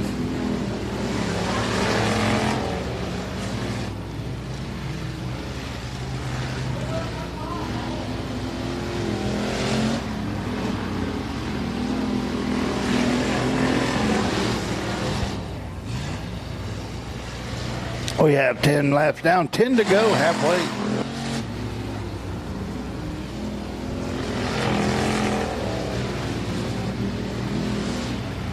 Looks like Michael Bowles is your leader. Christopher Watson in second.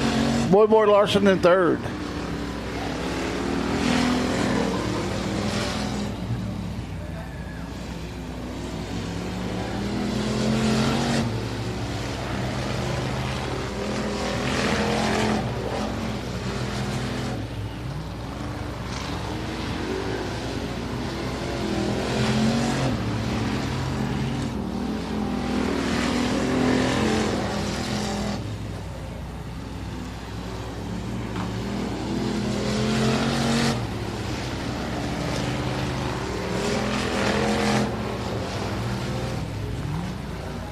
Michael Bowles continues to show the way, followed by Christopher Watson, Boy Larson, and Jim Moon.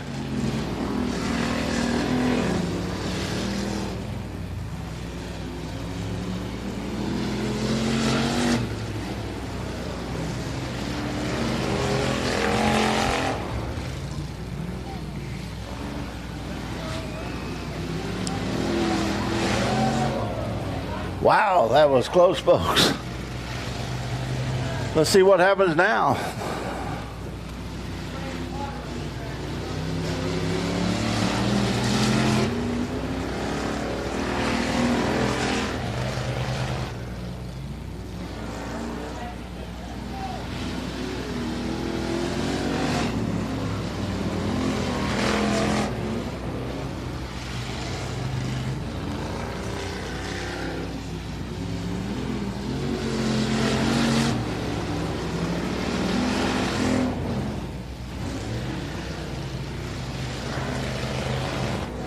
Your leader makes the intersection before Boy Larson.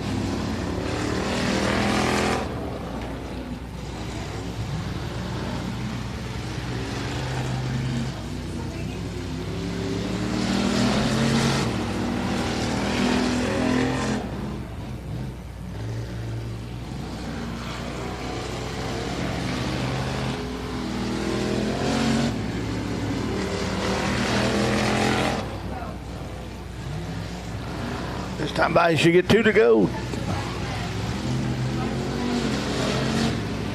White flag in the air. White flag in the air. Here comes your leader coming out of 2. The race right now is for second between Christopher Watson and Boy Larson.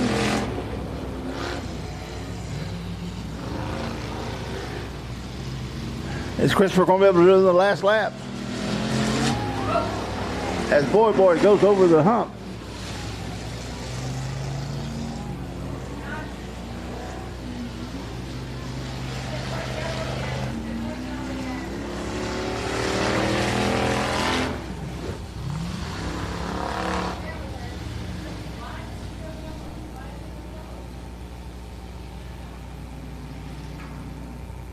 There's your winner.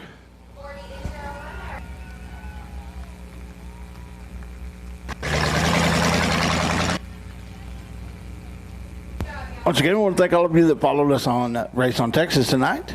Hope you enjoyed our racing. Make sure you check our archives. You can see several different races and live races every week on Race on Texas. Give it up. Second week in a row. Michael Bowles, your figure 8 feature winner.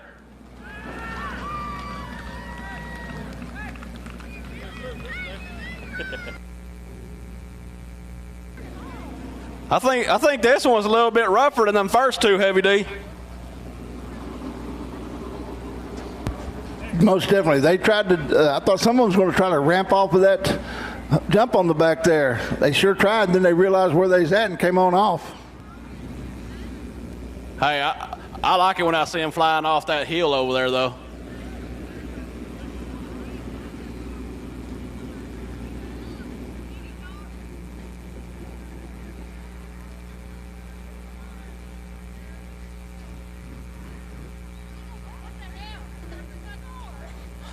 All right, Michael. Tell me the truth here. That figure 8, you have more fun doing that than the rest of the racing, don't you? Oh, yeah. I can tell y'all are out there is having a blast. Have you gotten used to that right-hand turn yet? No, it sucks. It's an eerie feeling, isn't it? Yeah. I raced one race at Vivian one time where the entire race was backwards, and your head spins the wrong way, and you can't get used to it. Yeah, it's different. I'm used to making left hand. I think that 82 might be a little upset at you, though. I saw him pointing his finger at you after you gave him a little nudge down here, and y'all got a little bumping and rubbing going on. Oh, that's all right. He gave me a little nudge too.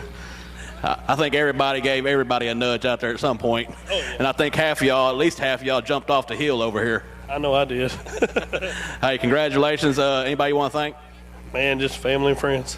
Family and friends, man. Hey, congratulations. Second week in a row, figure 8. Hey, see you next weekend. Appreciate it. All right, race fans. Next Saturday night, got 305 sprint cars. Weekend after that, 2,500 to win, Outlaw Modifieds. And don't forget, come on out Friday night to Devil's Bowl. Watch some of that Lone Star 600. Everybody be safe going home.